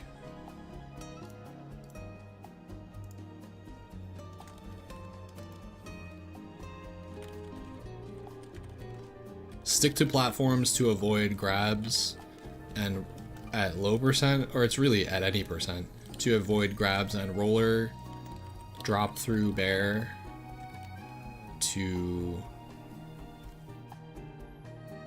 stuff jumps. That's pretty much the basic strategy, honestly, for neutral. I didn't see him do it a single time though. He just stayed grounded and stayed under the platform most of the time, which is also viable, like, and there's nothing wrong with that. I just find that the longer I stay on the ground, eventually I'm going to get grabbed by Inkling, or I'm going to get hit by back air and comboed into a dash grab, and then they get their full combo. So you can scrap the way he plays, but you have to be a better player than them to win. The strategies I talk about means that if you don't necessarily need to be a better player, you just have to be playing the matchup better than the other guy. So when you're camping on a platform, it gives you a lot of access to like dare through the platform. I think Inkling is really susceptible to shield grabs and pivot grabs when DK's standing on a platform, because the aerials are like a little bit stubby. So they have to get kind of close to you when they do it. So I think that's very viable. Look for shield grabs while on the plats. That's viable as fuck. And then that's extremely cheesy. Like, you're getting grabs on the platform. It's not really something, again, it's something more so you would see Chunky Kong do that. Because he has a more passive style that seems to cater more to his playstyle. More defensive and more looking for cheese opportunities, which is exactly what you should be doing.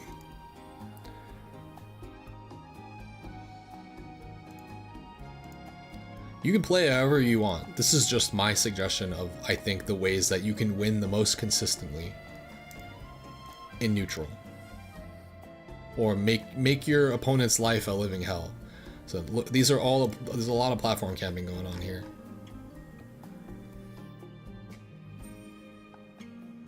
But yeah, I still have to work on this a bit. I don't know if you guys had any other questions, or if you wanted to look at anything else, match-wise.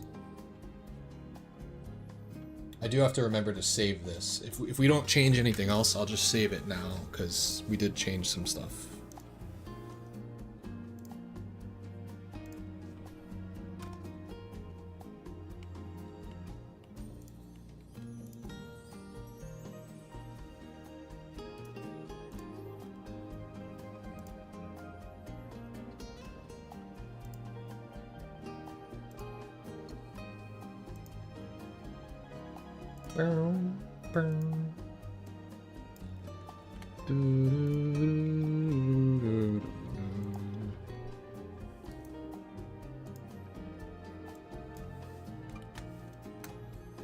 Alright, let's update this. Yeah, I would love to first attend him again. Under actual competitive integrity. What's it called? With competitive integrity intact. Last time we played, he had probably a 2-frame advantage on me minimum.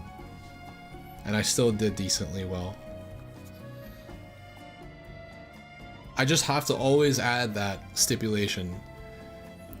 We experimented playing on Yuzu. Our set was on Yuzu, it was not on the Switch console. So he was host, I was client. You know, he still gassed me up, and it was still a great, entertaining video that he posted, and I'm appreciative for it, for us playing, and I still did pretty well, but I only took 4 games, so I would like to see that under different circumstances. Maybe with the offline mod, perhaps.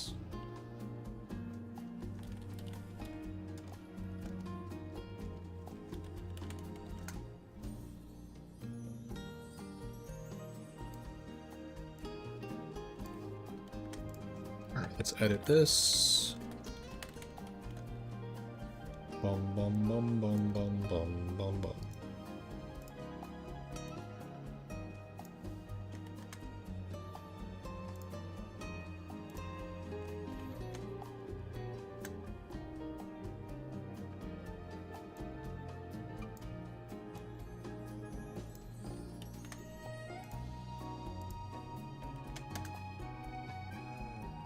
What matchups do I think I barely have experience with and want to play more?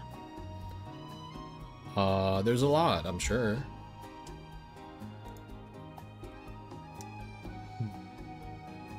Probably anything in the -3 category, because if I can find a way to improve it, we get to take it out of the -3 category. Hence, Toon Link. Oh yeah, this is the main one I wanted to show you guys. That's the whole reason I opened this. So, you saw how I was like getting fucked by Toon Link yesterday, right? Well, after some discussion with Space Miner about the way I should be approaching and disengaging in neutral, we decided to do this, the platform plus air camping. Use plats to charge punch and evade projectiles. Use airspeed to evade him, whiff punish with bear when he chases, and it's just that simple. You can also giant punch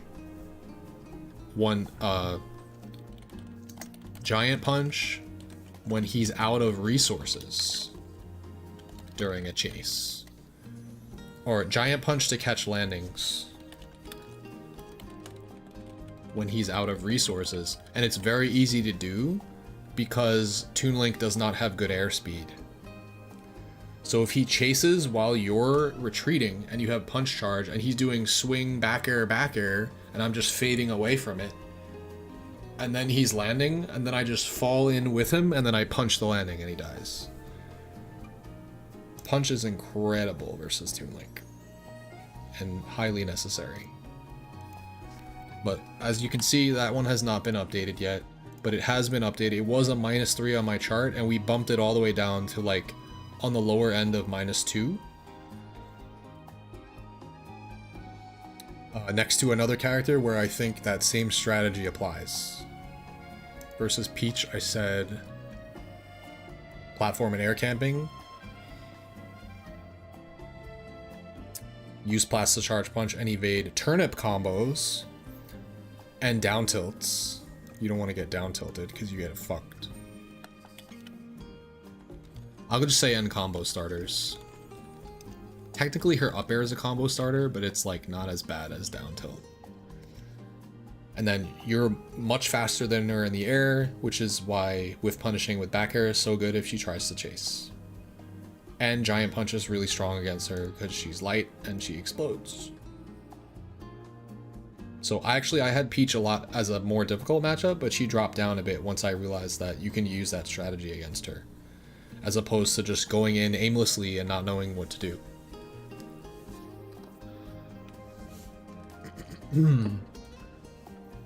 Although there is a bit of risk if you're not playing a higher pressure style against Peach, because now she gets to pull turnips incessantly. So you need to make sure that she's not pulling like bombs and shit. You kind of have to, like, you know, don't stay too far away, I would say. I don't think that's how that matchup plays out, though. I don't think she's just gonna sit on the other side of the stage and pull turnips until she gets like a Stitch face. Generally, she's gonna be trying to do something against you. But yeah, I'll keep working on this. It might take me a little while. It might take me getting more familiar with like matchups and stuff. But yeah, I think I'm pretty happy with this. Okay, this is updated. All my commands are updated. Perfect. We made sure Pichu is a more difficult matchup than Pikachu. That's just my thought process. I think it's warranted.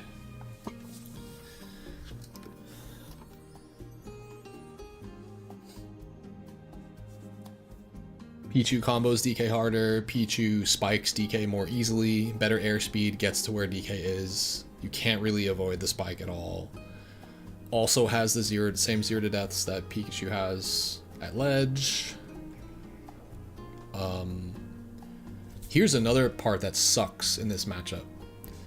Sometimes when Pikachu does like a drag down and like has you dead to rights, you can jump if you still have it, and then put your up B in the way of their quick attack angle, and the quick attack will save you. If you get dragged down by Pichu, you're dead, because the quick attack has no hitbox. So you can't even, there's no chance once you get taken down. As opposed to versus Pikachu. There's like always that glimmer. That's very niche, but that comes with deep matchup knowledge. I've survived by purposely putting myself in a way where I know they're going to have to quick attack to get back. Would that be the case if I was fighting Isam? No, because he has box angles, and he's probably going to quick attack outside of any possible way that I can get there.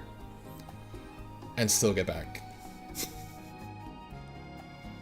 Which, I don't know if that's that big of an issue or not.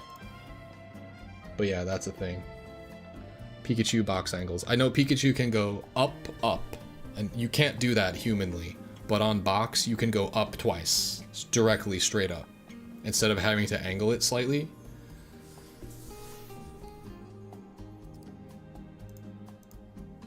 But anyway. Alright guys, what do we do now? I've actually been on a little bit of a break from my other game that I was playing, because I've been playing so much fucking Smash.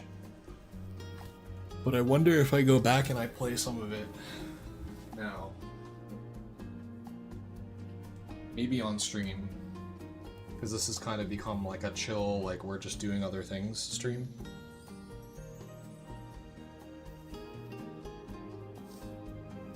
Yeah, I might play some Path. I'm done with my my Druid, by the way. I mean, I can still do stuff with the Druid. The Druid is like, it's basically a finished build. Like, so I started a new character. I've never used a Sorceress ever in any of these kind of games, whether Diablo or Path. So I made one for fun. And it's been more difficult of a run. I think the Druid was much easier for me to do.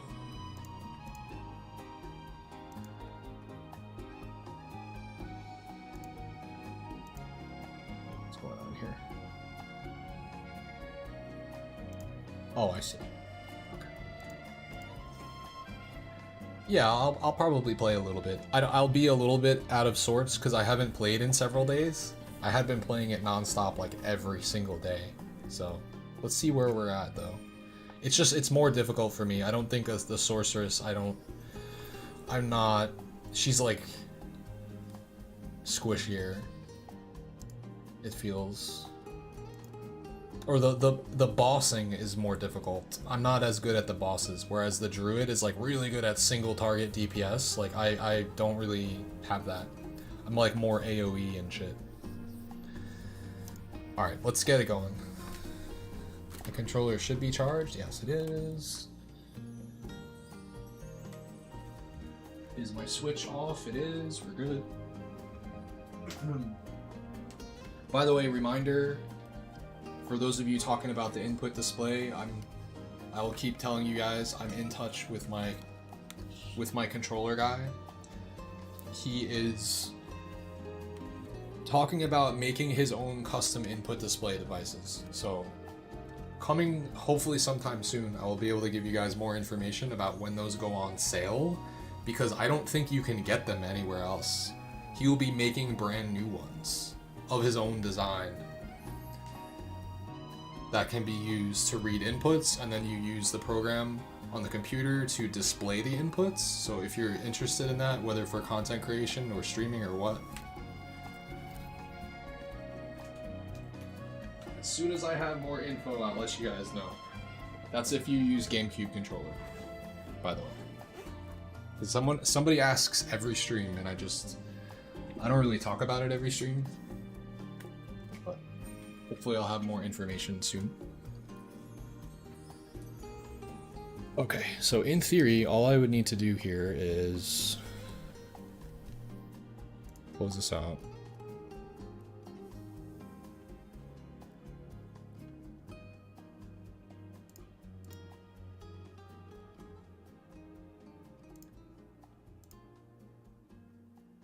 There, we got to listen to some chill music for a while. Close this. We played a little bit of Smash tonight, but I didn't go too crazy. I kind of was tapering off just a little bit compared to the other streams, I would say. I did a 10-hour stream, then 5-hour, and then we did 2 hours of Smash. I'm like, alright, yeah, we're chilling for a little bit. I think that's in the right spot. Yeah, let's try this. This should work in theory. In theory.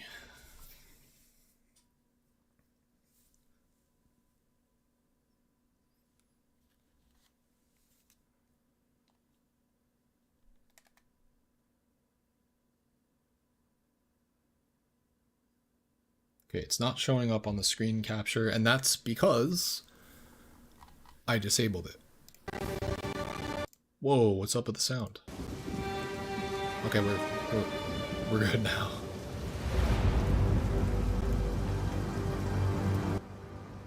Sorry if that was loud.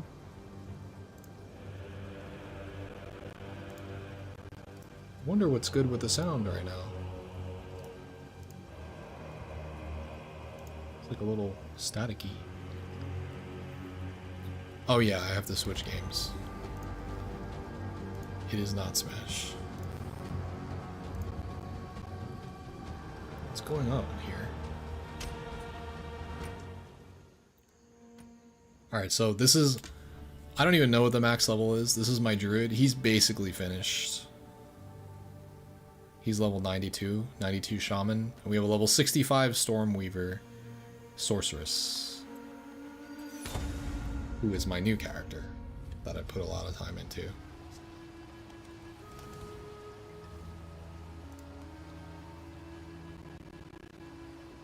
The sound is all fucked up. Let me try to fix this really quick. What the fuck is going on?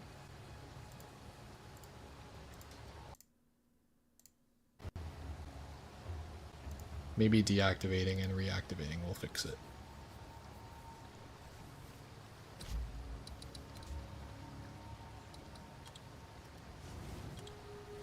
We'll gain some FPS because we're playing in 1080p now. Oh my god, this feels so different to me now. This game is so fun though.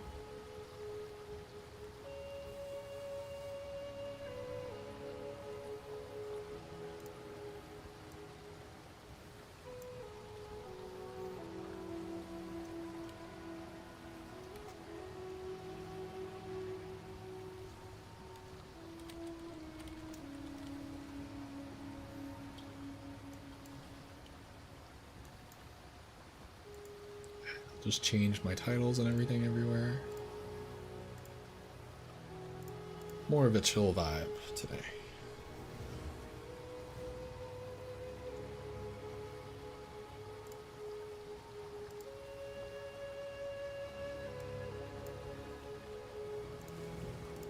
And my titles are updated.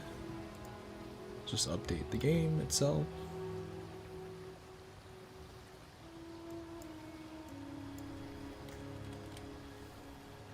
So I'm not even done with the campaign yet with this character, but I'm actually very close.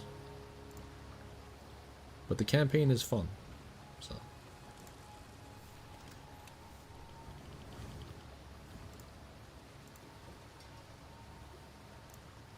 For those of you who ask, do I play other games? Here we go. See, I'm a modern gamer. Play other games. Uh-oh, something happened. No, what happened? Windows, why do you do this? My windows are fucking up. Something's going on. I can't even click Discord. Oh, there it goes. My computer's dying, guys. I don't know what's happening. I'm gonna X out whatever this is. I think it was one of my chat windows. Okay, it was just a chat that got fucked up. We're good. Chilling, we're chilling, we're chilling. Give me 1 second, and then I can play. And if any of you are like aware of what a sorceress is supposed to be doing, that's not fully in the end game, let me know. So what are we doing with this character? I am an electric and ice sorcerer. Just because I found that those are the elements that I just like to vibe with. And I've had this forever, and nothing is better than it yet. And it's mostly because it gives me +2 to level of all spell skills, as does this. This gives me +1 to all spell skills, and these have been carrying me through the whole campaign. This wand and this focus. Alright, I'm gonna quickly just teleport to my hideout so I can remember how to play. So this is my main DPS tool, which is Zap. But we can elementally infuse it with ice so that it looks cooler and it does a lot more damage. And we do that by pressing triangle, makes an ice bomb, makes an infusion, pick up the infusion, and then you do ice zap, which does a lot of damage. And adds freeze and shock element. What else? What else? I don't remember. After just not playing for like, what, 3-4 days? Maybe a week? I haven't played in a little bit. I just don't remember anything. Ah, yes. We have this, which gives me a lightning element. Which gives me my mobility option. Yeah, we do this, we do that, and then we go like this. Yeah, this is just the AoE build. We just hit everything. It's good. Now we have a bunch of lightning. So for fun, I use lightning warp just because I like to have a mobility option. So I can't do this unless if there's enemies. But when an enemy is damaged to under a certain amount of health, when it's in low health, it gets like a symbol above its head, and then I can R1 and just teleport inside that enemy and explode them. Which is fun. Oh yeah, we do this too. We make ice walls that explode, and we can. I like how ice and electric combo together. So what we can do is get the 2 thunders and then 2 more thunders spawn because of a buff I have. So now I'm maxed out on thunder, on electric charges. I have 4, right? So now I can make elementally infused ice walls. So 2 charges were used there. So now when they hit, they explode, and they have like a bigger explosion, they do more damage or some shit. It doesn't really show anything visually, but So this is actually normally what I do. I do this. Get all my infusions. And then we make a wall. And then we do that. Bruh. Like, that move is so fucking satisfying. It's fucking amazing. I love it. Ice Nova. We're giving it +5 levels. And the more you level it, the more AoE it gets.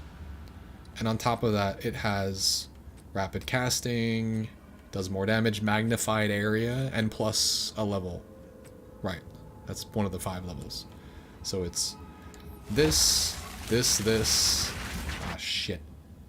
I guess I have access to the end game already, even though that's not what I'm doing. Let me go like that. Look at that. And now, at this point, something is frozen. If it's not dead, I have Shatter, I believe. We have Snap, which just, if something is frozen, I go like this, and then they explode. Or, yeah, it's just fun. So let's go fuck something up. Let's go play now. I remember how to play now. Ice and electric are just very, very fun elements. So I'm up to... We did Crier Village. Glacial Tarn. This is the place I just got up to. Yeah, the game is beautiful.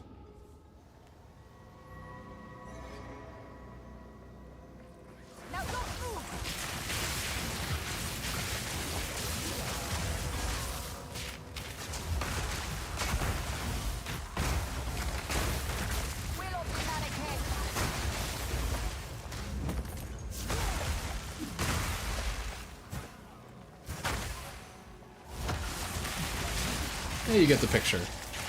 I don't really have to get close to shit. It's not like my melee build.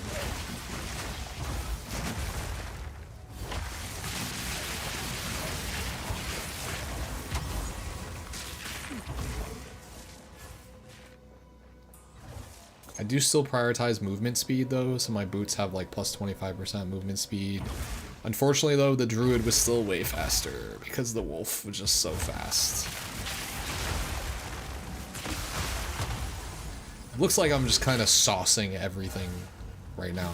I'm like a little OP for where I am, which is just the campaign, so it looks like I might be ready for endgame. This Thunderbolt movement option is so cool. Thunder Warp.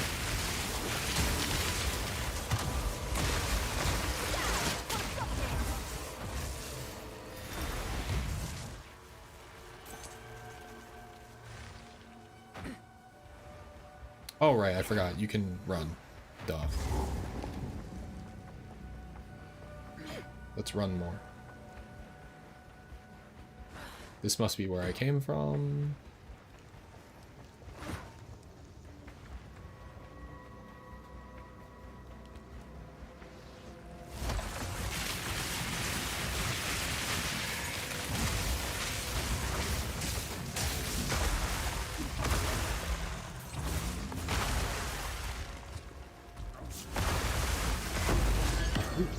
Something I actually want.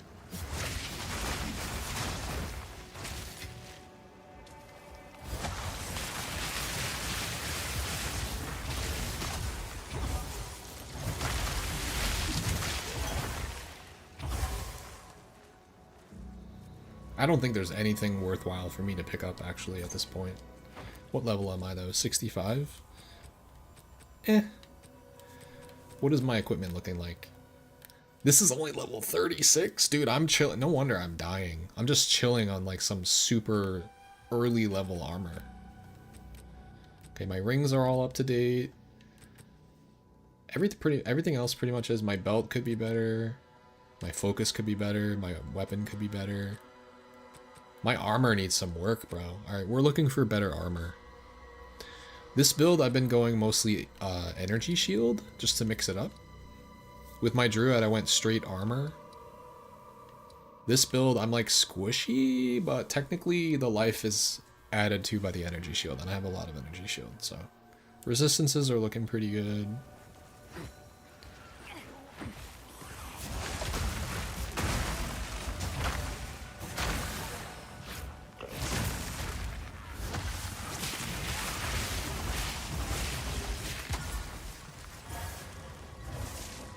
These constantly stay maxed on the elemental infusions. Oh yeah, I can just do this. I'm just wrecking everything enough. Oh yeah, I forgot. Look. So I'm fucking up the ground, right? When I do Thunder Warp, Lightning Warp, it also, the explosion creates shocked ground, which I have magnified area for that as well. Shocked ground means anything standing in it takes 20% more damage. So I should be doing the Thunderbolts first, if I can. But nothing lives. Everything just dies.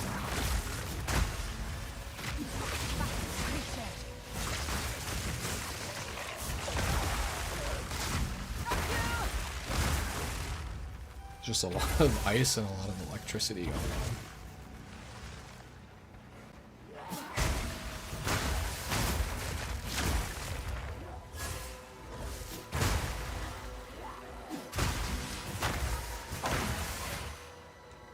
Yeah, I forgot. So that's the main DPS, what I was doing. But for clearing, as long as I'm at 4 elemental things, I could just do this and just do this and clear everything really fast.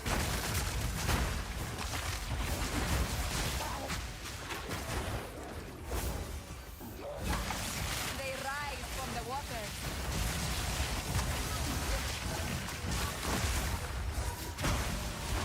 Poison. I haven't fucked with poison yet. That would be maybe something I would try next. Ow. I need more time.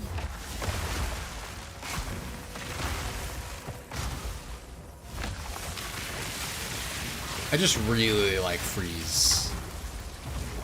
Freeze is so good, bro. Once you get your freeze modifier up enough, if something doesn't die, it's frozen, and now I can shatter. And what shatter does is it gives me it gives me an ice infusion, and then 3 seconds later it gives me another ice infusion. So I need to keep the infusions up to keep my DPS up, and to keep the elemental interactions going. And when I do the lightning strike, that gives me lightning infusion. It's just a great combo. Very satisfying.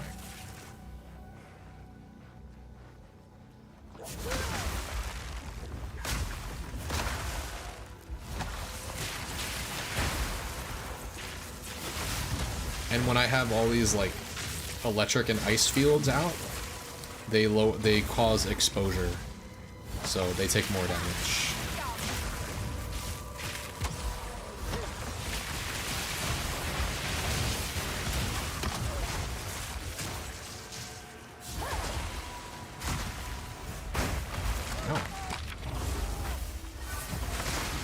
Oh, let's follow the this thing to a harder enemy.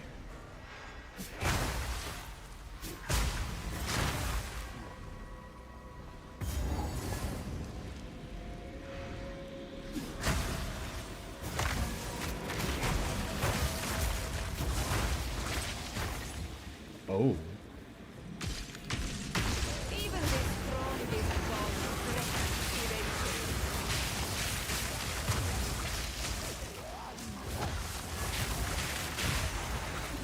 Not yet. Victory is mine. Got him.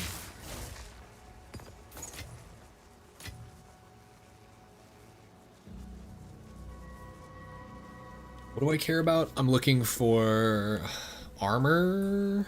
I forget what else. A belt, maybe?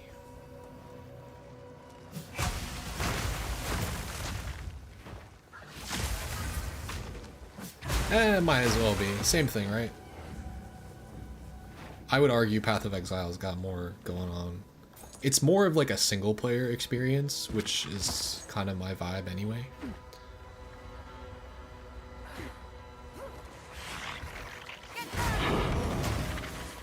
Getting waystones now.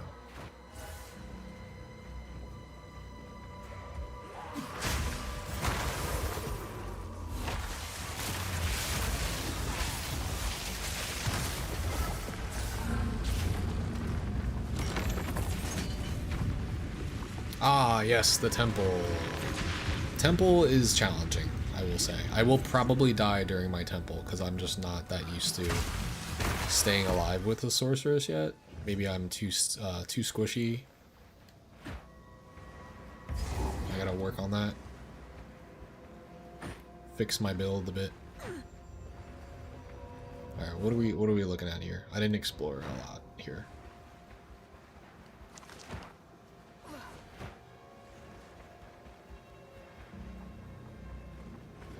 Oh.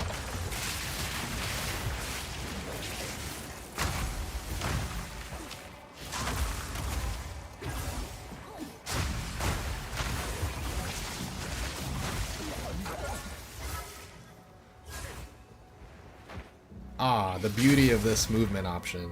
Oh, there's a damaged enemy up there? Let's just traverse the terrain and teleport. Awesome.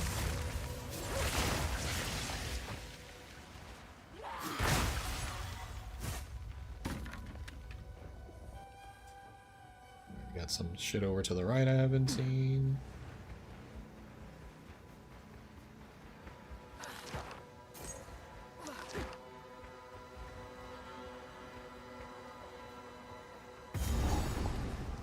The Howling Caves? Oh, is this a boss? It might be. Fuck. I'm in an ice place, so my ice abilities maybe won't be as good here. I can't do that yet.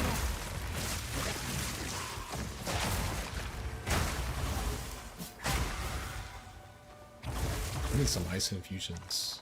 Oh wait, there's no boss. They were just telling me to enter the Howling Caves, which is right there. Explore the Glacial Tarn. I think there's something up top left I didn't do. This might be where the boss is, from what I remember. Yep. Your wings will break against my will.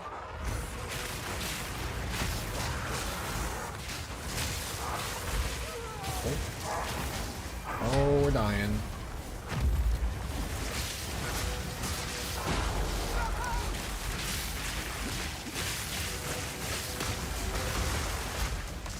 Yeah, just the bosses just don't go down nearly as fast as a sorceress for me. Like, my druid would have killed this dude already.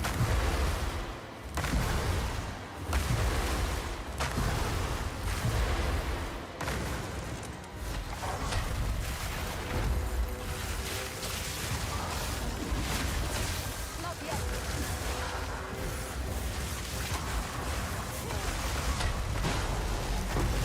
Got him.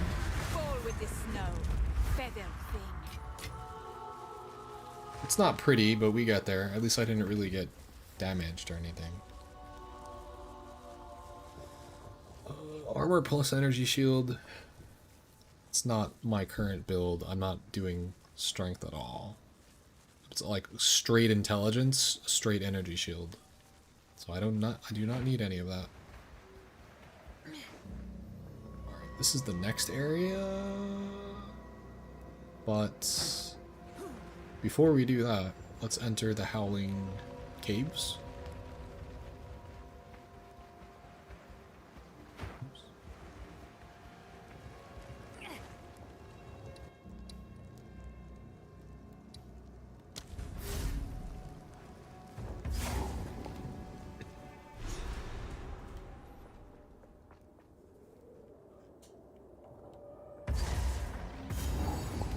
What's in here? I forget.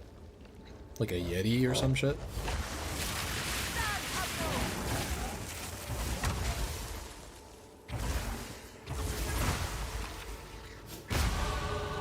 Ooh, I leveled.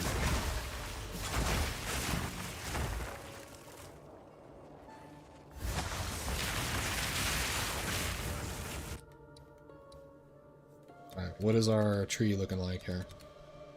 I forget what I was leveling up, to be honest. Where are we going? What was the most recent thing I did? Looks like we have some stuff over here to do. Looks like I may have went up here and increased my freeze build up. Ah, yes, this is what we were doing. I just gave +1 to level of all cold skills. I could potentially travel towards the electric tree, the lightning tree, and increase my lightning DPS.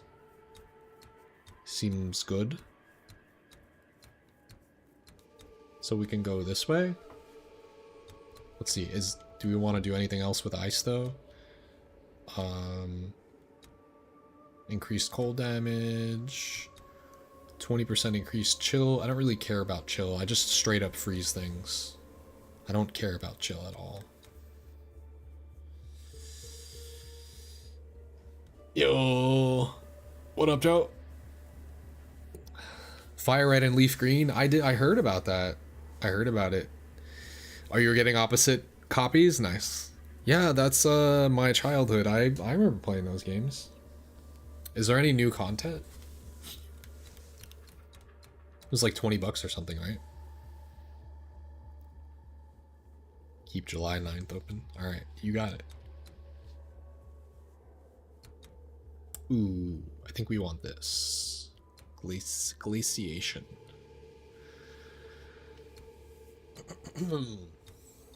How do we get there? Cold damage. Yeah, let's get the cold damage. Actually, let's see.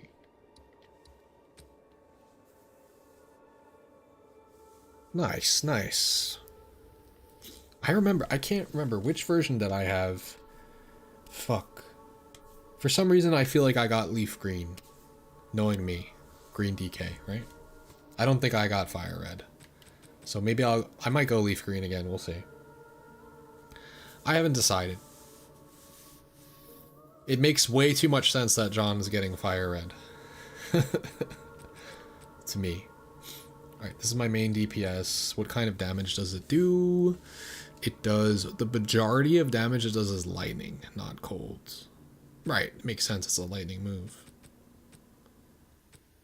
I think Ice Nova is my biggest DPS. For ice?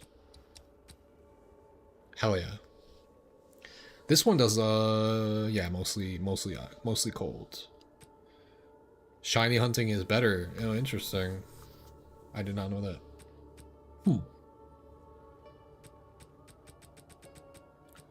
Okay, so we can make my ice move stronger. Sure, let's do that. Or... I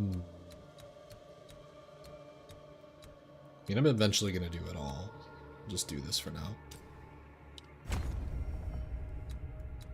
And then we'll do this next. Oh yeah. Starmie? Oh, okay.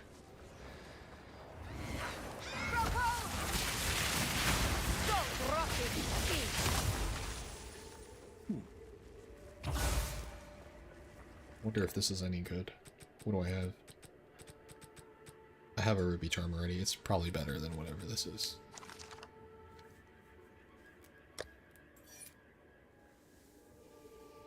Grants 242 guard. What the fuck does that mean? Provides a buffer against damage from hits, taking the damage before your life or energy shield. That's great. It gives me guard.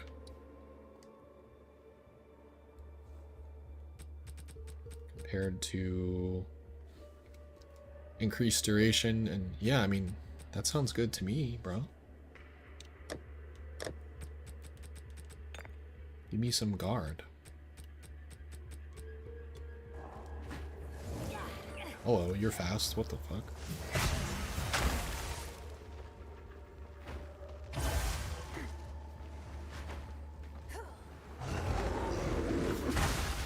Eat a dick.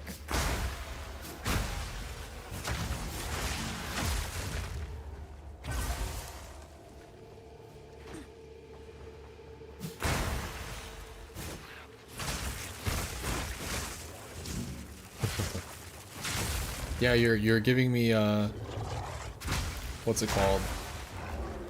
Nostalgia over when we cheesed what was it, Pokemon Sword? Oh my god, the exploits. I probably still have like 30 adamant and jolly Magikarps from that day.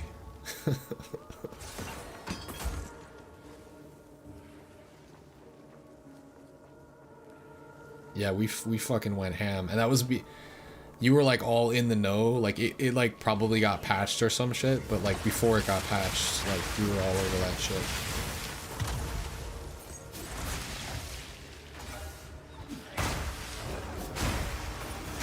Yeah, I'm just freezing everything and I'm like in an ice cavern, like no big deal.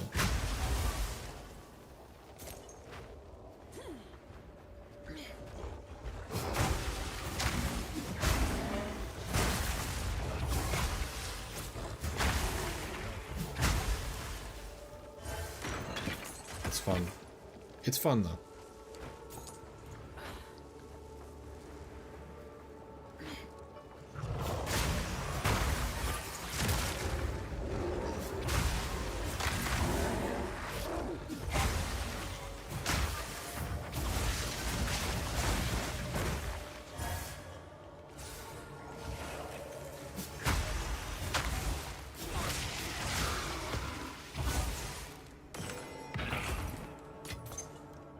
Jacket, I don't care. The sandals, maybe I care, but I think the ones I have are really good for some reason. There's something that is like really good stats that I have somewhere. Is it equipped? I guess not. It had like a bunch of tier 1 and tier 2 abilities. It's like more so than I've seen in a campaign run before. Like this has a couple tier 1s, including cast speed, which is really good. It might be in my inventory somewhere, in my stash. This is really good though. I don't think I need to improve it for now. It's giving me the movement speed I want, it's giving me cold resistance I need, and reduced chill duration. This is perfect for this place. Yeah. That's helping a lot here, I think. My devotion, my lifetime of service. Has it really come to this? We got our way to this remote mountain like cowardly dogs, hiding our treason from our own ruler. To really think such a project would mean death, since it implies we doubt her leadership. I hesitate to imagine what she would do to us. My children, if she finds out we actually built it. Alright, I don't know what he's talking about, but he's gonna shut up now. I wish I cared a little bit more about the lore, but I usually just skip it.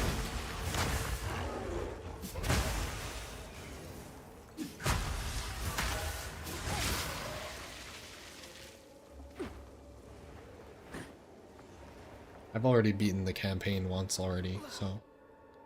Wait, what the fuck? Is there like nothing else in here? What's going on? I think if I go down, there's more shit, so let me go up first. Ah, it doesn't matter, there's checkpoints. Fuck it, we'll check it. No, worse. It's worse.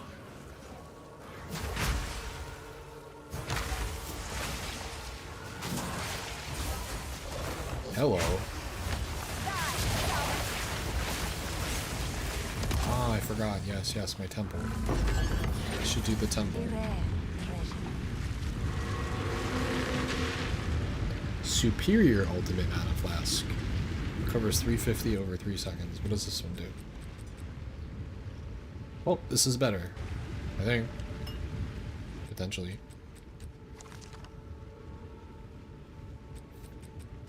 This just recovers more when I have lower mana. 68% more. What is 50% would be 155 plus another like 62.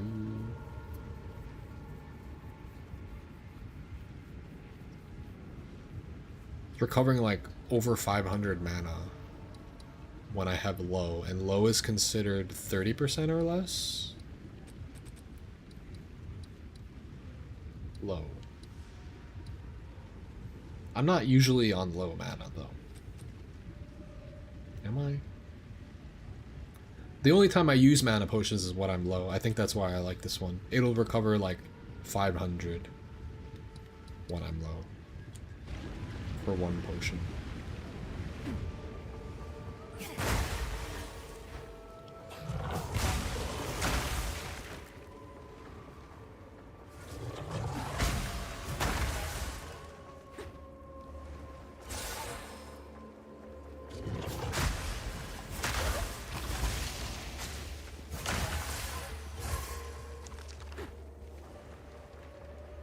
Hey, it's a checkpoint. Hello.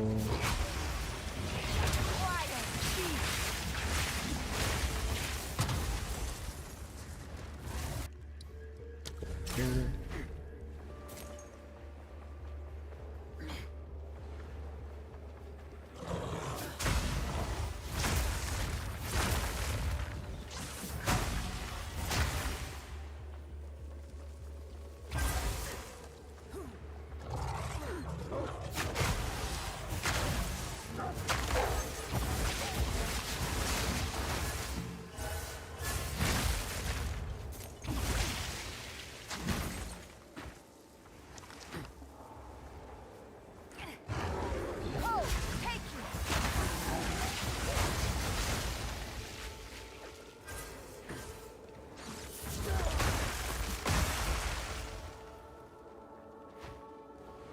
Forgot the only way to like make use of my electric elemental is the thunder wall, so I should be using thunder wall sometime. The ice wall rather.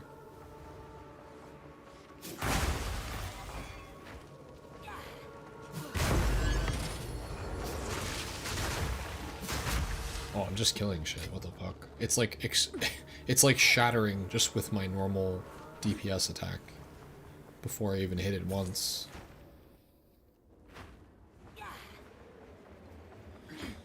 Oh yeah, that's another thing about this build. The more I'm using elemental infusions, or if I just applied one, my DPS goes up. So my DPS right now is like what? Like 3k, 5k lightning warp, 4k here. So if I... The more time I've recently used infusions, the more my DPS goes up. So let's max out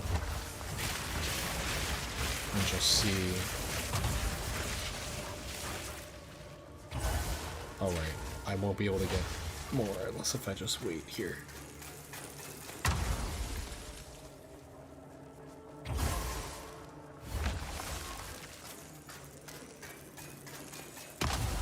So the most possible damage I could do would be...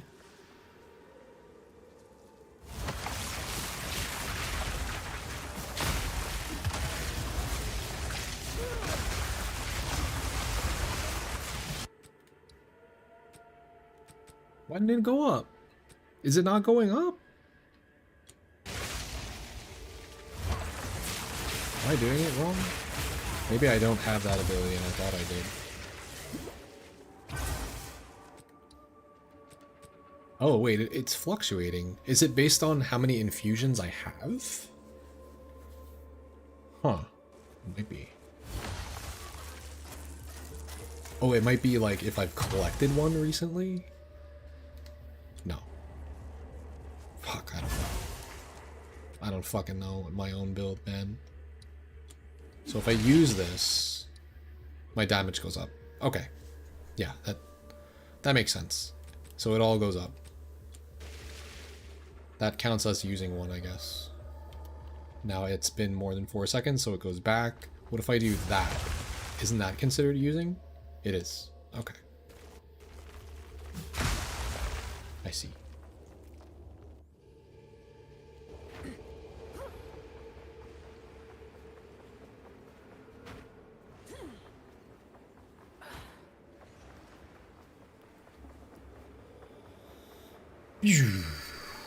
What the fuck do we do now? I explored all this shit. Let's get the fuck back to the checkpoint. There's a little room over here I didn't look at. Hi.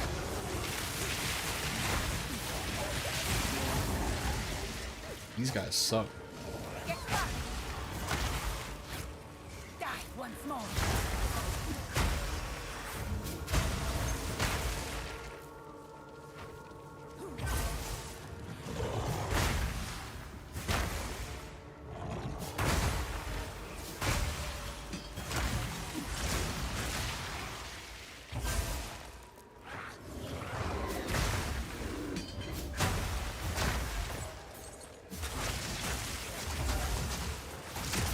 we missed this enemy over here, yeah. Sup? Oh, it was just a bridge. Just a bridge.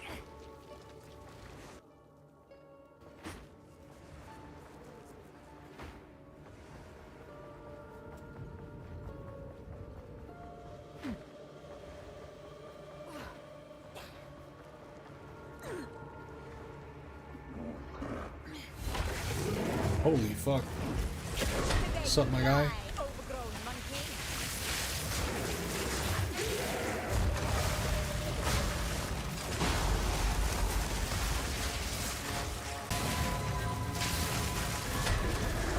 Oh, I did not get out of the way of that one. Holy shit. How does it lift that thing?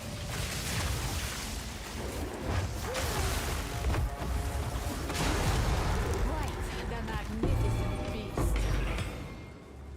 Path of Exile 2. If you've played Diablo, you know how this game plays. This game is on PC. It's in early access right now. It's been for a while.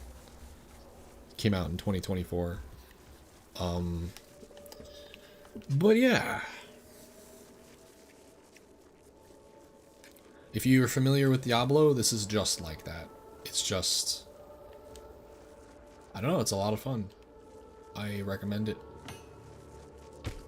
You don't even necessarily need to play the first game in order to play this one. But the first game gets you kind of used to like the item management and stuff. The first one was fun, don't get me wrong. I really enjoy Path of Exile 2 though. This game's just got it. It's got it going on. It checks all the right boxes. It's more modern. That was the whole thing. Oh, we just killed that guy? That was it? Return the ice husks. Yep, we completed that quest.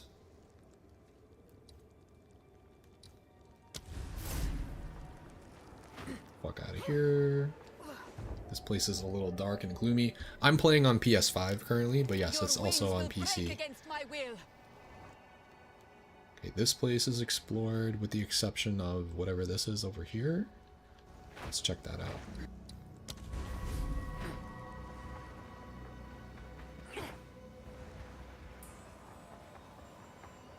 Nothing. Okay, good.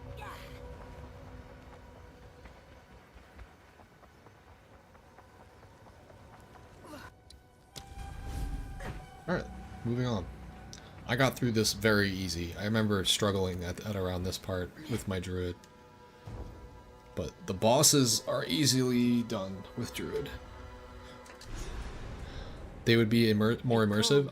That's kind of what turned me off to these types of games at first, because I'm like, man, it's top view. I can't really see anything. If you really want to, you could zoom the game in a little bit. Or just keep it, I keep it the default view because there's just, you can't have tons and tons and tons of enemies fighting you from all directions and see what's going on unless you have it zoomed out a bit.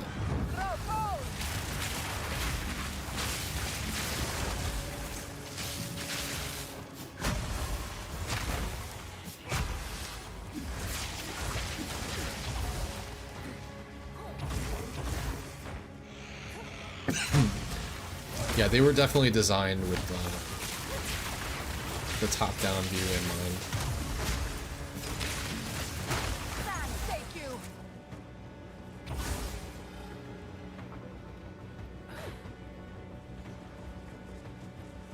I'm glad to finally be back in this area because there's a spot here. Wow, that looks crazy. I'm just wrecking shit.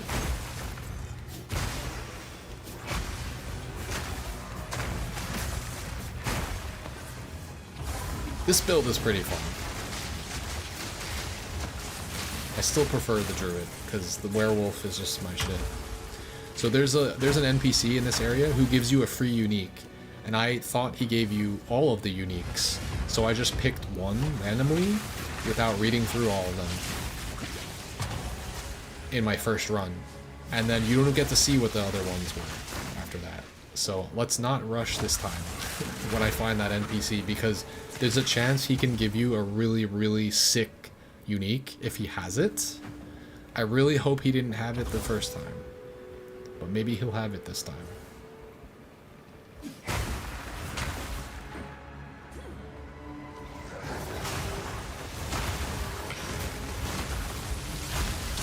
Yeah, this is my second character. That's how much fun it is. The campaign is very fun. And then the end game is also fun.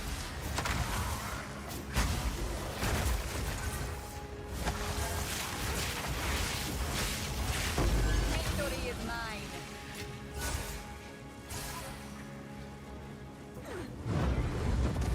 Piercing thought. Oh, I see. When you do lightning warp, you can teleport all around like crazy. It's kind of cool.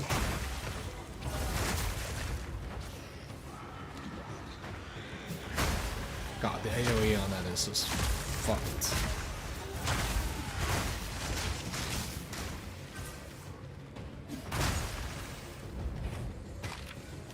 Stop.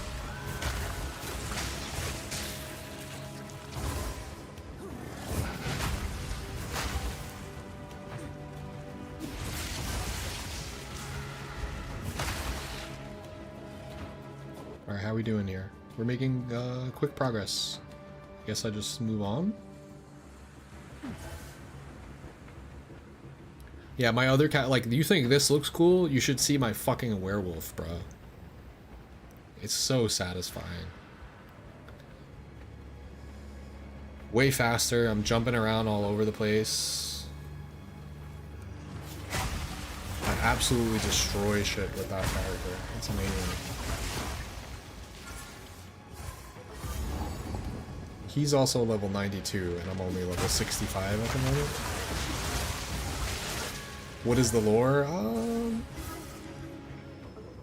Well, there's a story, for sure. You're in exile that was about to be executed, but instead, I guess you're exiled from society. That's like the lore of your character. And then depending on what class you have... Oh, here's the guy! Here's the guy! This is it! This is it. He does not command the monsters, but nor do they attack him. Curious. I am Elder Maddox. He's the NPC. I do not need to rush through this. Has calmed the spirit. Here, I observe the biting chill of the gale, while I mourn our losses. The winter owl blesses you, and the spirit concedes. I have little time left in this world, and I am on my last adventure. From here, I shall observe winter across 3 weeks of night. Then I shall join the wisdom of owls who came before me. Before you depart, I bear a gift. Farewell. A gift, a singular gift. Oh. He doesn't have Astromantis. Okay, so these are all like super, super like rare shit. What did I say I needed? I said I needed armor. He doesn't have armor. Fuck me. I'm like level 66. I could use a focus. I could use a better wand. I could use a better belt. Really, I wanted armor, but, well. I don't think anything's beating my circlet right now. This thing is pretty fire. It's got tier 1, tier 2, tier 2, tier 3, and it's all like really good things that I want. All energy shield shit. Let's take a look though. Does anything fit my build? Do I care about any of this? Or am I just gonna take something and scrap it, which is most likely the case. Allies in your presence. Deal 50% increased damage. But I deal 25% reduced damage. No thanks.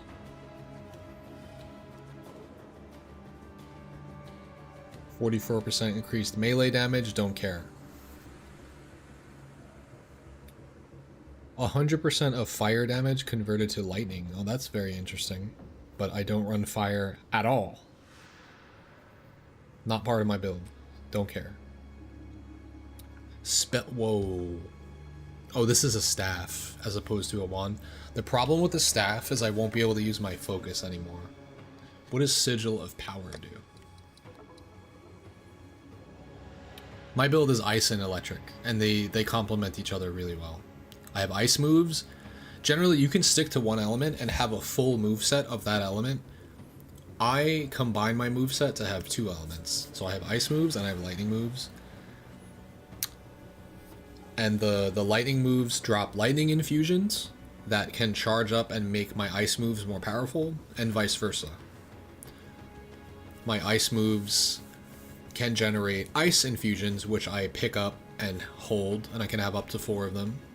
And I can use those to power up my lightning DPS. So they complement each other really well.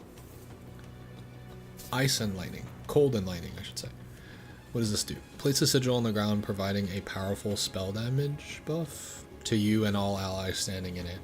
Okay. The buff becomes more powerful the more mana you spend. I'm not really about spending high amounts of mana. That's not really what I'm trying to do. But what else does this thing do? A lot of increased spell damage, increased cast speed, spells fire 4 additional projectiles, and spells fire projectiles in a circle.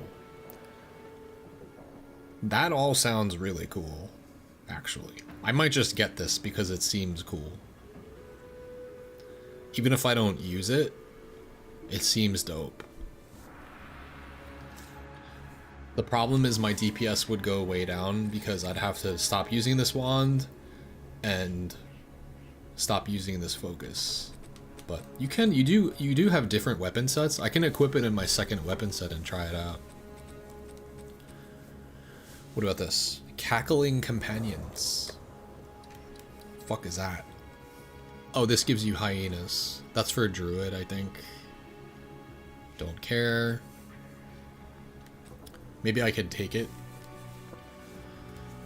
Because I do have a druid, actually. I have to think about this. To consider this. Is this something that I would use on a druid? Nah, my druid character is pretty much finished. What's this? Warrior Great Helm, Corona of the Red Sun. Leeching life from your hits causes allies in your presence to also leech the same amount of life. So this is good if you have like minions or you're playing in a party, which this game does not really like have party-based play yet. So I don't care about that. I'm thinking about taking this staff because it just looks cool. This is pretty common, actually. And then what are these? These are both the same. Level 56. It gives you a shit ton of increased critical chance, but your critical hits do not deal extra damage. What's the point? I'm sure there is a point in there somewhere, but I'm thinking about maybe taking this talisman if I ever wanted to run hyenas, which would be another, it's basically another druid build, but I already did druid, so I'll probably just make a different character. Or this staff, which seems really unique and really cool. Spells fire 4 additional projectiles, and they fire projectiles in a circle. That just seems dope. And it's also something I can use, so let's take that. Make your choice.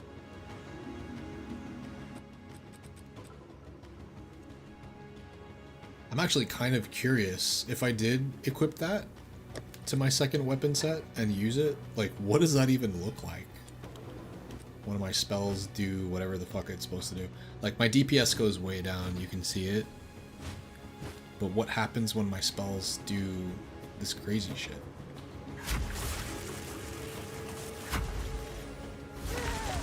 I don't think it even works for my spells.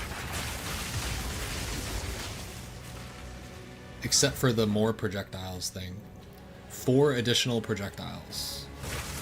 So that probably makes this decently good.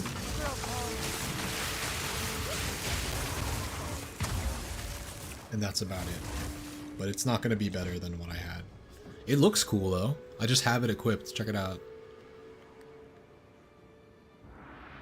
It actually looks pretty cool. There, we just tricked out my character a bit. How do I do this? Hold on.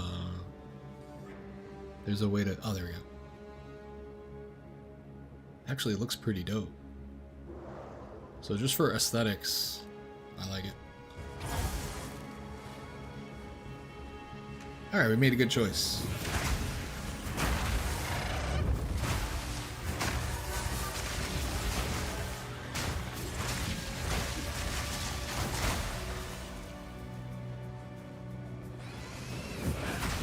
Oh my god. What the fuck?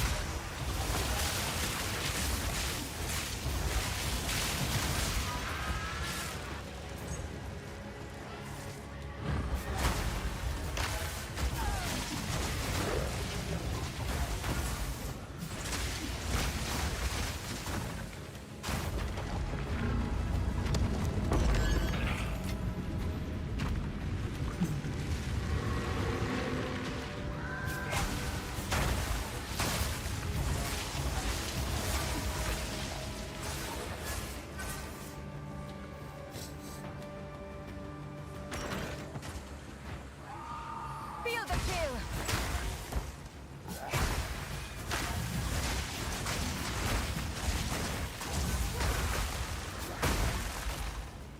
Yeah, go for it. I can easily do this mindless shit and talk about Smash at the same time. That's why this game is fun. It's just like mindless killing shit.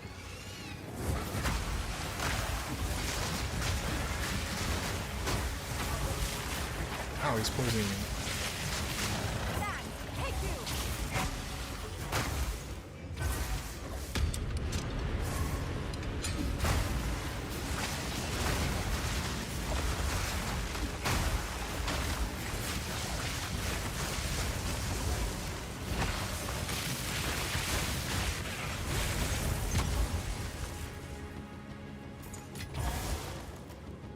Oh, there's a robe. A ceremonial robe. Could it be better?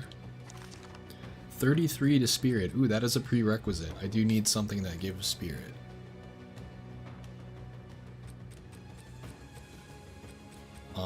Or maybe not, because I'm not using all of my spirit. What's going on here? Oh, it's because I don't have a 5th slot for these.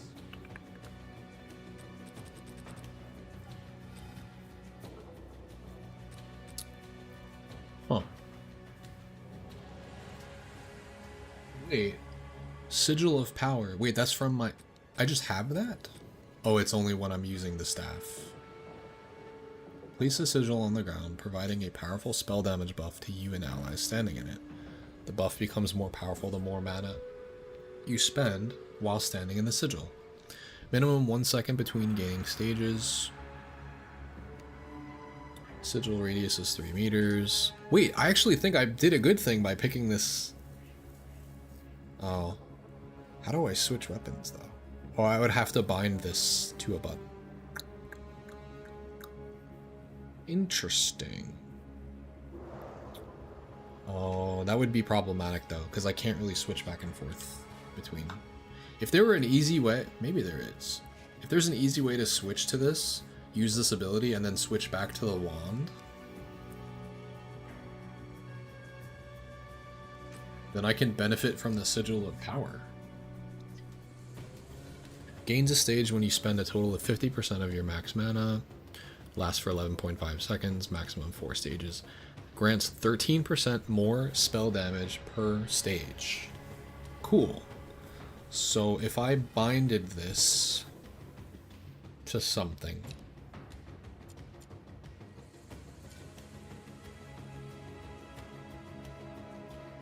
would it take out my staff and then shit on my DPS?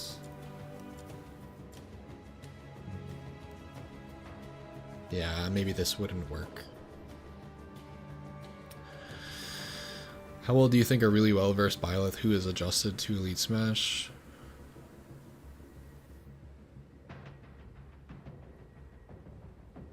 will do in an online tourney? This Byleth has high matchup knowledge to every character, but not tournament play. Well, there's a lot of factors there, right? There's nothing really on the line in Elite Smash, and you won't know how you are as a player until you put yourself out there in competition. Competition when, like, there's pride on the line, you paid for your entry, there's winnings on the line, which should not really be your focus at all when you first start competing. If you place in the money, then great. But playing under pressure in a tournament, in a bracket, especially on stream, is way different than playing in your comfort zone at home. I should know. So that's like the mental aspect of it. So you just got to start going to stuff and just get acclimated to it to see how you perform under pressure. Because it could be that you crack under pressure. It could be that you thrive under pressure. You have to figure out if that's something you need to work on. If you're just comfortable in every matchup, that helps a lot, though. I think comfort is a big part of it.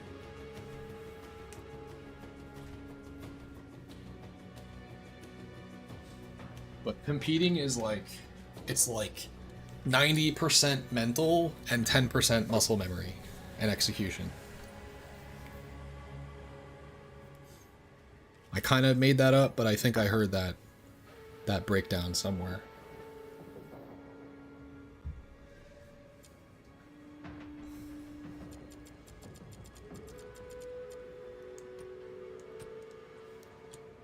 So let's see, if I do this, now I made the sigil, but now every time I use this, that's not what I'm saying. What I'm saying is it could end up being that you would do well in the tournament. I think if you're really, really experienced and if you have like a comfort matchup that you're fighting, something that you play against all the time, there's a very good outcome there for you. You're potentially going to win if you are super ready to fight the cast. I think that helps a lot. I don't think that GSP matters at all, though, when it comes to competing in tournament. And you should adjust the expectations, this Byleth player. You could have high GSP. However, you got that GSP doesn't mean it was done in an honorable way necessarily. Maybe you won and done everybody, and that's how you get your GSP. If that's the case, that doesn't count for anything. But if you have high GSP because you stick around and you play best of 3s, best of 5s versus players, then now you're emulating a tournament environment and you actually are putting a little bit something on the line. So I take back what I said a little bit. If you emulate tournament practice, you can do well in tournaments. So when playing on a quick play, treat it like it's tournament. Play best of 3s. And if your opponents leave, then they're pussies.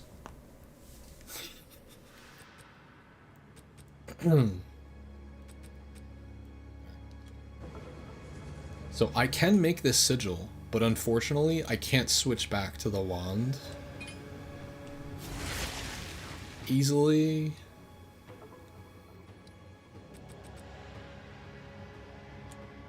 And the sigil's really cool. Like, I like it a lot, but how do I make use of it?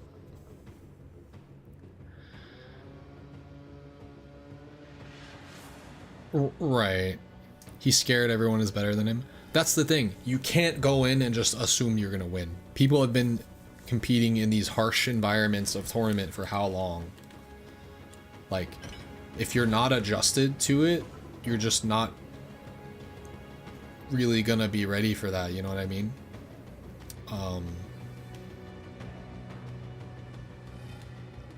But some people thrive under pressure, like I said. So the best thing you could do is go in being confident, but keep your expectations that, like, hey, I'm just gonna do my best and we'll just see how far I can go, right? And also be prepared that tournament means it's not like quick play where there's just, oh, let's just go to whatever your random stage is. No. You have to know, how to strike stages, how to ban stages, how to adjust that on the fly based on like, oh, my opponent seems to really like platforms. Oh, my opponent is playing a character that prefers flat stages. So you need to make like stage bans. It sounds like not that big of a deal. It's paramount. It's like it decides whether you win or lose a set sometimes. But sometimes people just, they stick to their comfort stages, you know what I mean? They don't think about it that deeply. And maybe depending on your character, it doesn't matter that much. I think Byleth is probably pretty well balanced across different stages. So that being said, stages are very polarizing for DK specifically. So that's why I talk about that.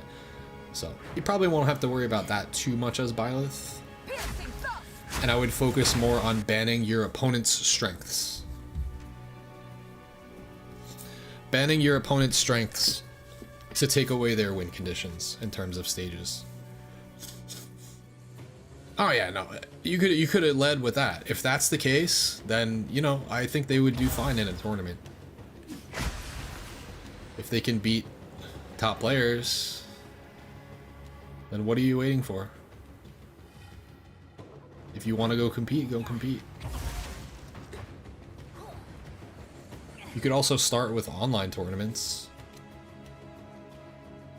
since that seems like a little bit more of a comfort zone type thing.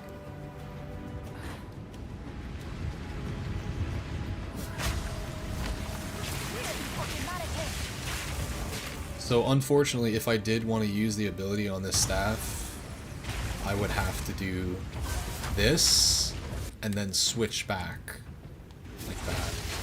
And I don't know any other way to do it.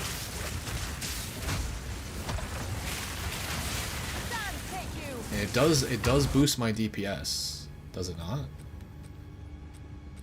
Oh, the more mana I spend in it. Interesting.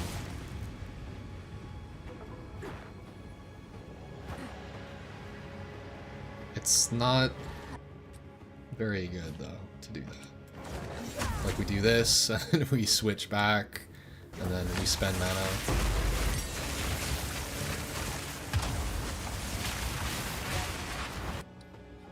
It does boost my DPS. I'm seeing it. It's going up.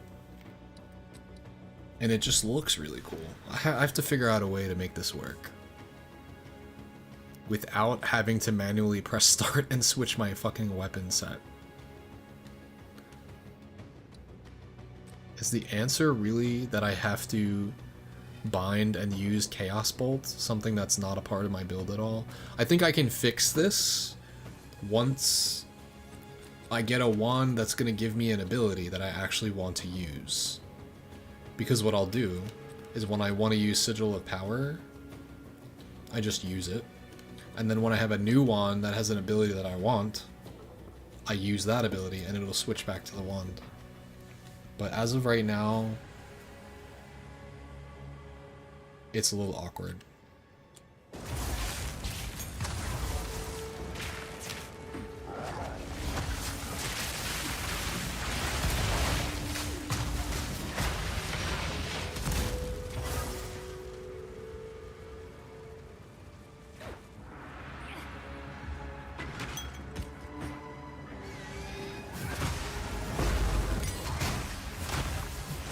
Ooh, uncut skill gem level 14. Let's go. Can we upgrade something? No. I guess that means everything is already level 14 minimum. Yes.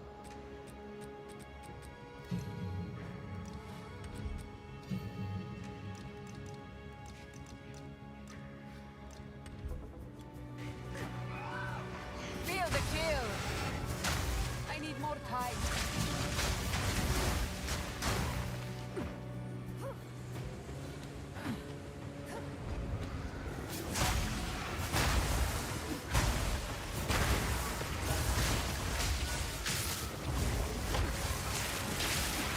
Victory is mine.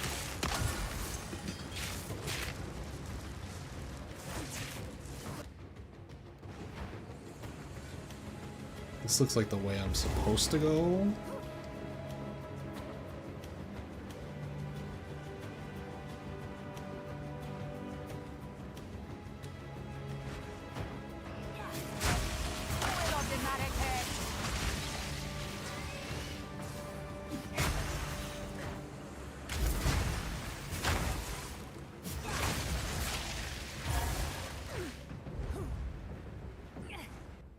Alright, we completed this area already. Wow, I'm kind of blazing through this shit.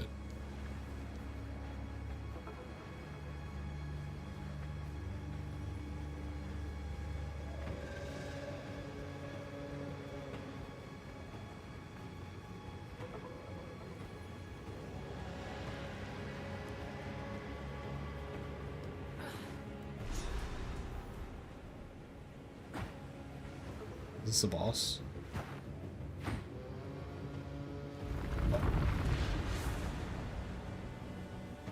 Going down. The worst of the cold is behind me, I hope.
You're the motherfucker who's been doing that? Die.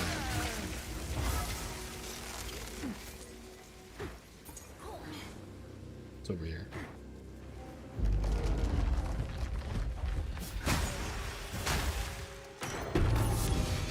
Ooh. Another unique. And it's a wand. Is it anything good? Whoa! Whoa!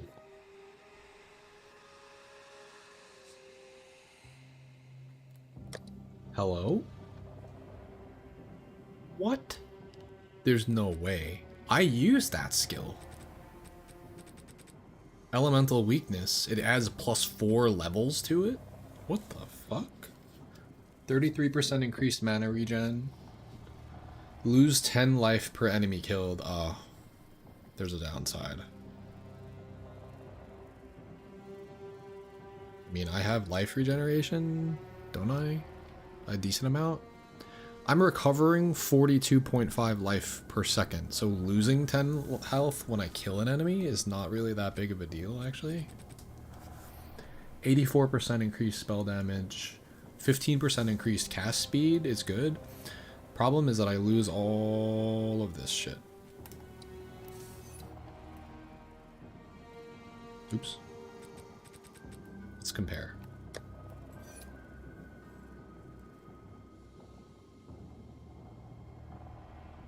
My wand is giving me 17% extra cold damage, 18% of damage as extra lightning, 23% increased spell damage, which is not as much as 84, +2 to level of all spell skills. That's what gives me the most damage. And 26 increased mana regen. This has more mana regen, 15% increased cast speed, way more spell damage, and it has decompose, which maybe is a spell I would use.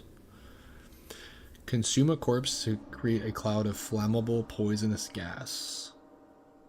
Any burning effects or detonator skills will explode the gas cloud, creating a fiery explosion. Oh, is it? Oh, it's fire, and it does fire damage. Eee, that's not great. That is not what my build does, unfortunately. So it does not combo well to use this spell. Maybe I don't care about it's just damage, right? It's damage is damage. Who cares?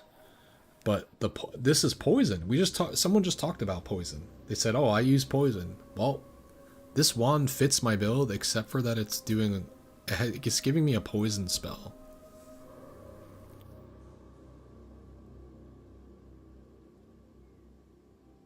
Might as well. It seems like it creates a cloud that just does poison damage.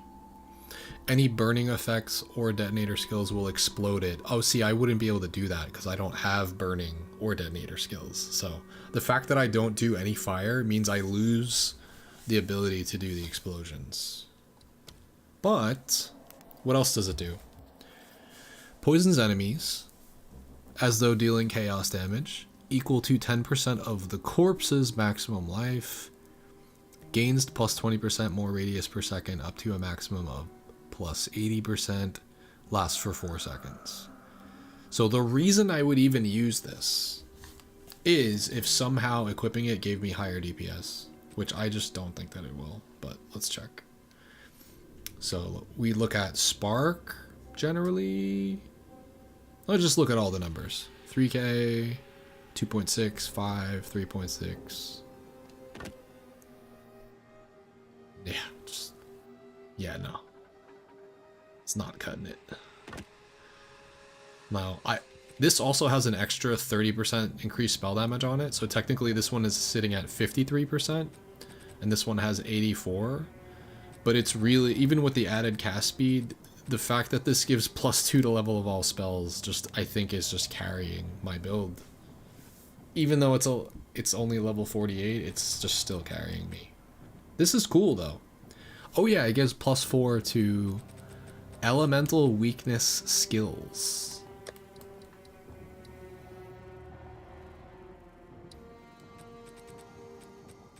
So that would buff this. Let's see.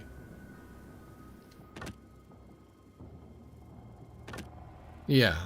Oh, but my other one said it says it's just already getting +4 from global modifiers. So it really is only going up +2 more levels. And I don't use this except for on bosses anyway. But how much better does it get when it's level 20? Curse inflicts -57% to elemental resistances. Now it does -59. It gets 2% better. Big fucking whoop. And it costs way more mana. Well, it's 18 more. It's cool though. I usually don't find stuff like that that can actually even close to be used for my build that's a unique. But it almost worked.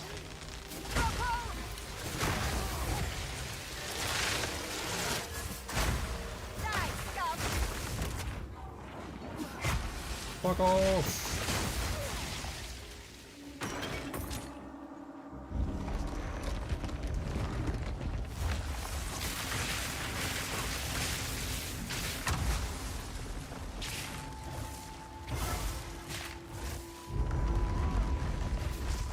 Ow! Oh my god, I almost died. What the fuck?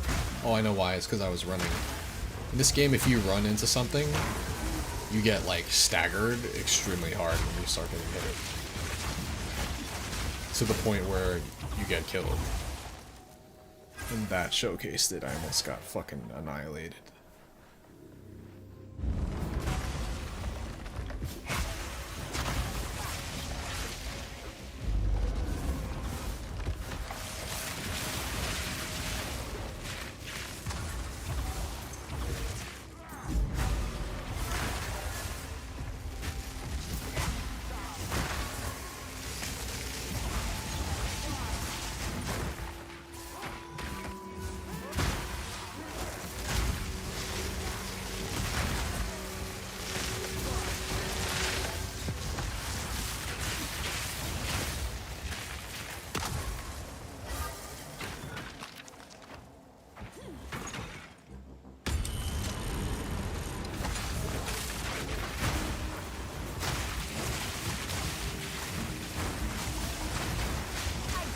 Oh my god, there's so many enemies, what the fuck?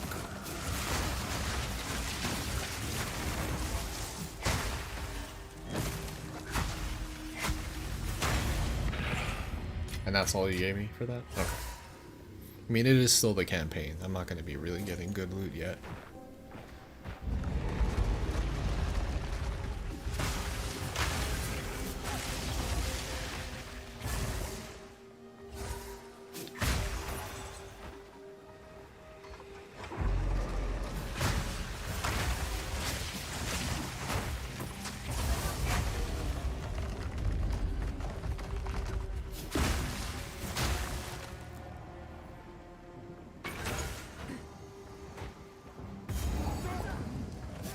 What's cool about that wand I found though is that I'm intrigued by it because I haven't gotten one of those before, so I might be able to use that on another character if I do a poison build.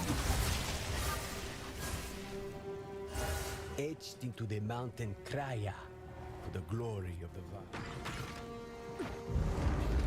Oh shit. I almost ran in again.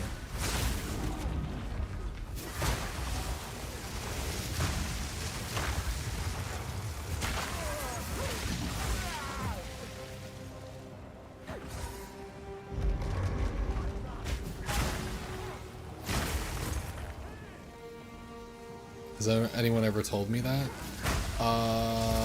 Just you. Multiple times.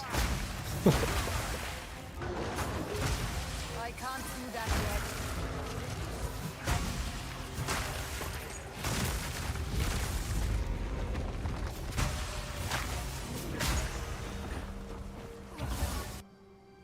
This is mostly just like one narrow path. Yeah, I haven't missed anything.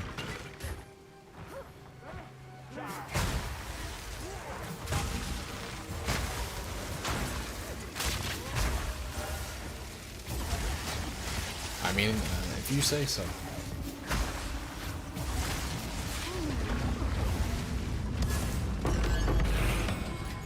Oh, we're getting some stuff. We're getting some stuff.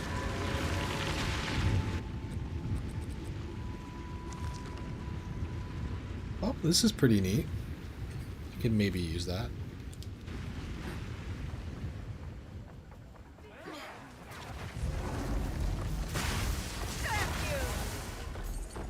It sounded like she said fuck you, but she said crack you.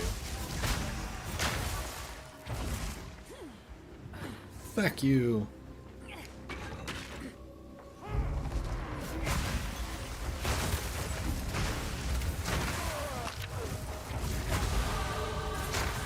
I leveled again? Let's go. How's my flasks looking? That's more health than I have. My mana potions could always be better. So let's see if we can find something. 70% more used if used while on low mana, and 30% chance to gain a charge when you kill an enemy. Perfect.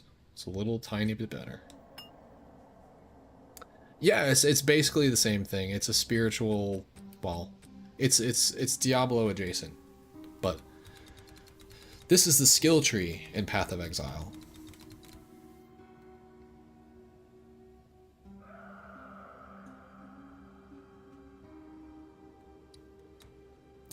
Luckily, I only have to travel this one path because when you start a class, you start on a certain spot. So like I started here because I'm a sorceress or sorcerer, yeah. But generally you'll start wherever you start. You're not gonna be able to venture like too crazily far outside of that. So I'm kind of just traveling almost in a straight line here. And now we get to do something cool because I just leveled. We get to get damage penetrates 18% cold resistance and gains 6% of elemental damage as extra cold. So let's look at my DPS right now for my ice moves. The ice is going to go up. So we have 3676, 2420, 2388, 1683, right? We'll just really look at the 3676. Let's see how much it goes up. Actually, we could check here. It's telling, yeah. This is working, yes.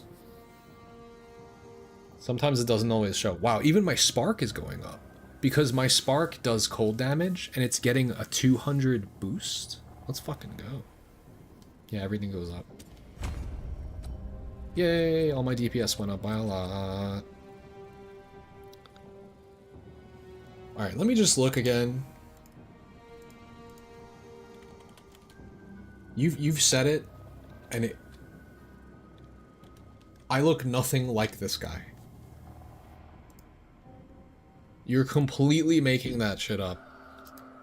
He looks nothing like me. I am not the same ethnicity as that guy. I don't know what you're talking about. Moving on.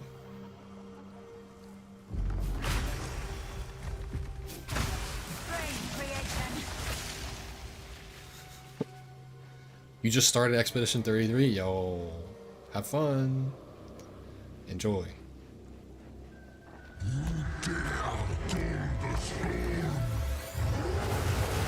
Holy shit, what the fuck? His opener is just like, he fucks me up.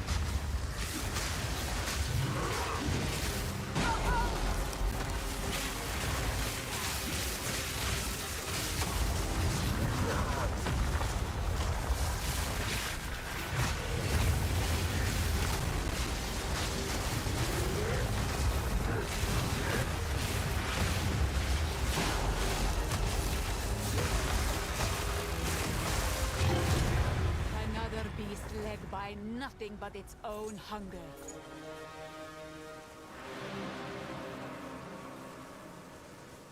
Alright, we'll take this just to see if it's potentially any better. And that's it. 51% increased energy shield as opposed to 40. Okay. This has higher energy shield. It gives me life regeneration. That's cool. But if it's not giving spirit, I don't care. How would you go about doing a dual class build? I actually am not sure.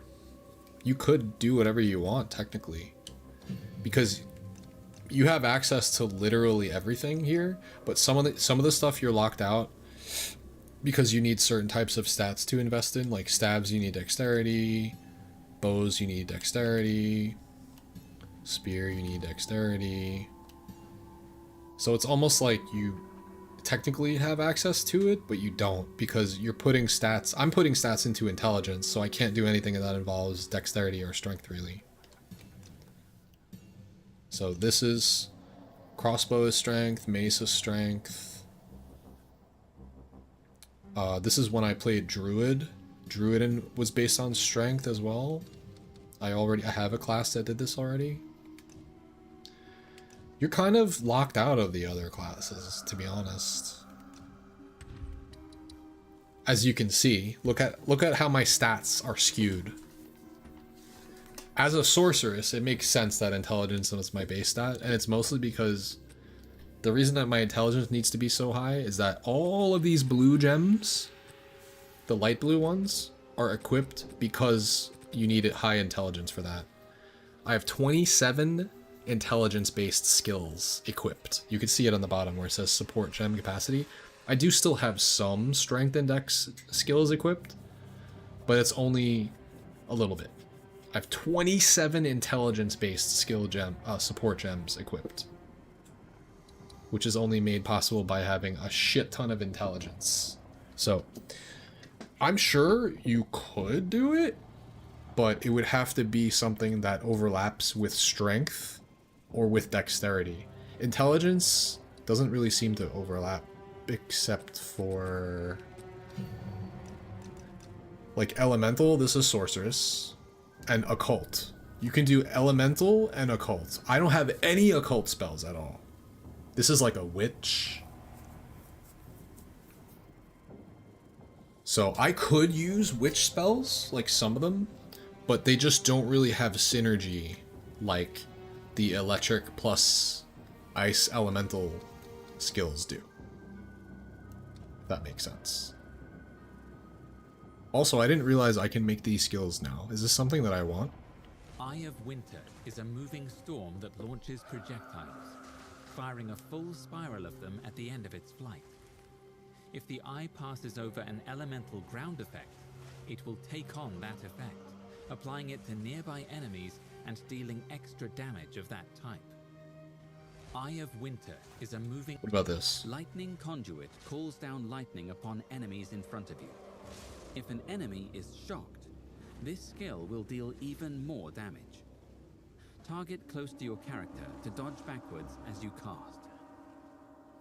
That's cool and all. The Eye of Winter seems like something that I would want. Actually, I'm surprised I don't have this yet. It's even another skill. Like, I might have to like unequip a skill in order like, I don't have enough skill slots to equip this. I would need to get rid of something, and I kind of like the way my build is the way it is. I don't want to drop anything. This is for bosses. This is to get my energy shield back quickly, and for bosses. I could drop Frost Wall, but that's like my highest DPS for bosses as well. Once I get them frozen, I do exposure, exposure, exposure, elemental weakness, Frost Wall, Ice Nova, and then DPS. Like, that move looks cool, whatever it is. Is it meant to be like a DPS move? Like, is it supposed to replace Zap? Eye of Winter is a moving storm that launches projectiles, firing a full spiral of them at the end of its flight. If the eye passes over an elemental ground effect, it will take on that effect, applying it to nearby enemies and dealing extra damage of that type. I mean, it seems cool. It just seems like weird for this to be the final... Like, I don't want to use that. But I might be an idiot. It might be broken. Like, it might be really good. Each use of this skill deals 900% more damage with its first hit against each enemy? What? And I do make elemental ground with Ice Nova, as well as when I'm like teleporting around, like shocking the ground and shit. So it does have synergy with my build. I guess you never know until you try. I wonder if it's just better than Zap or whatever. The reason, or Spark. The reason I like Spark is because it infuses with ice and then it does a shit ton. It does like way more. Yeah, it gets a whole extra base cold damage added to it, which, and it fires 16 projectiles instead of 8.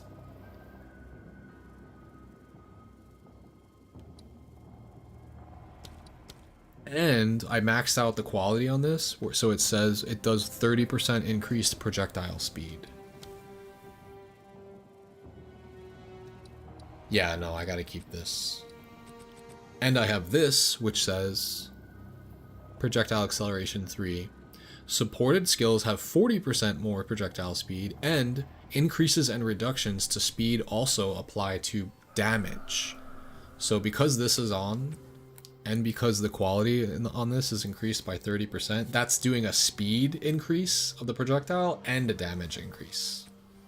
Yeah, it's just, what I have has a lot of synergy. So, I don't think I need any other spells right now. If it ain't broke, don't fix it.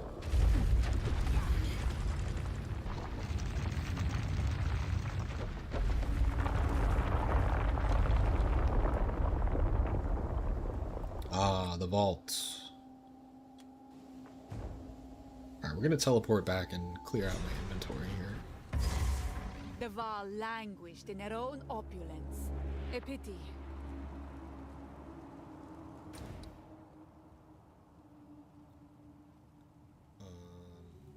Town or hideout? Go to town.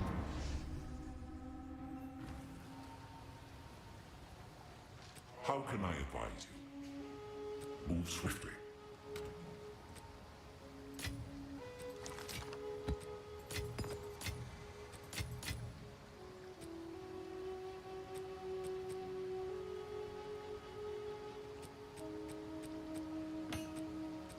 This I have to give to somebody for something.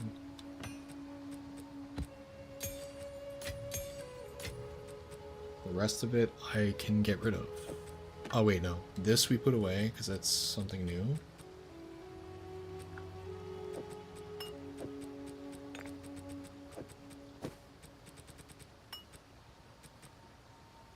This could potentially be better.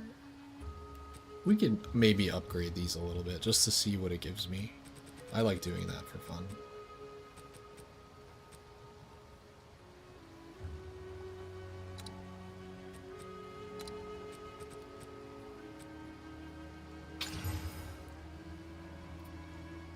Awful. Tier 10. Okay, it gives me cold resist. Interesting. That's pretty good. My current armor gives me fire resist though. But this gives 26 cold, that gives 20 fire. Alright, alright. Let's keep going with that one.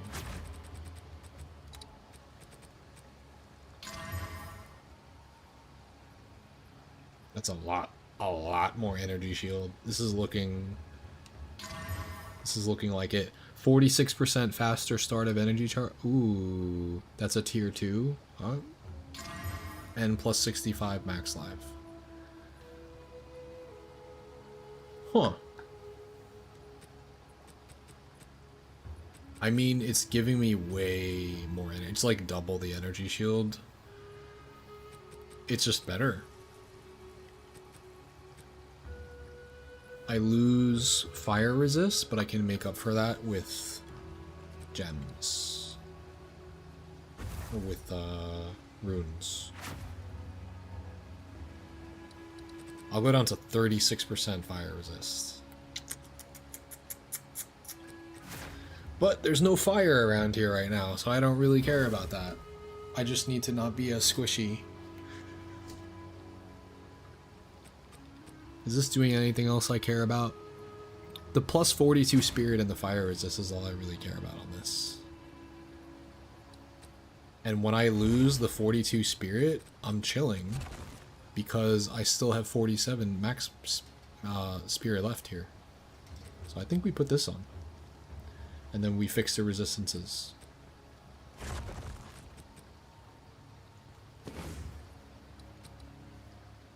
There she is. This is my new armor. Oops.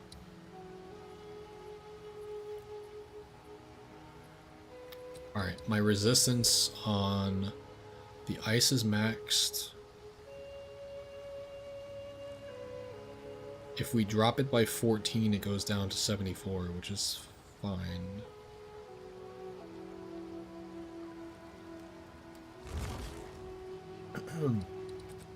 Yeah, let's figure this out.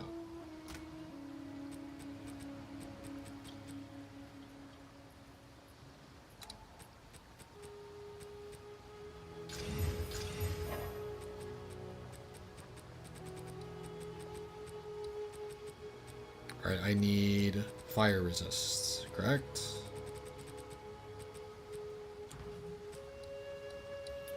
So that would boost this to 50, and then do I prioritize lightning or fire after that? Honestly, I might give lightning a boost. That's what I was doing, right? Yeah, it was. So we'll do 14 fire and then 14 lightning. Oh, wait.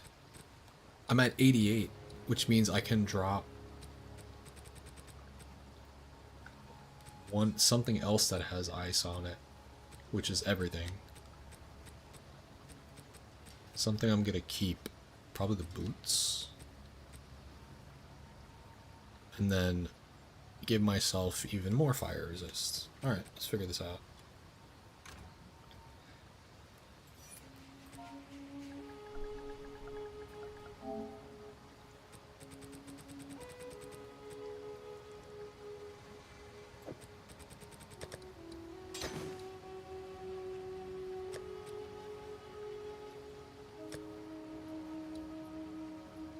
Let me just see, because I don't think I have many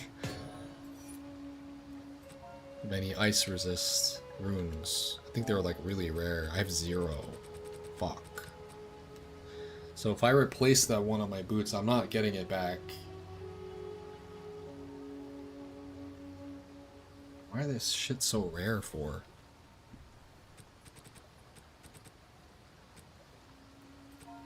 Specifically, the ice rune is rare. Like, look, if I go fire, I have like a shit ton. If I go lightning, I have a shit ton. It's just the ice one that, like, is extremely rare. But I don't need it right now, so I can drop it and just hope I find another one, I guess.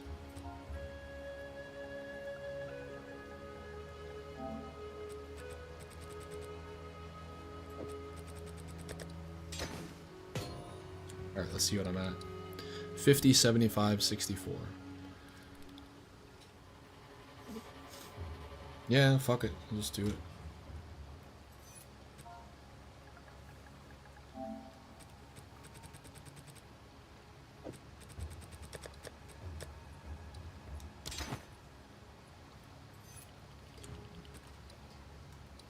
$64, $74, $64. Nice. My resistances are looking good.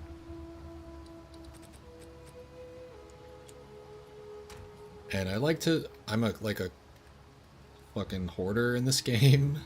I like to just keep the stuff that I used to use instead of getting rid of it, because I mean, if I used it for a long period of time, that means it was good, right?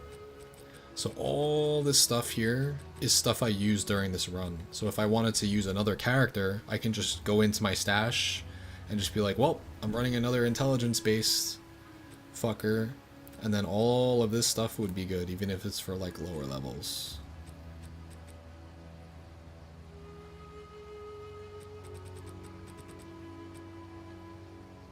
Let's see. Can I make room for this shit somehow? What do I need to do here?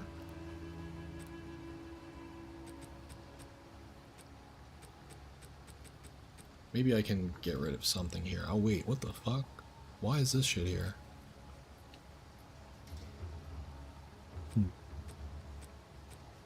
Some of this shit, I don't know what it is.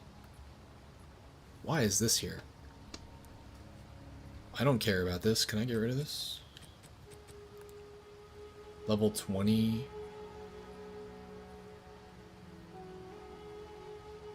I don't care about this.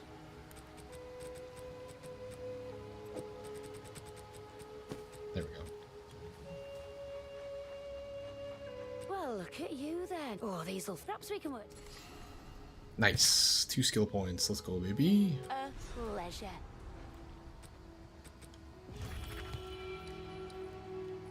Alright. Do we continue upgrading ice? Like I said, I don't care about chill, but we have 2 more implementations of increased cold damage.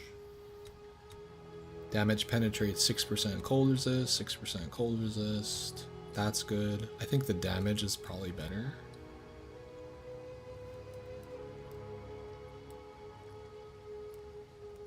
It actually doesn't add that much. Maybe I should just move on to buffing my lightning damage.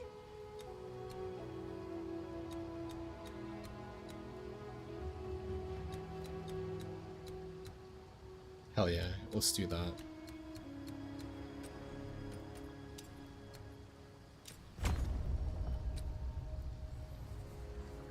Seems correct. Hey, it's good to see you.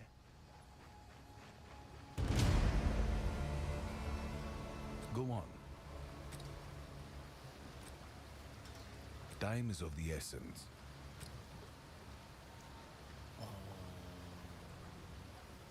Yeah, I'll just get rid of all this shit.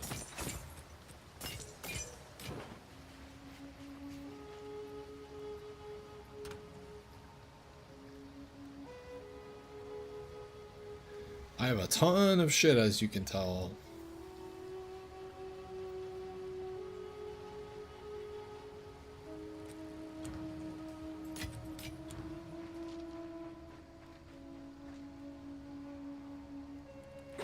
Yay, I finally found better fucking armor.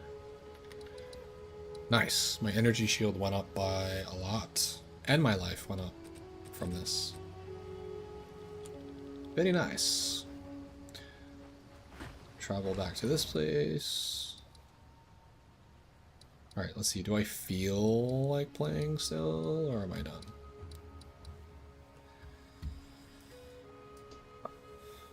I might want to keep playing if I eat something. I'm hungry. So, how about get some food? And I'll be right back.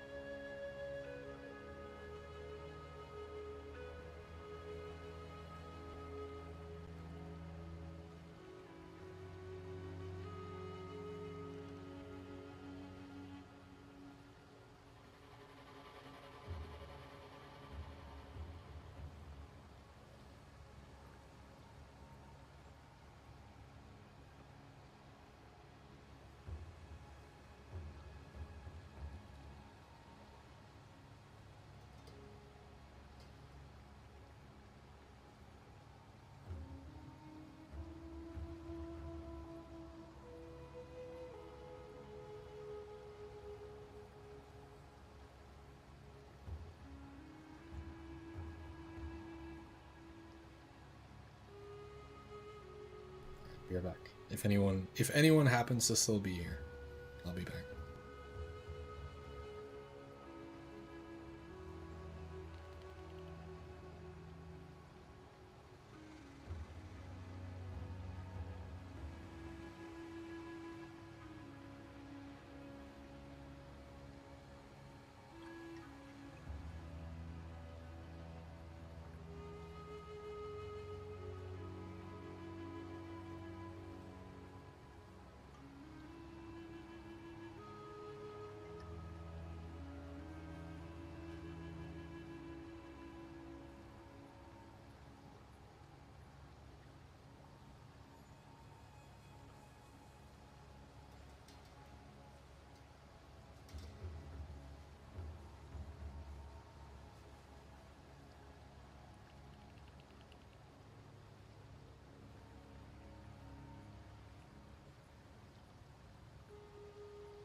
Oh my god, my game logged out? Oh fuck, I forgot that happens.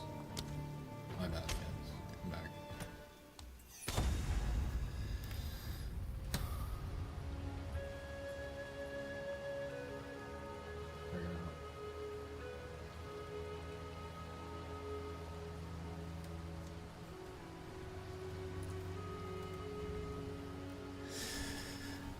Do I have a playlist?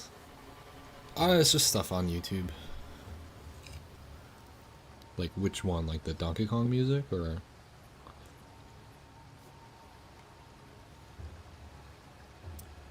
Peace out, Duomanji, even though that was from 10 minutes ago and you're probably not here anymore.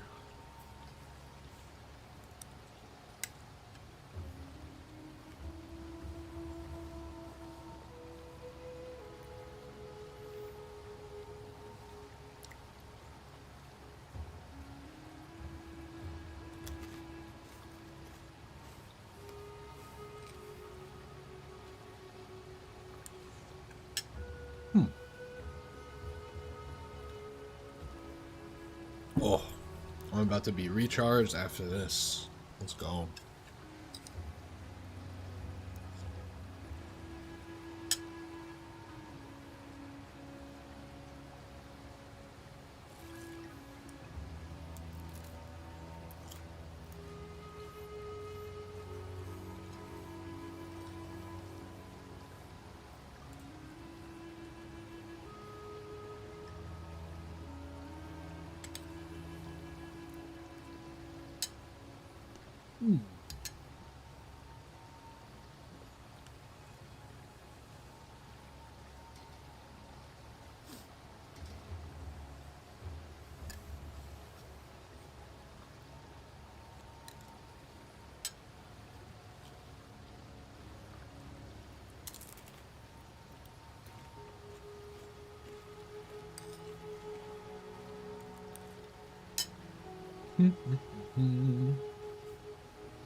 Also, Pain Shane, if you're still here, let me know. I'm back.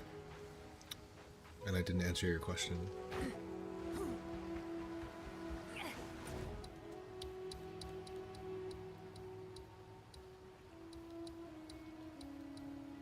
Where am I supposed to go? This place. Did I do everything else? Yeah, pretty much.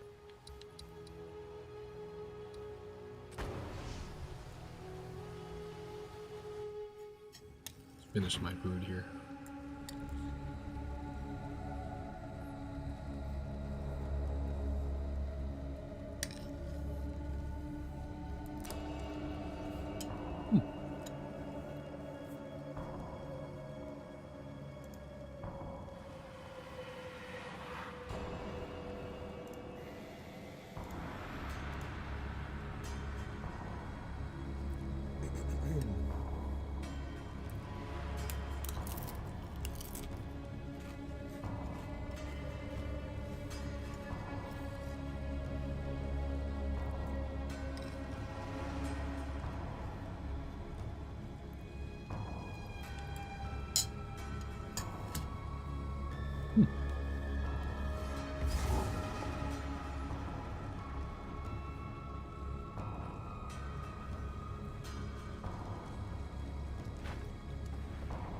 I vaguely remember this. Oh yeah, yeah.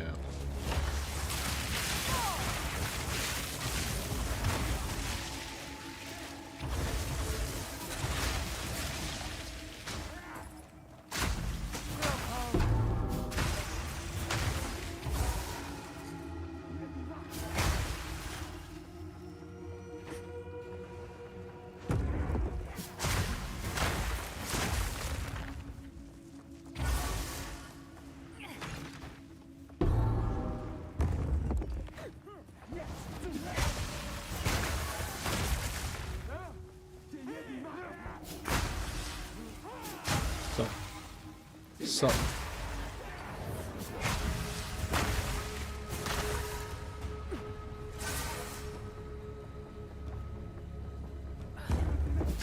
Oh shit! Oh, I almost got like totally fucked there. Very close to dying.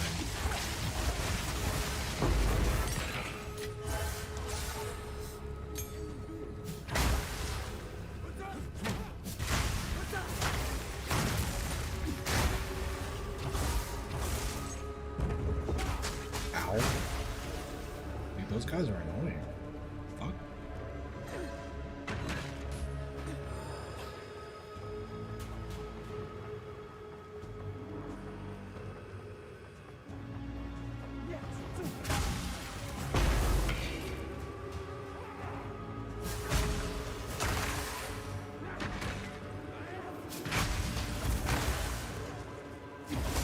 Ow.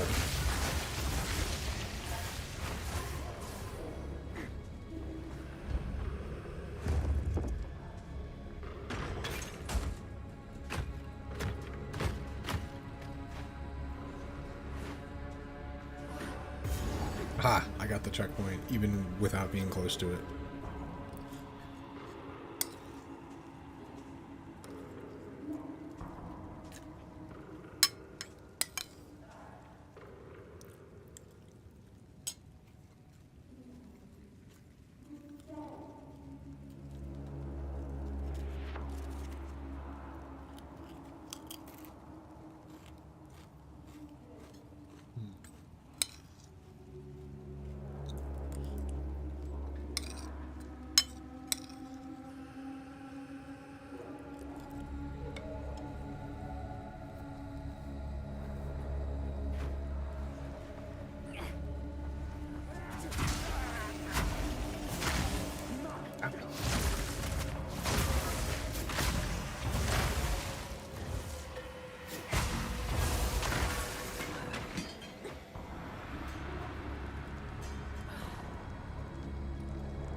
Anything good in here?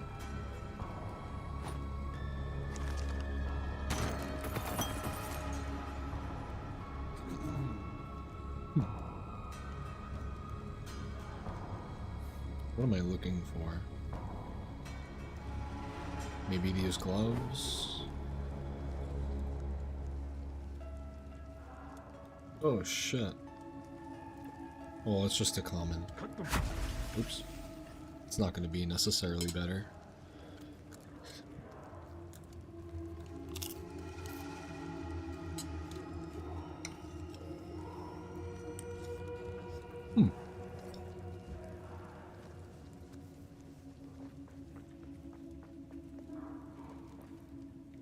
Ceremonial robe. I just got better armor, but like... well, we'll see. 46 ooh, it's tier 2. These gloves are pretty good though.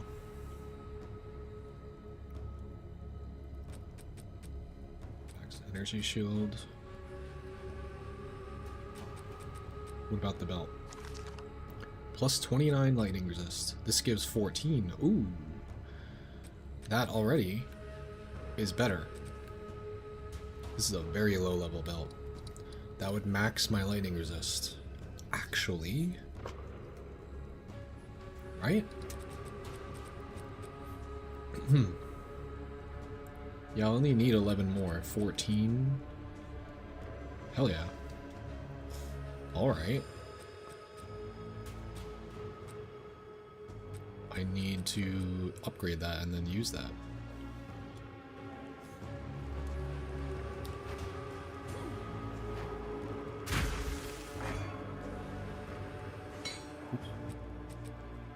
Which, fuck it, I might as well just do it now, because I can.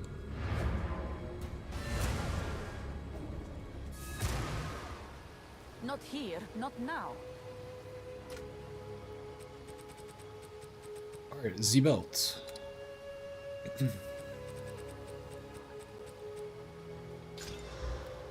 Plus 15 to mana, sure.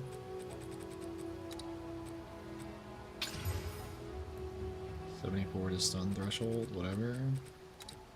I don't really care what it does, just that it gives me the resist that I want.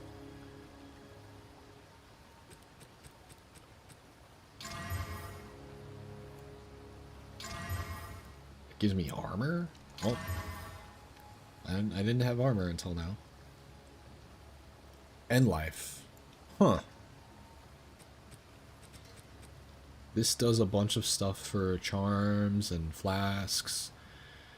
It gives me life regeneration and thorns, but like non-existent thorns. This is definitely better.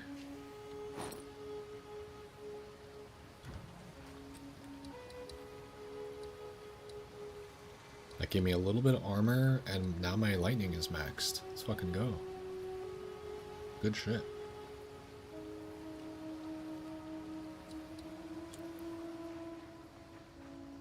How can I be of aid? Thank you. Yes?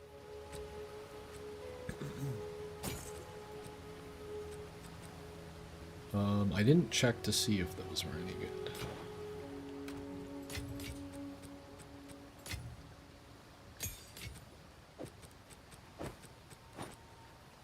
Let's see.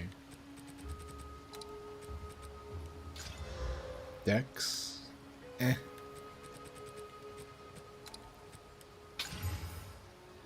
Gain 4 life per enemy killed. Eh. 2 tier 8 abilities. It's already worse. I don't give a fuck.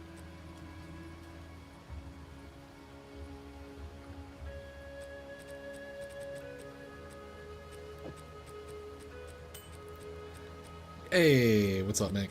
Yeah. I'm having fun. Already having a fucking full stash and inventory, like playing a second character.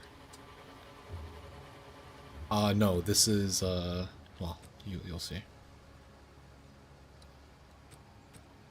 This is a lightning and ice sorceress.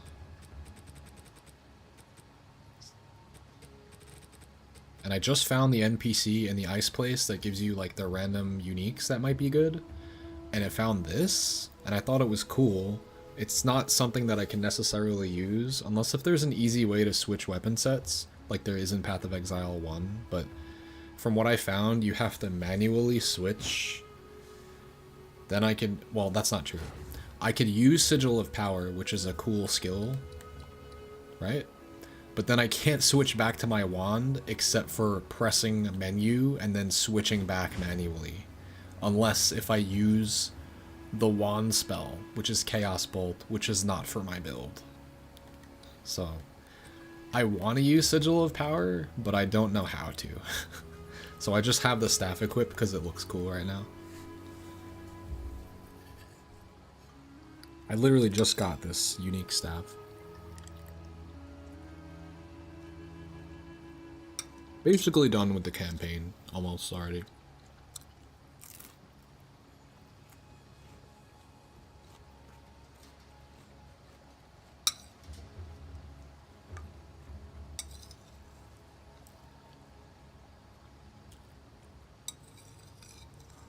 I don't know how to switch back to my wand.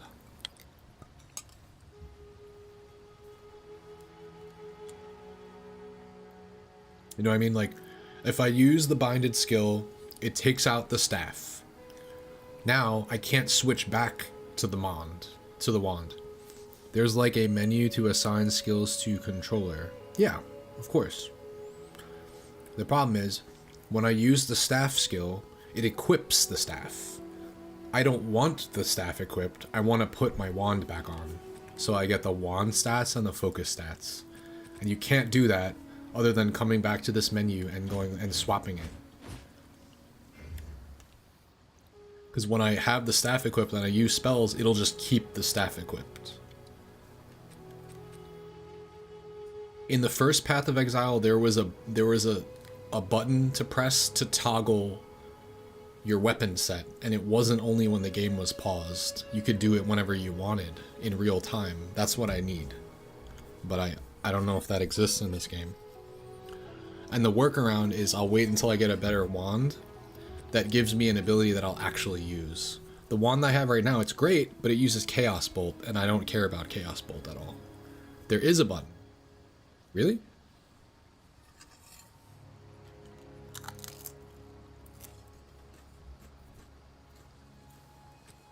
It's news to me.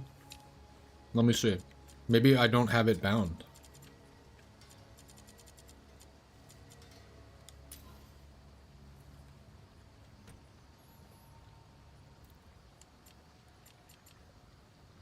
Activate secondary skill set. Holy shit, I just didn't look? Are you serious?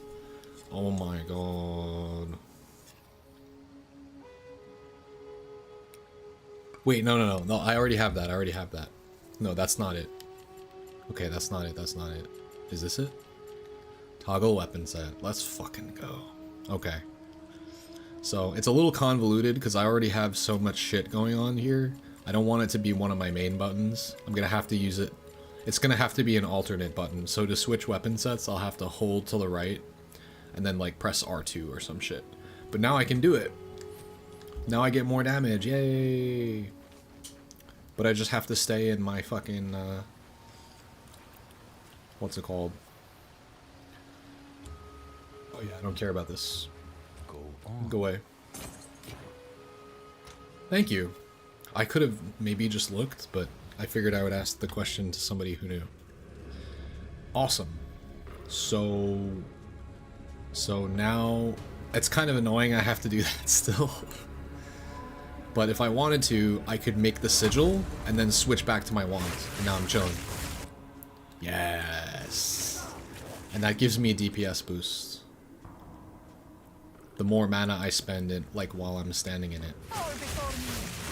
Let's go. Yeah, it did swap back. Yeah. I just have to, it's just a muscle memory thing. I could do it. I could just do R1, R2. Like, and now boom, I'm in the wand. That's not so bad. Sick. Come over here. The water's fine.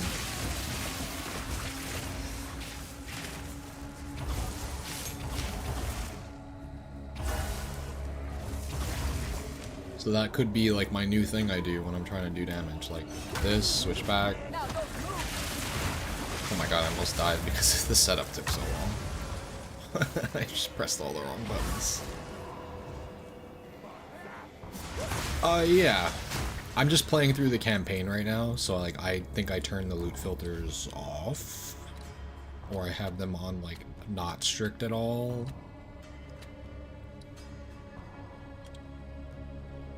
I just have it on regular because I'm not in the end game yet. But yeah, you're probably seeing a lot of bullshit loot. The way I'm playing through the game though, is, you know,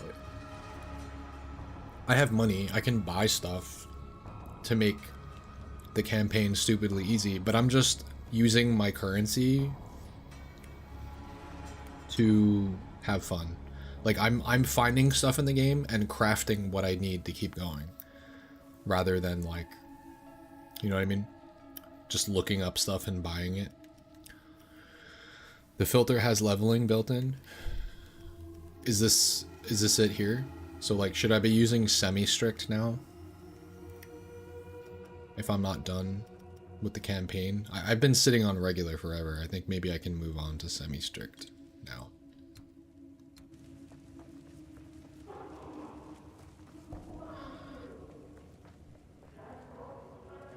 So this setup just takes too long.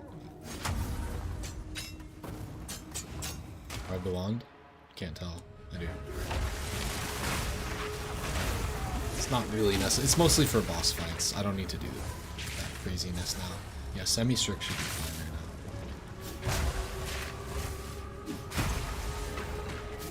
This is all I really need to be doing. I don't need to do any setup.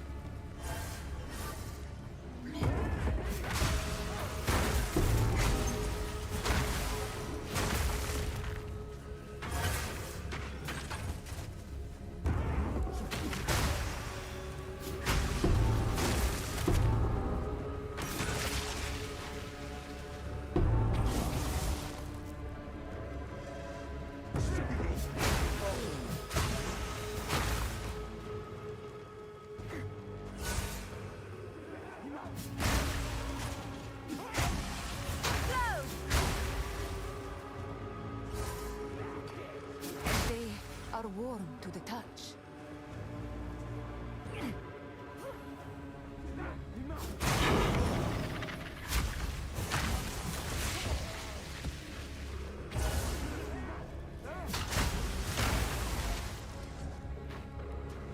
I will save that whole staff setup bullshit as the combo for when I'm DPSing bosses. I think I desperately needed more DPS for bosses, so I think that will actually help me a little bit.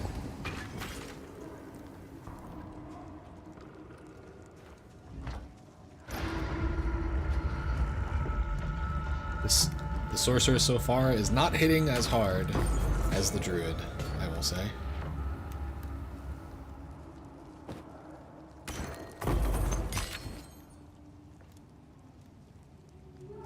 What's going on? There we go.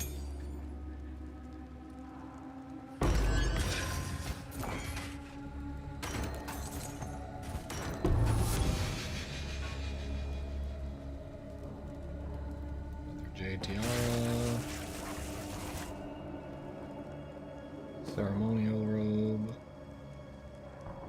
Like I said, I don't need to care about any of this stuff, but like, I've just been making my equipment so I don't feel overpowered going through the run. I just find stuff. And then some of it ends up being really good, like tier-wise, like surprisingly, even for low-level stuff.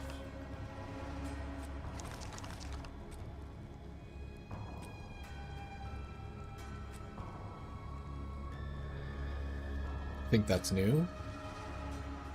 Helmet that gives life, 34 lightning resist, wow. Like even like this, like it's pretty good. It's doing everything I want. I didn't do, the thing is I went completely meta on my druid and I researched everything, and on the sorcerer, I'd never played a sorceress before, so I was like, let me just do it my way the first time through, and I like don't have any idea like what I should be doing, but it's worked out pretty well so far. Yo, what's good? It's 6 AM here.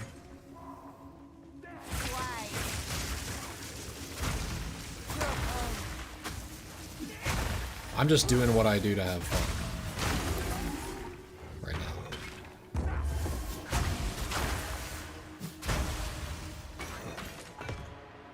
Once I get to endgame, maybe I could optimize this build into something else. That's kind of the way I look at it. I need more time. Because I looked at endgame like sorcerer builds and it's like, it's fucked up, the shit that they're doing.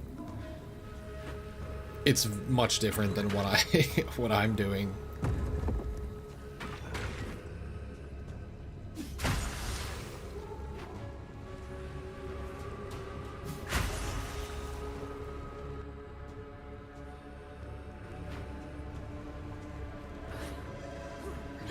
It's like the screen is constantly littered with like AoE that, oh shit. Wow, I lived. I was not paying attention and I ran in and I lived. I guess my health potions were good enough.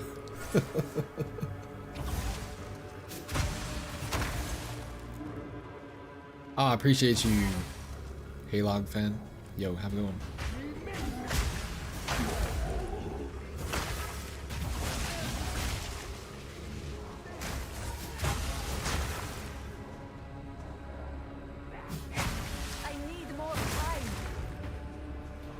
I'm just snapping shit and lightning warping shit after freezing. It's been fun. And then for the bosses, I just shoot up a fucking one of these, and then we ice nova it after doing exposure, elemental weakness. Then once we do all that, we hold down X and do zap, spark.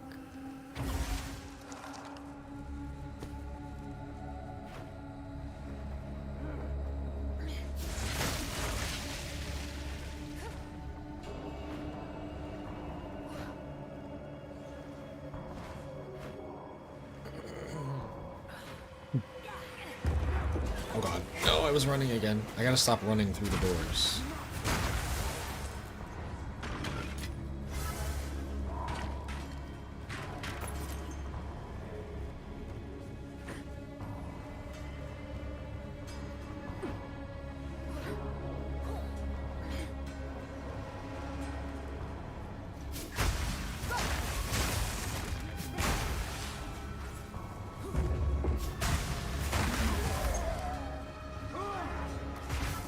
Oh my god.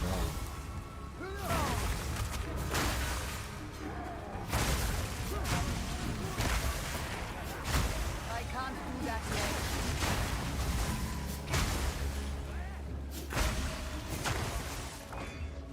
What the fuck is that over there? What the hell is going on there?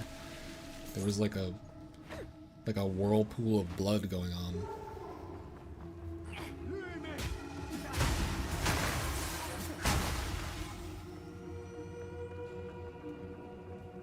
Did I anoint my amulet? I'm not far enough. I'm gonna wait till I have an endgame amulet. This amulet is a reject amulet. I'm not gonna keep it. But you're right. I shouldn't just leave it and not do anything with it. I did not anoint my amulet. Yeah, I totally forgot about that. So that's probably something that will give me a big boost. Whatever it ends up doing. I'm not sure what ability I want.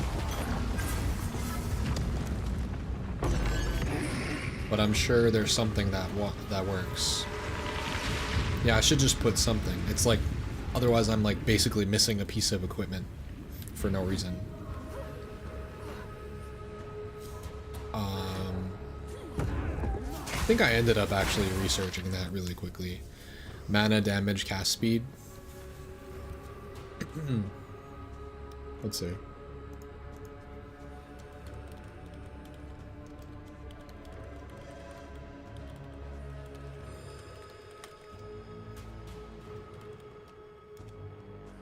I'm a Stormweaver, if that matters. A Lightning and Ice Stormweaver. Top recommendations. Lightning Rod. Wow, I could have had that the whole time. Best for non-crit / early mid game. Well, I'm not there anymore. I'm late game. And they said Wildstorm, best for high crit / end game.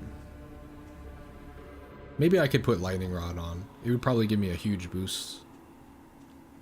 20 to 30% more damage. Yep, that's what I'm missing. Lightning Rod, I'm missing that big time.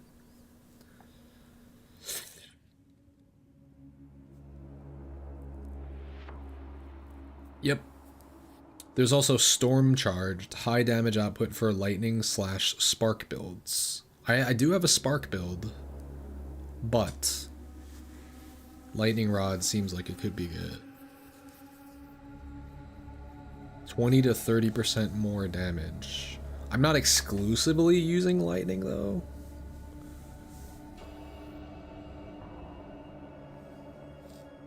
I'm just curious, what does Storm Charged do?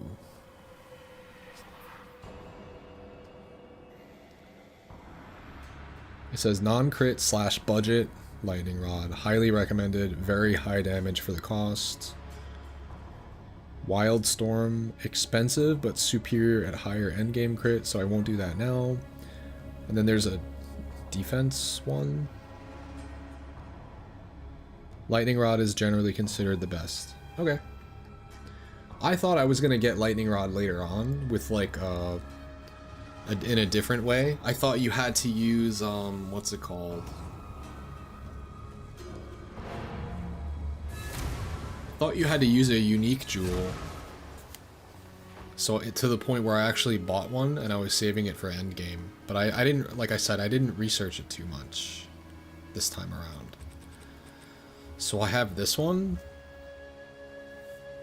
which would get me the ability to equip Lightning Rod. But I didn't know I can just anoint it onto my amulet. That's a little easier. So I was thinking out of the box, but I forgot about this.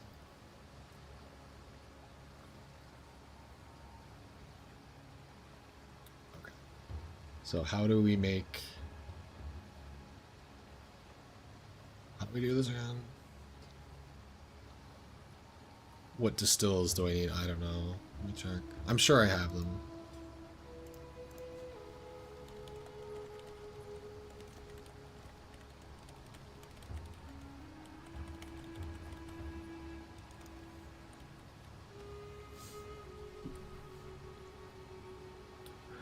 One distilled suffering and 2 distilled isolation. Let's see if I got it.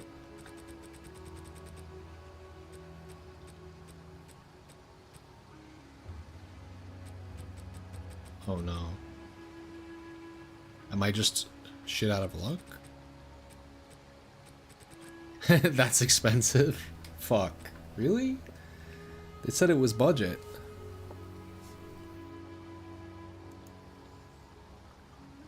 Some reports suggest other combinations might work, blah blah blah blah blah. I don't have any of those. 1 suffering and 2 isolation. Right.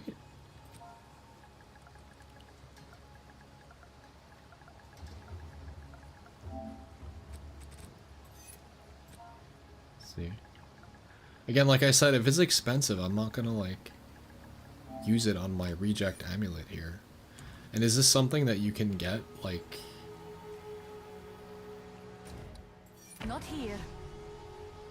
Can you currency exchange for it? Can I help? Oh, no, you're good. No worries. I'm just gonna check real quick.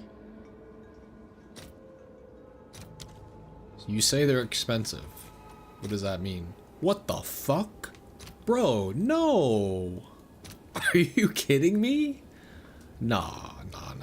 I'm gonna wait. I'll just suffer till the end of the campaign. I'm not keeping this level 36 amulet, dude. Sorry, it's a level 57 amulet. What in the shit? It said budget. Budget my ass. What about isolation?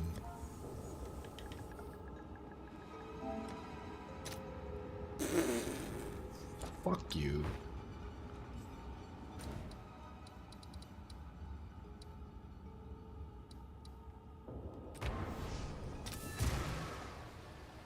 Never mind. We're not anointing right now.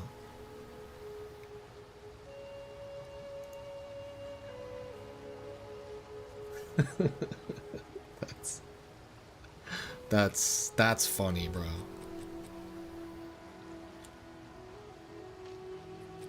You just go, it's expensive. For you to say that. Okay, I have one of these already.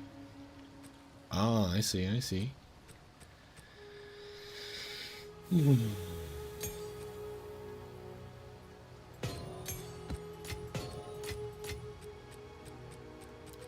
Do I care about any of this bullshit?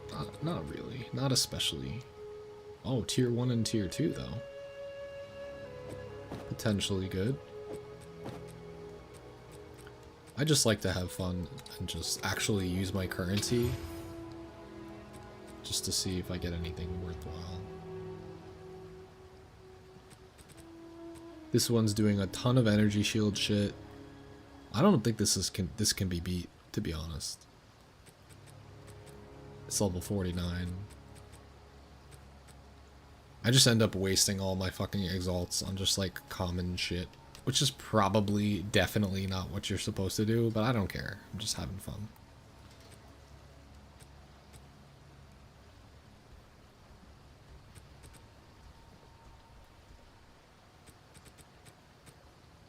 Faster energy shield.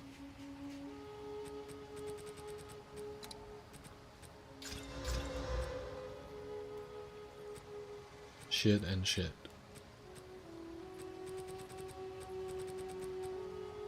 This could maybe be better. I know this is not how you're supposed to craft stuff, by the way. I looked into crafting and like what it involves and how it like There's all sorts of crazy shit you're supposed to do in certain orders, and like it's like really expensive to craft, but I'm just like throwing exalts at shit because it's easier and it's campaign and I don't give a fuck.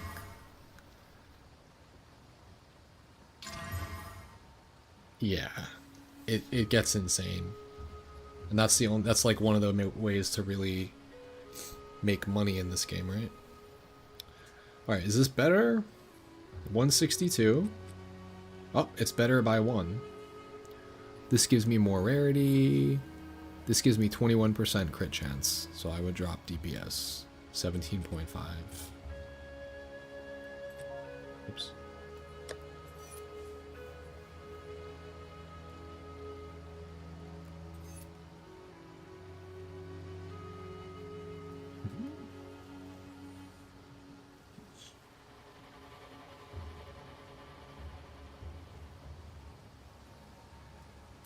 It's only 1 energy shield better. It's just worse. It's a higher level item, but it's just worse. Basically. Wait, no. Well, this gives 140 max life. There's no problem with that, really. But dropping the DPS is not something I'm willing to do. Sorry.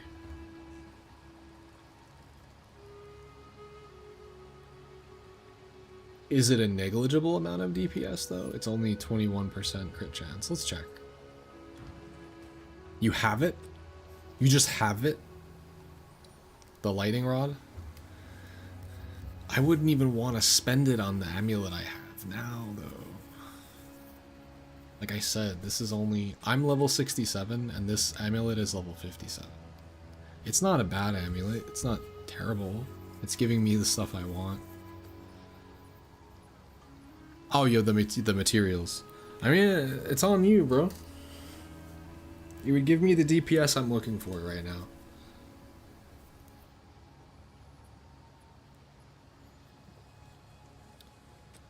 Up to you. Like I said, I am lacking DPS for bosses, and it sounds like that's what I need. Okay, this is... Yeah, I'm just gonna ditch it all. That's what Google says, but remember how Google was wrong last time? So maybe I should just double check first.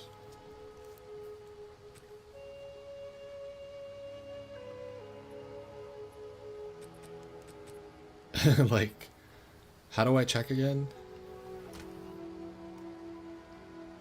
Is it at my hideout? Now it's not the... Isn't it like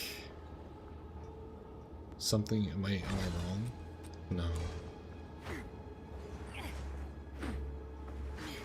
I just don't remember how to even go about making them.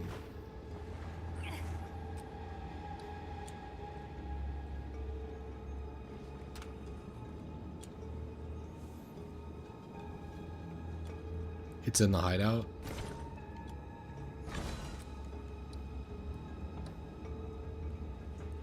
It's not this. It's not that. It's not that. I don't fucking remember, dude. Oh, that's correct? Okay. Well.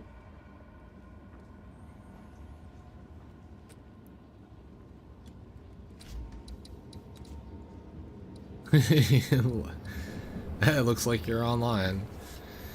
Yeah, just let me know what I have to do.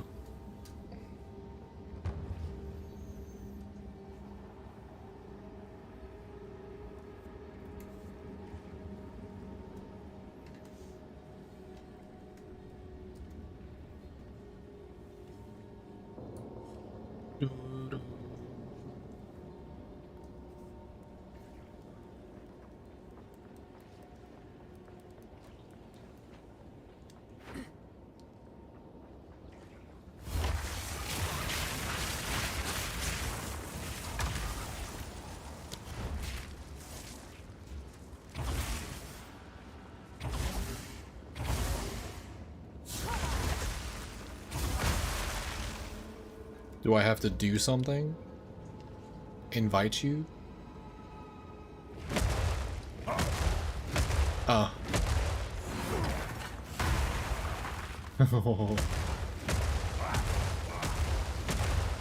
What the heck? That looks crazy.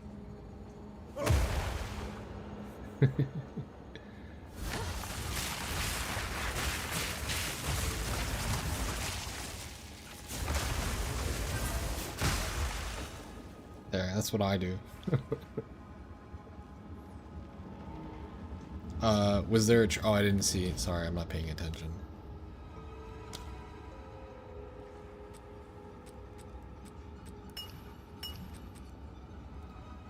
Dang. Wait, what? You're just, wait, what is that? Why is there what's going on? What is this about?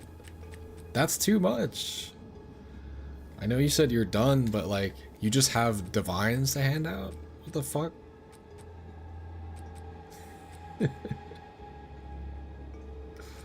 I don't know what to do. I guess I just accept. This is ridiculous. Alright. Thank you? Like, what the fuck? Nah, bro.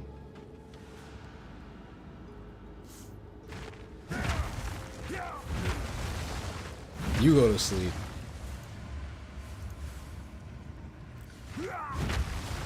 Clearly, I have all my energy still. What the hell is going on? Oh, you're doing fissures. That's awesome looking.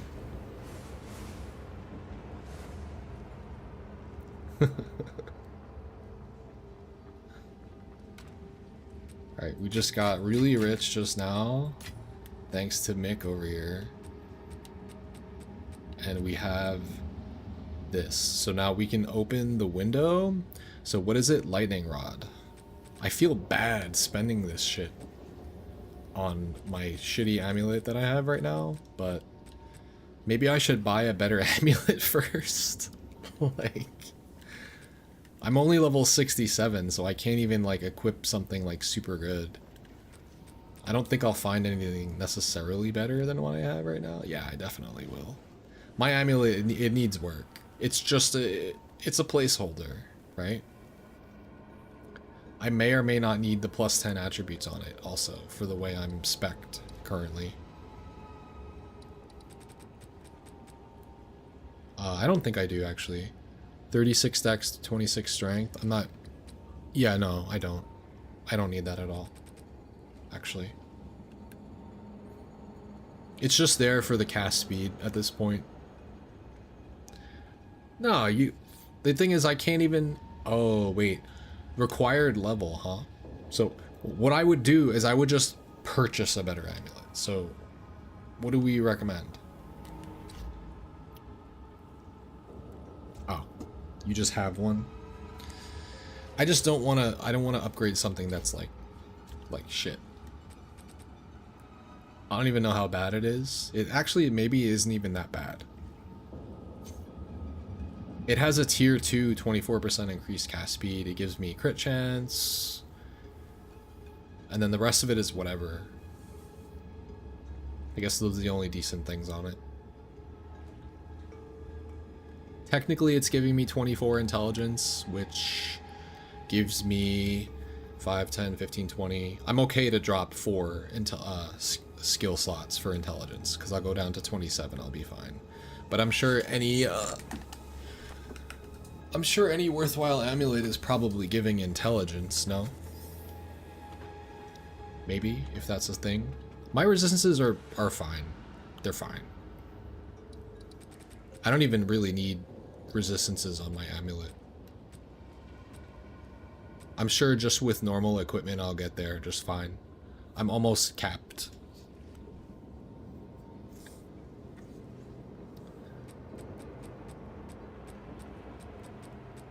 I'm chilling.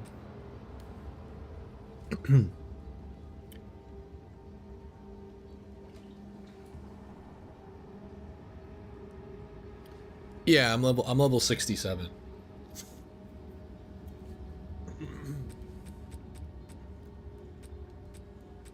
I like kind of know what I'm doing a little bit more this time around, so I did a lot better with my equipment, like in general.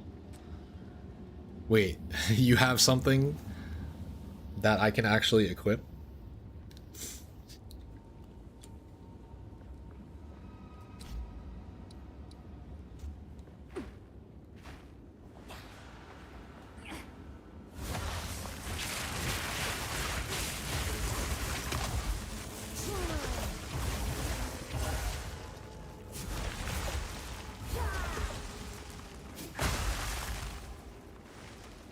Oh, you laughed at the 6-7. I see. See, that's not funny. I know it's a meme. It just doesn't. I guess it's just. I guess I'm too old. I know it's a meme, but I don't get why it's funny. Nor do I care.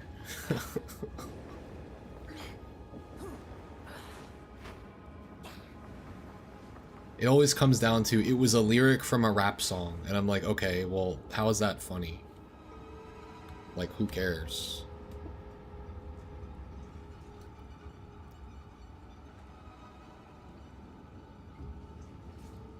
Like, I don't know.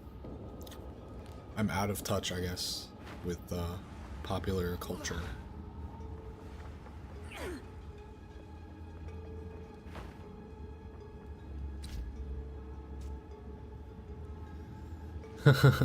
That's funny.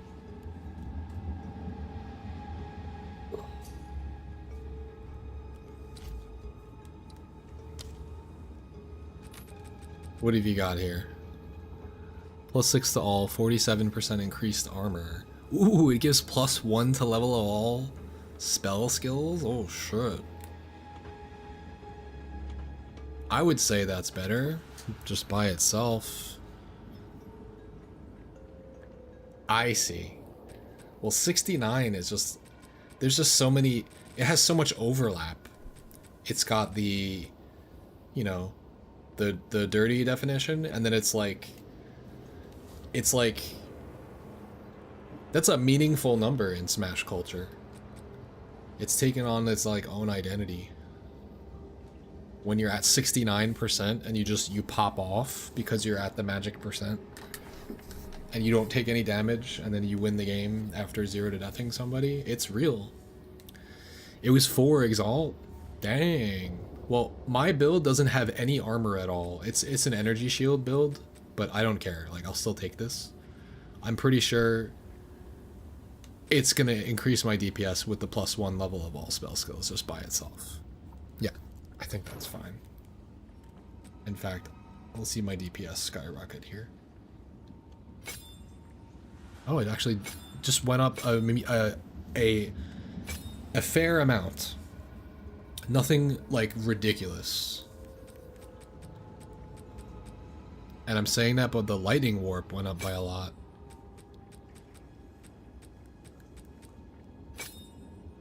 Yeah, it does go up, but nothing crazy. That's good. And now it's much better. Exactly. I did actually happen to have some armor on me, which is funny, because this build doesn't do any armor at all, so I'm getting a little bit of a buff from that armor thing. But yeah, the +1 to level of all spell skills is dope. I like it. And I got rarity on there. That's pretty cool. Alright, so now let's do the distillery, or the instilling window. Suffering and 2 isolation.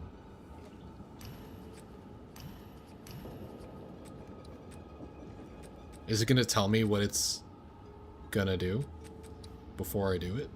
I forget how this works. Oh, I have to put the fucking amulet there. Lightning Rod. 30% chance for lightning damage with hits to be lucky. That's it. Yo, good looks. That was, you just gave me... I mean, the amount of currency you gave me on top of everything was even more than what the distillery stuff was worth. But...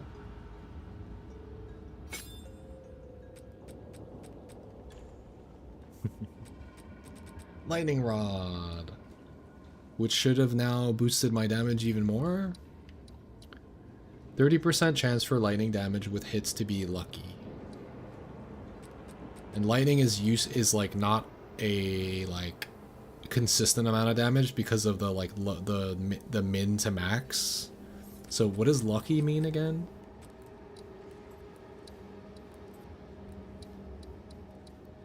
Lucky things are rolled twice and the better result used. Nice. Spell level is the game changer. Oh no, I agree. That's why I've had... Look at... No, you're fine. You didn't. Check it out. I'm better at this game now since I started. Look what's been carrying me through campaign. I found a wand with a skill I don't care about, but it's giving me +2 to level of all spell skills. I know it's not a lot for a wand. I'm sure it goes up to like 3, 4, 5, 6, whatever. And I have a focus that also gives me +1 to level of all spell skills tier 2. Most people have spell 7 +7, like all together or just on the wand by itself. Because I'm getting there. Look at this. This has +6 levels. That's pretty good. Just this. Oh, fuck. Okay, well, I haven't been using a staff. I've been using the wand plus the focus because, I don't know. It's worked out for me, I guess. But maybe I'm fucking up and I should be using maybe there's a staff that does way more for me damage-wise. I don't think it didn't do like anything incredible necessarily crazy like DPS wise what we just did. I think it was just a nice touch, and lightning rod was something that I wanted but I was missing, so now we got it. Sick. Alright, I'm gonna put this away. I like to save all of my equipment throughout the run, in case if I do another run, maybe another sorcerer, I have some good shit to use throughout the campaign.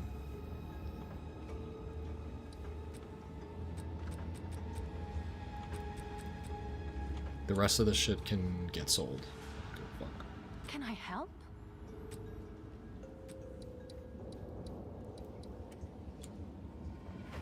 Did I max out the quality of my main skills? Yeah. Any of the ones that were worthwhile. Spark I did. Orb of Storms I did. Lightning Warp gives increased magnitude of shock, so I could technically do that one more. What does Ice Nova do? I don't care about this because I don't chill things, I just freeze them. This is maxed because it does more exposure. Chance to spawn an additional infusion. I don't care about that. I'm already maxed out on infusions all the time. This increased cooldown recovery rate. I don't care because I don't spam Frost Wall. Yeah, pretty much the ones that I need to increase are increased. Maybe Lightning Warp can be maxed to do increased magnitude of shock, but let's see how many of those things I actually have. I have 8 gem cutters prisms. I'm not really, they're not burning a hole in my pocket or anything. I'm just kind of hanging on to them. Although I found for a fucking sorcerer,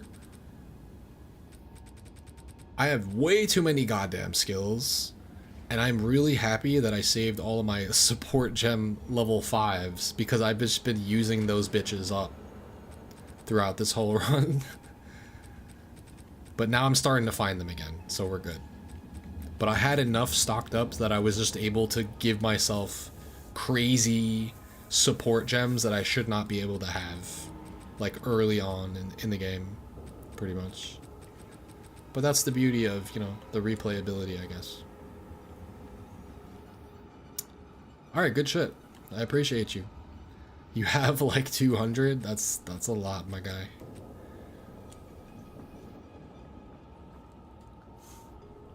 My druid is basically finished, by the way. I don't know how much damage he's doing, but it's level 92. I was having a lot of fun with it. I never found anything even close to the weapon that you gave me. That weapon, it carried me hard.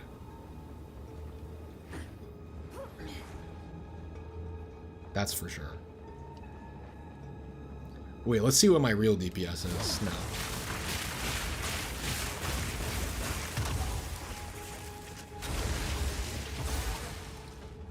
Because my DPS goes up once I use infusions, I think it is.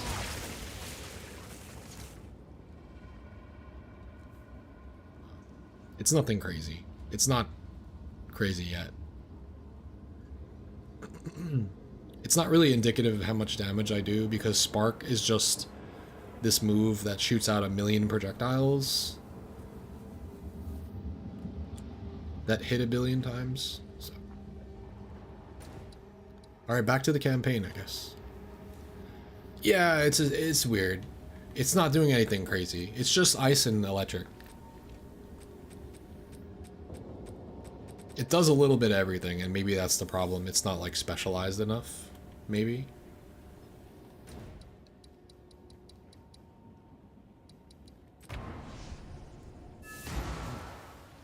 Yeah, it's fine. I don't think I can go back through here, can I? Oh, I can.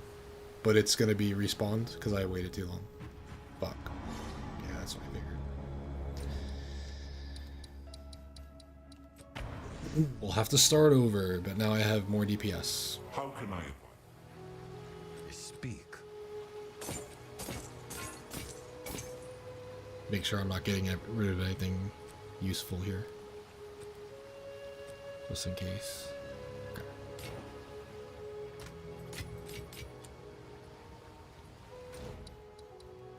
Yeah, I'm like basically at the end of the campaign, so I figured I don't invest into anything too much, and then if I get to the end game, I'll just like, you know, go ham and change the build entirely if I want, but I've already spent so much fucking shit. So much currency. Huh?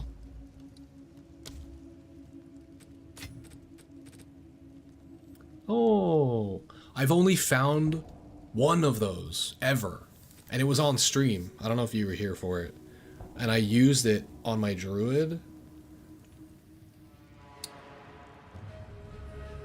and I don't remember what skill. I think it was on the lunar claw or whatever the fuck it was. The move I was like basically using the most. Dang. You had one left, but they're not expensive? Oh, okay. Dang. Well, what skills should I put that on? My DPS? Right? Spark? That's my main DPS, I would say.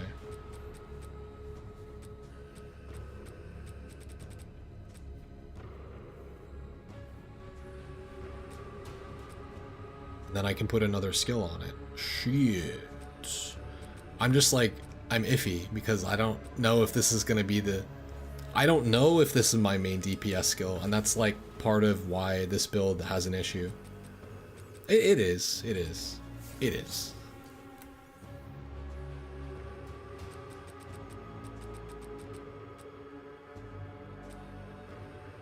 Yeah.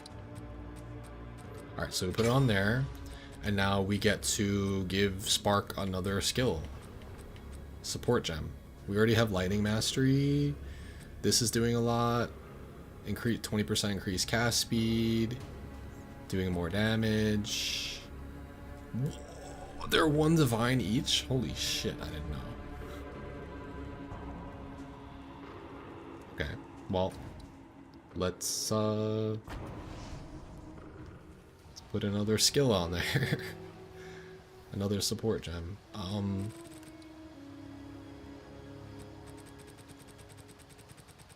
Oops.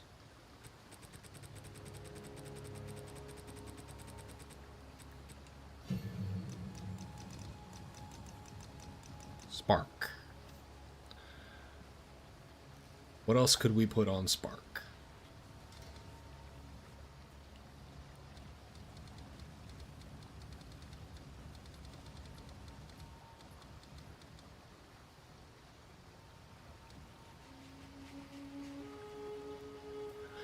Supported skills gain 2% more damage every second, up to 20%. This damage bonus resets if you dodge roll or use a travel skill. Well, I use a travel skill, so rip. Rage, no. Ignite, no. Nope. This is Path of Exile 2. Do I want access to your stash? What, do I have to do anything special? What does that mean? Do I have to just join your guild? Because I'm not in the guild.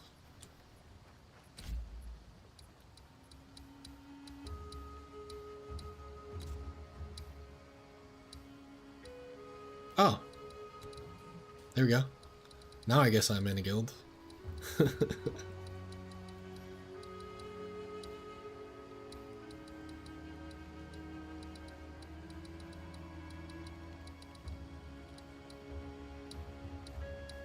And now what? That's it?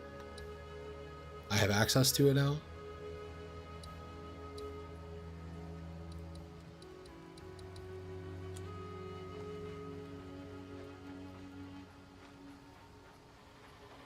I guess I don't really know how that works.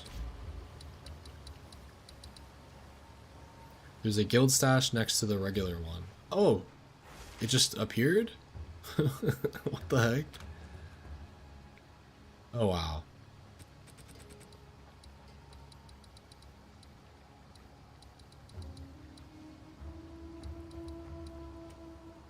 Is there like... is there like...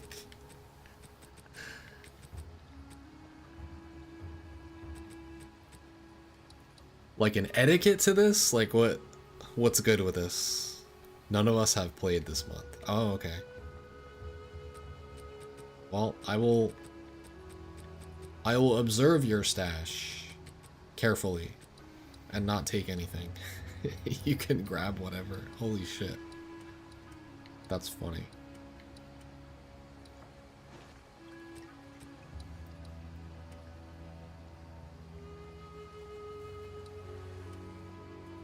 Wow. Oh, I don't have an essence tab. That's cool. Rune tab is pretty cool. See, these are all things that are nice quality of life things. Neat. Also, it probably saves a lot of space if you have these kind of tabs here as a community tab thing, and everyone just like throws all your shit in there. Because I have a clogged inventory, I'm not gonna lie.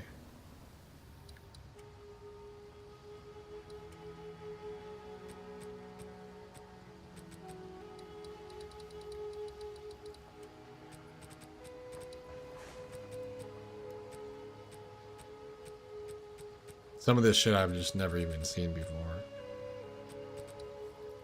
You still had all the tabs from Path of Exile 1?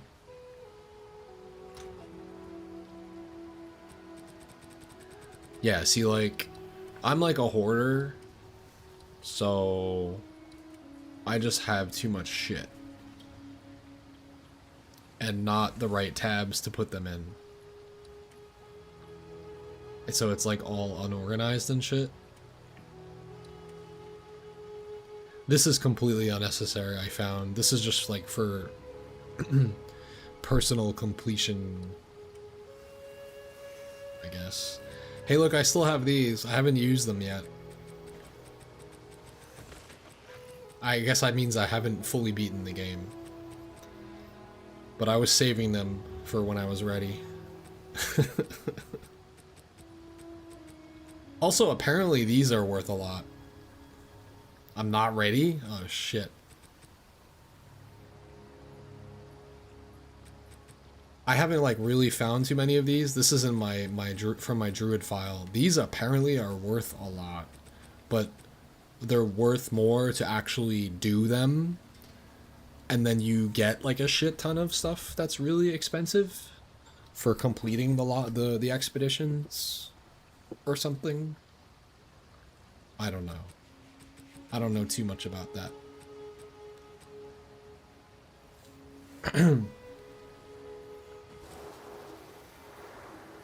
Yeah, that's what I've heard. I'm just not exactly sure why they're valuable.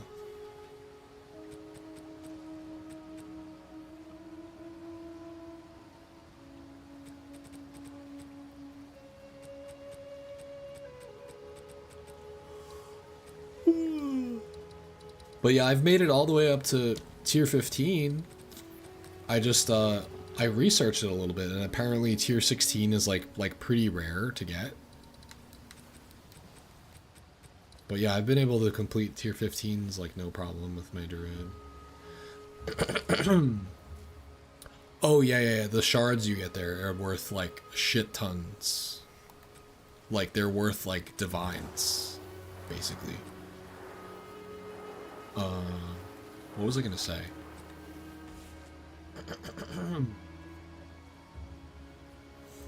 Oh yeah, the maps. I wanted to look and see what kind of maps you guys had.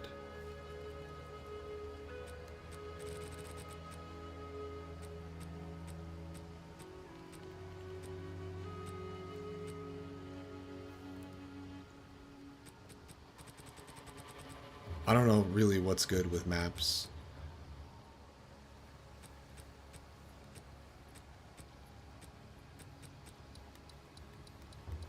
I guess maybe maps are more of an individual thing as opposed to like a community thing. Yeah, that makes sense. That makes sense. Because you're constantly using those and you each need your own, I guess.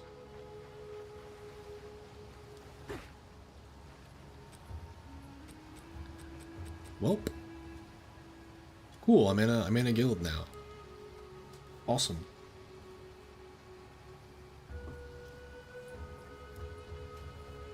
When is the next league? I heard it was like early May or something, so there's still like a couple months. So who knows? Maybe I'll make another character or two.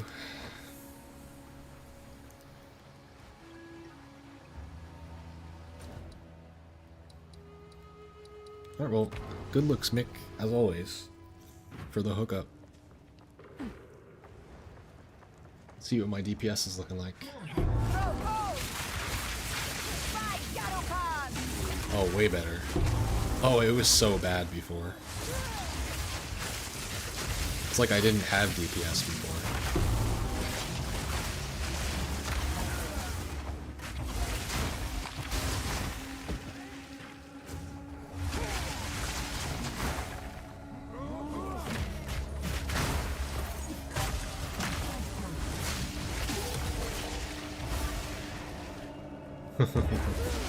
Appreciate you.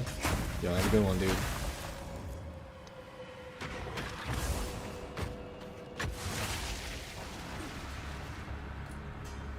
We got a well-balanced hookup this time, as opposed to... I mean, again, this is not my favorite character that I'm using, or class. The Druid is definitely my favorite, and that's my most OP character, for sure.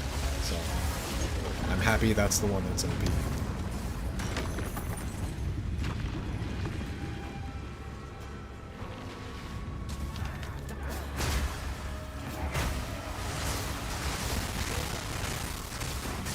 Hell yeah, we can kill shit now. Let's go.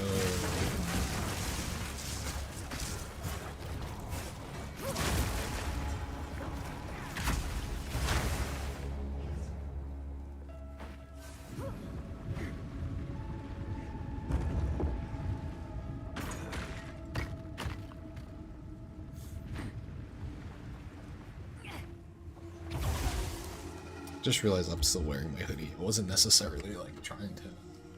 It's like kind of warm.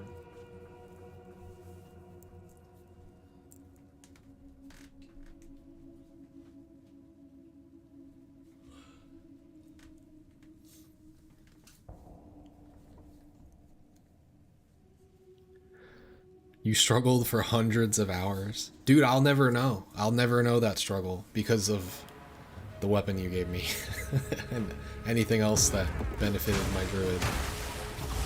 I kind of just coasted through all the maps. Even when I got up to tier 15, by the time I got up to tier 15, I was just chilling. Like, I would die occasionally here and there, but nothing crazy.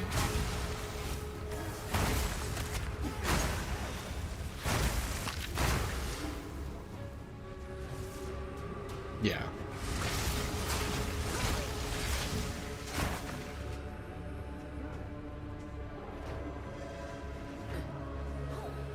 What's this over here?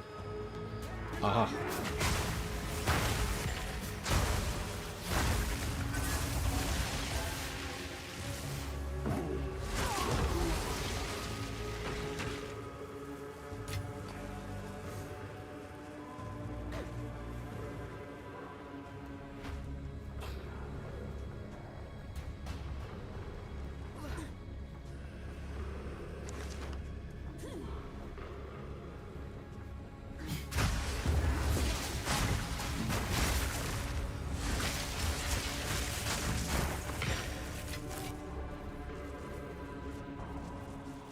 Gold gloves.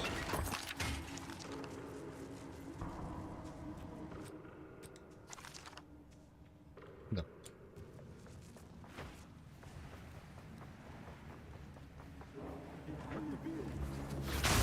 This guy was just sitting at low health already?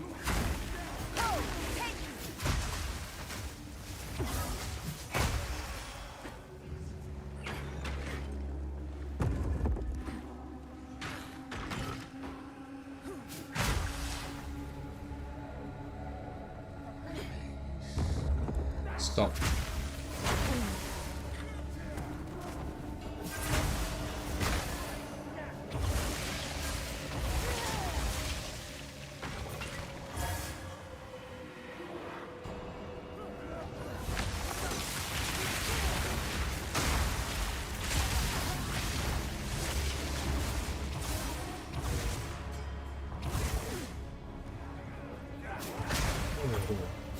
This guy just jumping at me.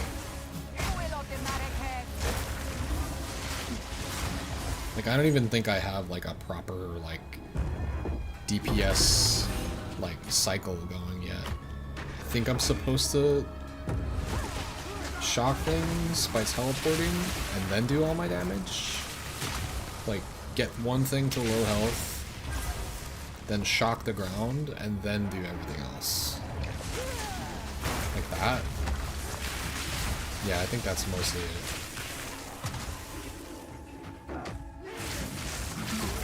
Shock something and then go ham.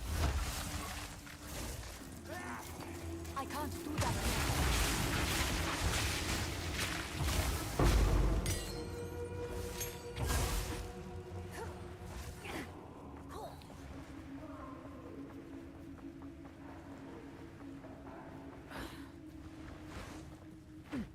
The first Path of Exile is complex. I think so. I had to do a lot of Googling, and even then I got a lot of concepts wrong, I think. In terms of just the equipment, the way the equipment worked and the gems. It was a lot.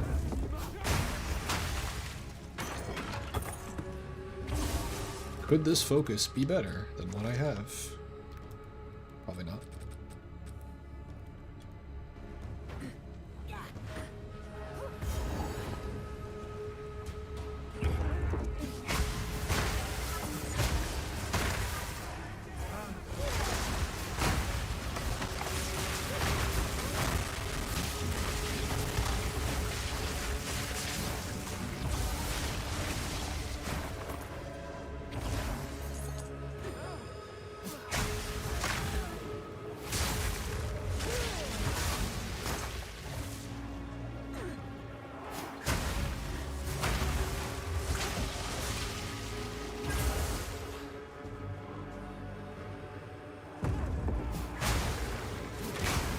Alright, peace out, Mick. Thanks for the help again. It is much appreciated.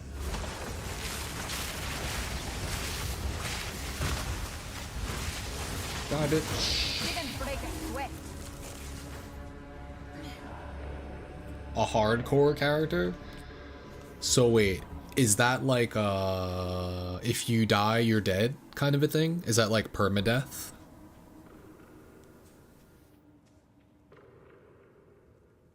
Permadeath. Do you get better loot on a hardcore character? That sounds dope. It sounds like a it sounds like your anxiety would build the longer you play through your game. I'm not gonna lie, I've definitely died before. you'd have to play kind of careful, no? I'm not necessarily like a super careful player, but that would change if I was doing a permadeath run. You don't get better loot? Fuck's the point? Changes the game completely. Huh.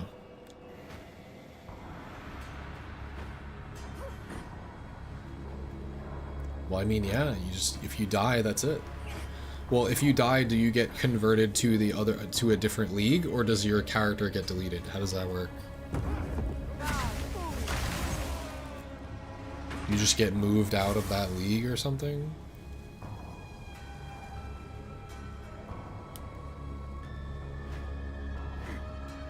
Because that doesn't really sound punishing. My character being completely deleted sounds punishing.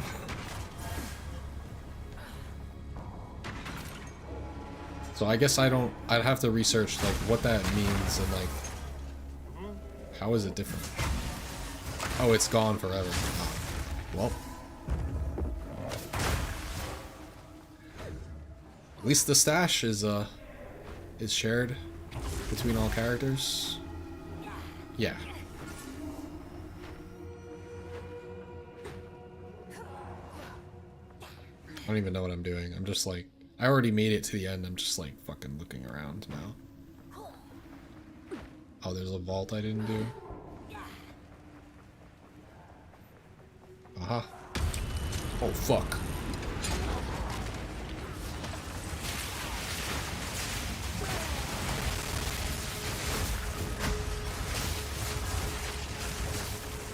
I hate those things. These things always fucking kill me. Does a lot of damage.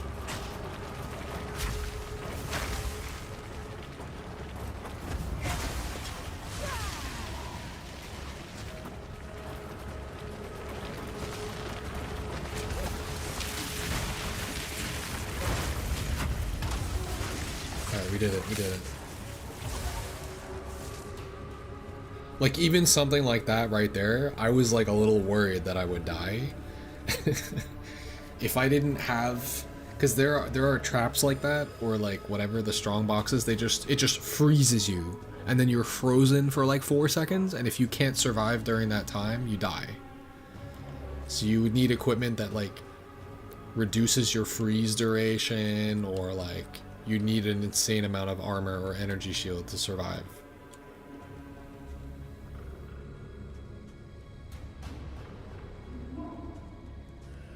Check that out. Oh, there's a new wand. Could it be anything good? No.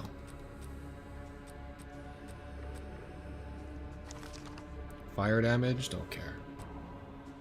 This potentially could be something.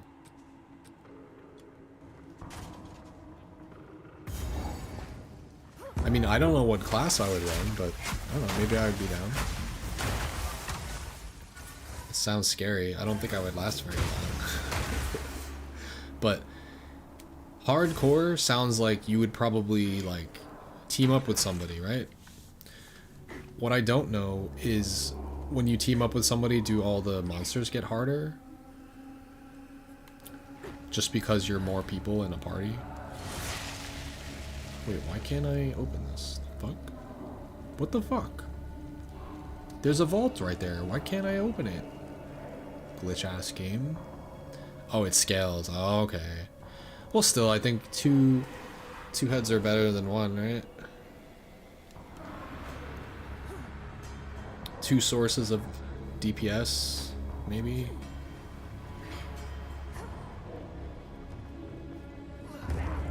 Ah, fuck. Holy shit.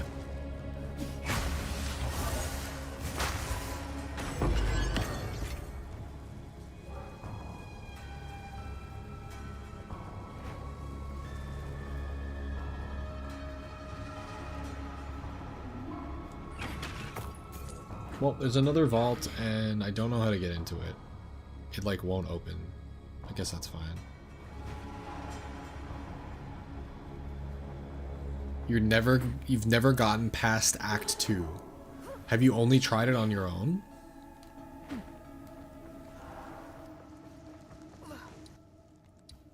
I guess I just never really considered how often people probably just die to shit.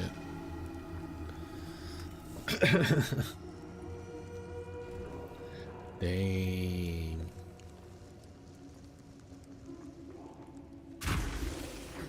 I don't understand why I can't open this. I guess it's glitched or something. I'll just move on.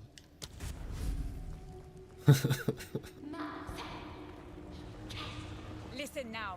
The time of the sparrow has come. What nonsense do you speak? No matter. Now you die! Feel the kill.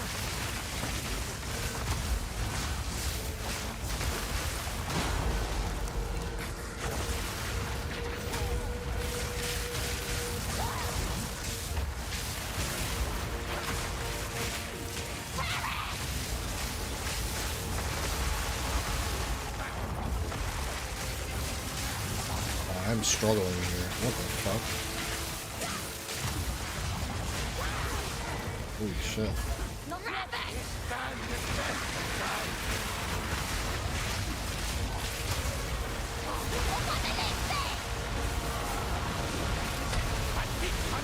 Am I even seeing? I've never seen any of this, because my druid never allowed it. Lineage of the Val! Oh my god. What's happening?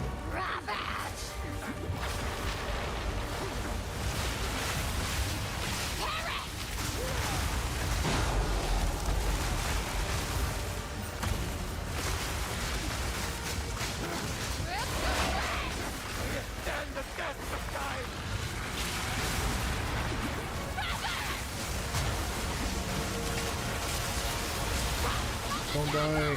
I only have one health potion left.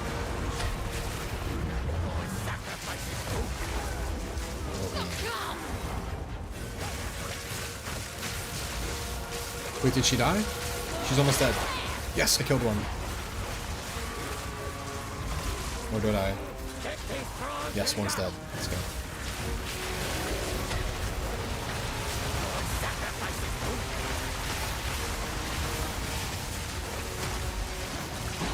It's the elemental weakness that I was missing.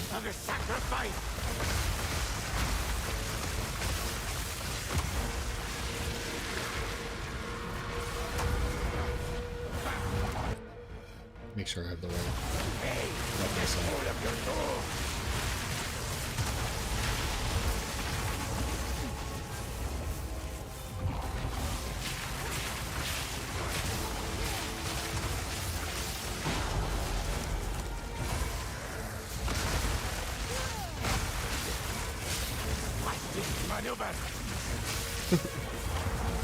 Dude, my DPS is so much lower. I can't believe how long this boss is taking.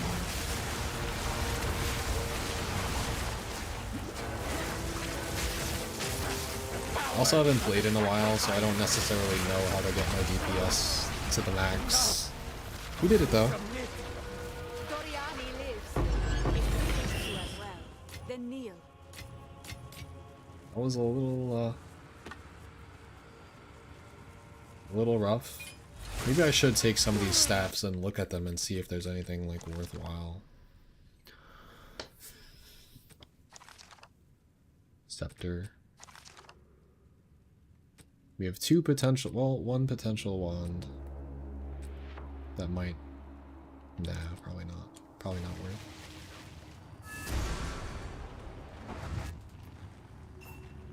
Fools! Did you not hear the code phrase? Just assemble. Let us meet.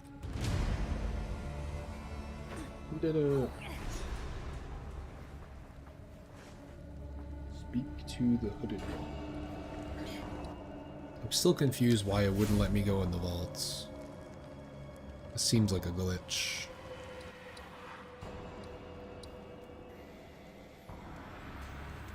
I have the stones. I have the soul cores. Is that not how you open the fucking vaults? I'm a little annoyed by that. Anyway, moving on.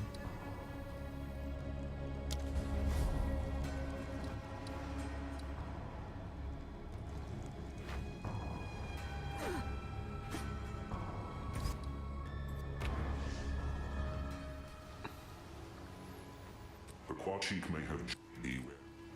Time is short. Make haste.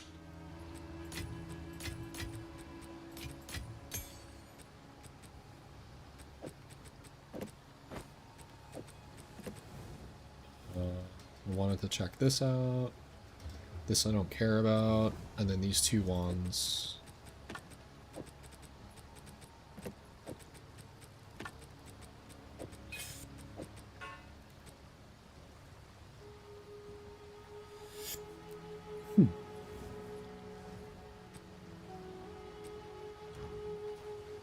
Go on.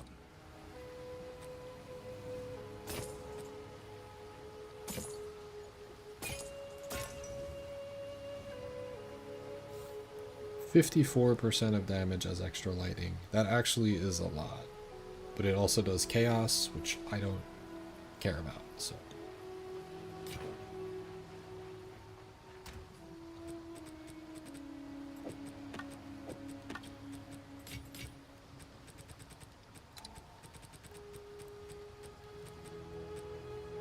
Oh yeah, I don't want this wand. Power siphon?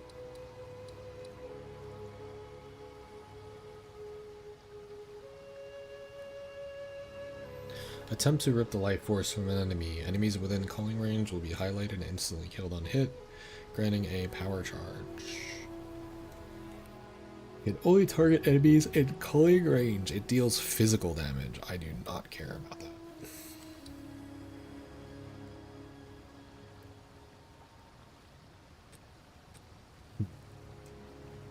But it gives a little bit more spell damage, but it probably won't do any of the other abilities that I need.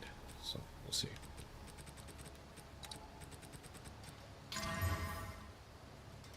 Critical hit chance for spells, that's nice.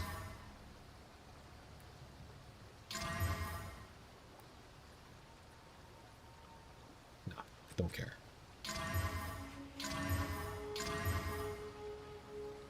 This is giving intelligence, 32 lightning resist.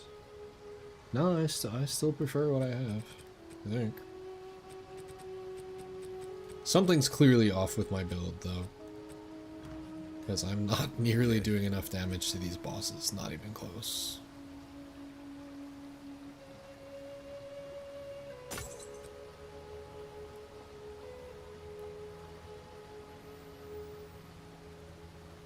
Don't need that. 71. This gives 18, but it's giving me a lot of damage because of the spell. Plus number of spells.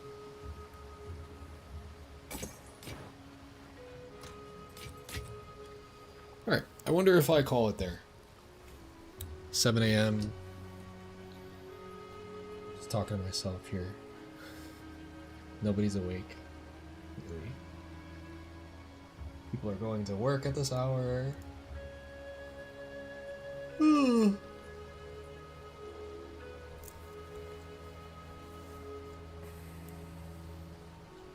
think I may call it here. This is a bit of a different stream, more chill. For sure. We did a little bit of everything. Played some Smash. We watched some Smash. Looked at my matchup chart for a little bit, and then we played some Path of Exile.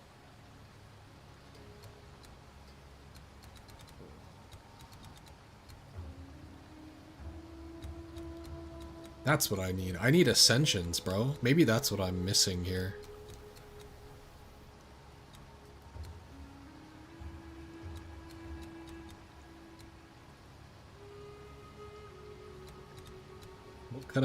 What could I be doing better here if I get 2 more Ascension points? Increased critical hit chance. Elemental Storm. Yeah, I don't have that. I would like it.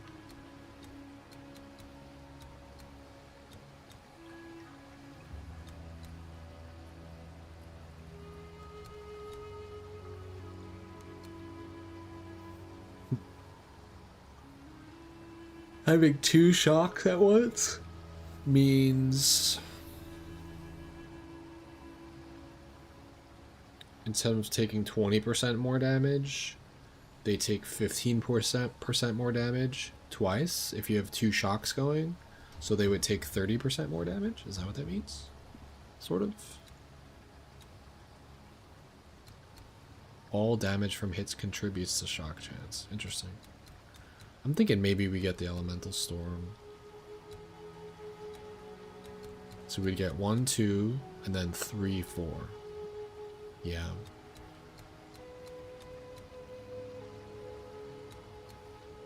Oh, I remember what happened now.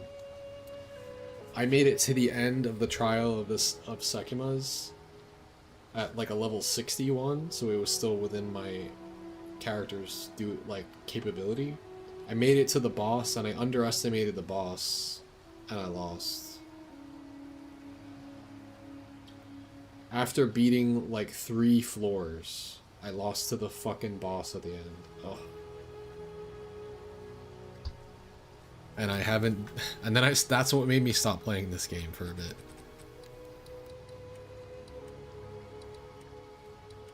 So I could give that another shot, but I would need to do one that's like level relevant. That gives me, yeah, something like this. I have a level 66 one. I have 3 of them. Huh. I guess that's the next thing I'll do. But I think I'm going to stop for now, because I've been streaming for 8 hours. I have plenty of energy left, but this seems like the wrong hour to be streaming. So maybe I'll save my energy. We'll get another stream going at a better hour, and maybe play some more Smash. Alright, guys. Well, thanks for everyone who chilled. And catch you guys again later. Have a good day. Peace.